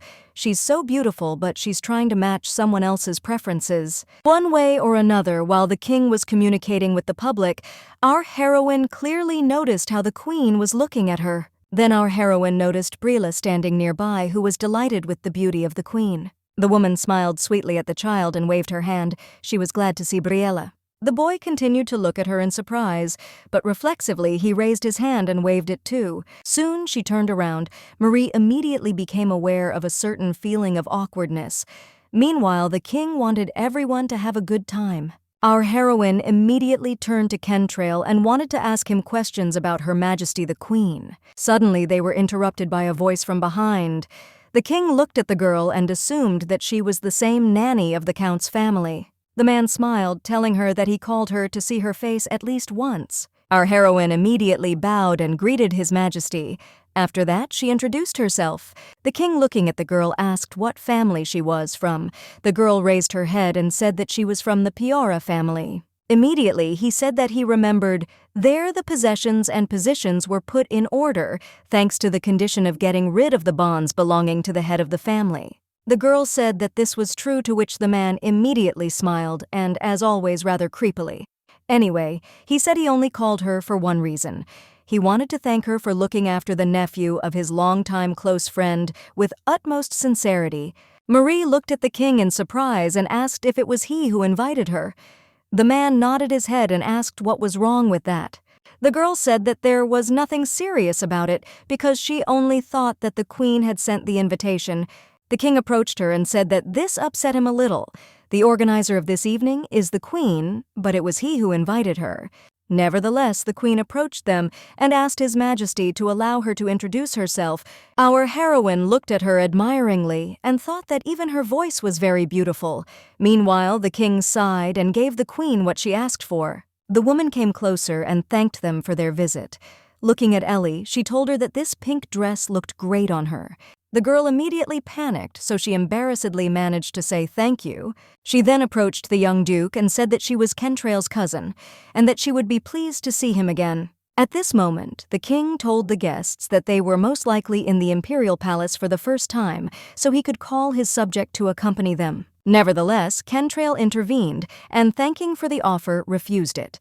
He said that he would escort his people himself, and the king was still busy greeting other guests. Immediately after this, he turned to Marie and smiled while looking at her. All the people around were shocked that the prime minister had just smiled in front of everyone. Anyway, Kentrail said they'd probably bow out soon. In turn, the queen still looked after them. As soon as Kentrail and his people departed, the woman called her subject to her and asked her for something. After some time, the girl approached our heroine and called her. She said that the queen asked to meet her in the garden. The count immediately decided that he had to refuse. He asked the girl to tell the queen that Marie was not feeling well. Meanwhile, the girl thought about it. Soon after she agreed, thinking that the queen would not harm them, the count asked her how she could be sure of this. The situation with the meeting of the queen and Brila immediately appeared in her head. Marie decided that a person who loved children would certainly not harm the young master. The count still wanted to stop her, but our heroine told him that she would be in a prominent place. Kentrail still agreed, but asked her to be careful.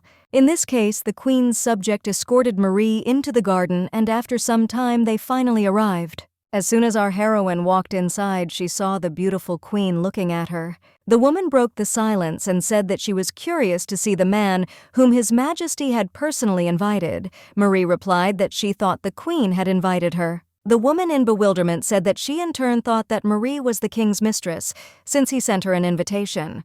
Our heroine screamed in horror and said that this was not so because they had never even met His Majesty in person.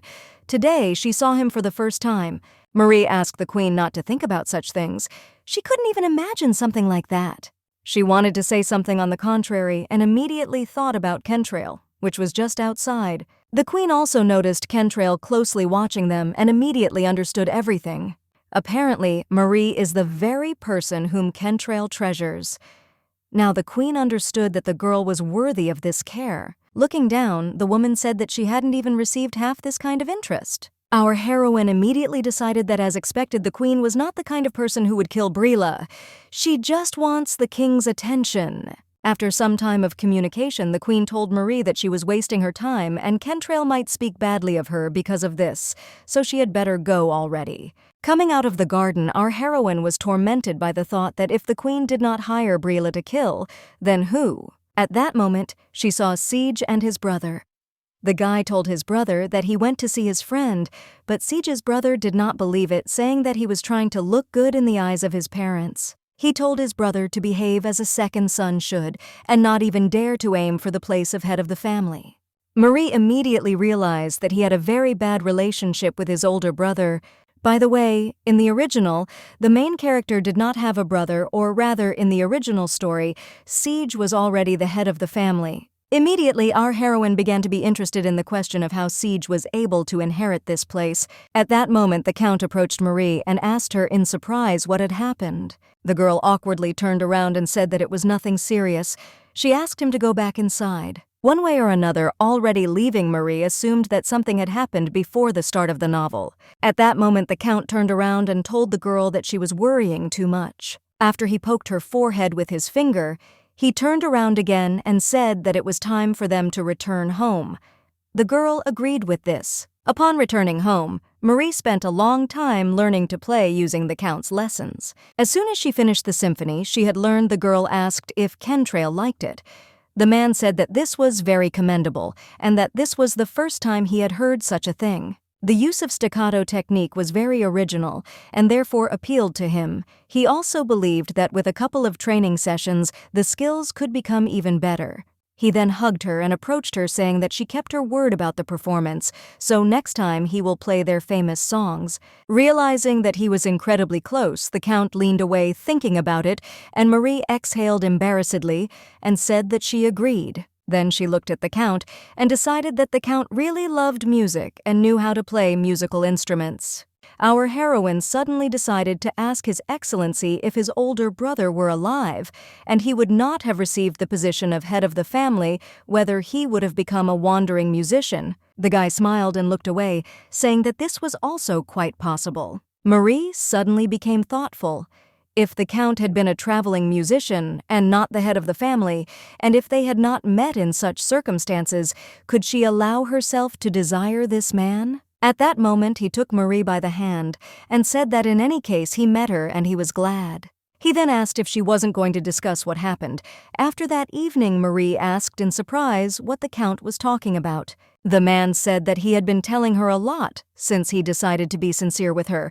Marie, in turn, thought that he doesn't really tell everything. After thinking a little, the girl finally decided to speak. She saw Siege quarreling with his older brother. Everything would be fine if not for one thing, but in the book she read Siege was already the head of the family. As the start of the original novel approached, the girl was worried that something might happen. Kentrail immediately remembered that after Brila's death in the book he became angry and became a villain. If he competed with Siege, then perhaps there was some kind of connection between them from the very beginning. The guy asked in surprise if it was really Siege. Our heroine understood what the Count wanted to say, but said that it was unlikely because Siege was not such a villain in the book. Besides, I wanted to believe in Siege, whom she saw all this time. At that moment, children ran into the room. Brila looked at his uncle in bewilderment and asked his urgent question. He wanted to know what dolphins looked like. Kentrail asked his nephew in surprise why he asked this. So suddenly, Brila replied that he saw a cloud in the shape of a dolphin, but Ellie said that it was not him. Ellie said that it was so, and the young master said that she was stupid and it was a dolphin. Our heroine at that moment approached the window. Looking at the cloud that the children were most likely talking about, she said that she thought it looked like a dolphin. Ellie said in bewilderment that the dolphins were not drawn like that in the book. Then how does he know that? Brila replied that he was on the card with animals that Marie made for him. Ellie snorted and said that you need to be at sea to know about such things. At that moment, the Count said that if the opportunity arises to leave the house, he would not mind going to the sea together. The children immediately ran to the Count asking if he was telling the truth. Brila and Ellie were very happy. Kentrail said that he really did and then looked at Marie and asked her opinion. The girl smiled and said that she was happy with everything because it would be an exciting excursion. The action takes place on a rainy evening. Although our heroine said so, the situation was still very confusing, so she wanted to know when they would catch the criminal. After all, the queen was definitely not a criminal and the king was an absolute suspect, but still. If the king had truly been a criminal, he would have ordered the death of not only Brila, but the entire county of Charente. At this moment, our heroine noticed that the time capsule was coming out due to the rain. Apparently the ground had not hardened enough since they had only recently buried it. The girl decided to go down to the street to check the time capsule and, if possible, temporarily take it inside. But to her horror, as soon as she got closer, she noticed that this was not their time capsule that they were burying. Ira, I have something to tell you about your family. This is an important matter, so the writer wanted to talk in person, but she needed to leave urgently, so she wrote this letter. The Count said that he knew that his mother was a late countess and exchanged letters with her sister. However, our heroine wanted to know why she hid the wooden box under the tree. The guy cleared his throat and said it was because she had a girly side. Marie asked again in surprise. Then she complained that her husband and 2 sons did not give her peace in romantic games. He had heard that young lovers sometimes hide and exchange letters. One way or another, he thought that, over time, the letters were buried between water and soil thanks to heavy rain. He appeared. although it is surprising that the letters were so preserved. With a heavy sigh, the Count said that if he had known that she would leave them so soon, he would have joined her in these games. Our heroine nevertheless decided to ask the Count what his mother wanted to ask in the letter. She wanted to know some secret of her sister. Her mother must have found out first and turned to his sister to confirm it. He suddenly asked if Marie remembered how strange the last letter from his sister was. The girl said that if we are talking about a birthmark, then she remembers. The guy said that he was talking about this letter. The answer to his mother's question could be in his sister's letter, but since there is a possibility that the letter was forged, he wants to send someone to Brila's maternal family to confirm it. Taking Marie's hand, he asked if everything would be okay if he told her everything after this. Our heroine, of course, agreed, and the Count thanked her for her trust and expectation. After some time of silence, he told the girl that next time she should not go out alone on a rainy day like today. Marie said she was worried about their time capsule. It could have been washed away by such heavy rain. Sighing, Kentrail said that she could ask for his help. The girl replied that she could not disturb His Excellency, so she did not do this. Nevertheless, the Count explained to her that he was worried about her because she could slip or freeze. The girl suddenly smiled. The man asked in surprise why she was smiling. Marie replied that she was happy that the Count was worried about her. Anyway, she apologized and said that she would no longer go out alone when it was raining heavily outside. Meanwhile, Brila was running along the corridor and calling Marie. The Count looked out in surprise and asked his nephew what had happened. The boy happily turned around and greeted his uncle. He then explained that Jaden was arriving soon, so he asked Marie to make a chocolate cake. Suddenly, the young gentleman stopped, and looking at the palette that his uncle was holding, he asked if he was really painting. The man smiled and said that it was, and then asked his nephew if he would like to come with him and take a look. After some time, the guys were in the hall in which there was a whole bunch of easels.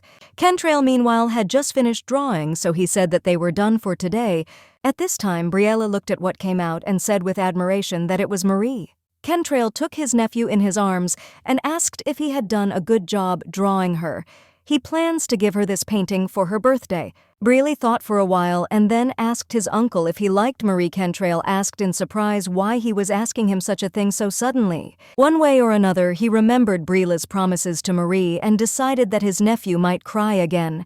Meanwhile, he was furious because there was something he had been thinking about for so long. Kentrail decided that he didn't want to lie about his feelings, but before that, he decided to ask his nephew if he liked Marie. The guy said that he really likes her. After all, she is their valued member of the family, and he likes her as much as his uncle. The young master said that he just thought that the uncle was really in love with Marie because this drawing was very beautiful. Kentrail patted his nephew on the head and said that he thought the same. He likes Marie just as much as Brele. Meanwhile, the action moves outside. Our heroine and her brother and sister were doing laundry. At that moment, the workers approached them and asked if they wanted to leave the laundry for them. Marie replied that they would strongly do it themselves. The women said they could handle it today because she doesn't look good, and Ellie is still young, and she should be playing instead of doing laundry. The girl said that she was not the least bit tired. The women laughed sweetly and, patting her on the head, said that playing was still much more interesting than working. In this case, our heroine decided to ask for help today. The workers said that they did not need to say that, because it was not their job. Soon, Marie left, and the women told Ellie that they bought cookies, which are popular in the capital. She can come to their room and play a little later. Nevertheless, Barry approached Ellie and asked in surprise why her sister looked so depressed. Meanwhile, the workers were asking who this beautiful lady was. One of them heard that she was the daughter of a baron. The girl asked her friend, isn't the Count the kind of person who doesn't let anyone into the mansion without a particular reason? In this case, the girl asked her if she thought that she and the Count looked like an ideal couple. After some time, the angry Ellie stood behind the Count and breathed anxiously. The man turned around and told her in surprise that he was looking for her sister. Nevertheless, she interrupted him and directly asked who this girl was. Kentrail looked at her in bewilderment and asked why she was talking about this. The girl sighed heavily and said that they urgently needed to go to Marie. Meanwhile, our heroine was sitting in her room and looking at the donated necklace. She recalled the dialogue between the workers of the mansion. Marie thought she was a nice girl. She seemed to get along well with the Count and seemed friendly. However, did Kentrail meet her in the novel? At that moment, there was a knock on the room. Marie asked in surprise who it was, to which the guest said that it was Kentrail. The man asked if he could come in. Our heroine understood that now she would not be able to hide her anxiety in front of him. That is why she apologized to the Count and said that she was busy and would come to him a little later. Nevertheless, he was familiar with this behavior. Leaning toward the door, he decided to explain what happened today. He told Marie that the girl with whom he was in the garden today was the Baroness, the wife of Baron Jake. He also explained that she is married to Jake, so there are no affairs. Now, after clarification, he would like her to open the door. The girl opened the door and looked at him and thought, is it normal to feel that their feelings are the same? Anyway, Marie wanted to say something, but the Count interrupted her and addressed her as Hey-Rin. He wants her to call him by his name instead of Your Grace. Our heroine was very surprised by this. Kentrail asked her in surprise if she was really uncomfortable with the way he addressed her. Marie immediately said that this was not so. In this case, the Count wanted an explanation, to which the girl screamed in embarrassment and said that she would tell him later. Kentrail laughed, but still decided to change the subject and tell the reason why he called the Baroness. As it turned out, this is all due to the fact that she is very close to his sister. They often exchanged letters. In that case, he wondered if he could find out if the letters in the past were actually from his sister. Our heroine asked if it worked. Hornbeam told her that firstly, the things in the wooden box were handwritten letters from his sister. However, the letter that contained the words about the mole was written backwards. The guarantee in this letter seems strangely different. In any case, if it's definitely hidden, I don't think Brila's grandfather was able to reveal it. One way or another, he considered the option of visiting him directly. The girl asked again and said that he could be attacked along the way. She also began to say that if he left his place without a Count, then Kentrail suddenly interrupted her and said that he had not decided yet, so he should not worry too much about it. Now he invited her to meet their little guest and discuss this immediately. After some time, the girl enthusiastically clapped her hands and said that she was finally able to meet the nanny. She heard a lot of things, and they are also in charge when Jaden arrives. Our heroine told her that everything was fine and that Jaden was good and kind and sometimes even brought gifts. The woman stroked her son's head and said that he had prepared something this time too. The boy shyly handed over the pendant and said that Ciela wanted his doll, so he would like her to make a doll for her. Marie smiled and agreed. Our heroine thanked the Baroness and Jaden and then said that she had also prepared a chocolate cake. The Baroness said admiringly that this was Jaden's favorite dessert. In this case, our heroine happily said that she would bring it right away, but they needed to wait a little. Already entering the kitchen, the girl could not believe that that woman was such a good person. At that moment, she wondered what the Count felt when he noticed her jealousy. She was very ashamed. In any case, it was too late to make excuses. At that moment, the Count came in after Marie and told her that it would be difficult to bring dessert alone. At this moment, Kentrail noticed a terrible picture. One of the workers in the kitchen was carrying a bowl of boiling water and accidentally tripped. He screamed in horror and immediately rushed towards her to cover her with his body. The girl didn't even have time to blink before everything had already happened. The girl carrying the bowl screamed in horror and asked the Count if he was okay. She didn't even know what to do. Kentrail, although he was completely doused with boiling water with difficulty, said that he was fine. Our heroine realized in horror that he was definitely not okay because it was boiling water. Meanwhile, people were running around in bewilderment and calling for doctors. After a while, he lay in his bed and said that he was fine. Marie did not believe him, but he said that after taking medicine, he would quickly recover. He also added that it was a minor incident that should not be so worried. It doesn't hurt him at all. Only now the woman in turn corrected the Count and said that this was more likely not a minor incident but a minor burn. He immediately began to pierce her with his gaze. Marie, meanwhile, understood that this was the second time the Count took all the pain upon himself to protect her. The girl immediately said that she could know when he was lying, and she knew that he was pretending that everything was fine, so she asked him not to suffer any more in her place. Although the Count listened to her carefully, he still said that he could not promise this.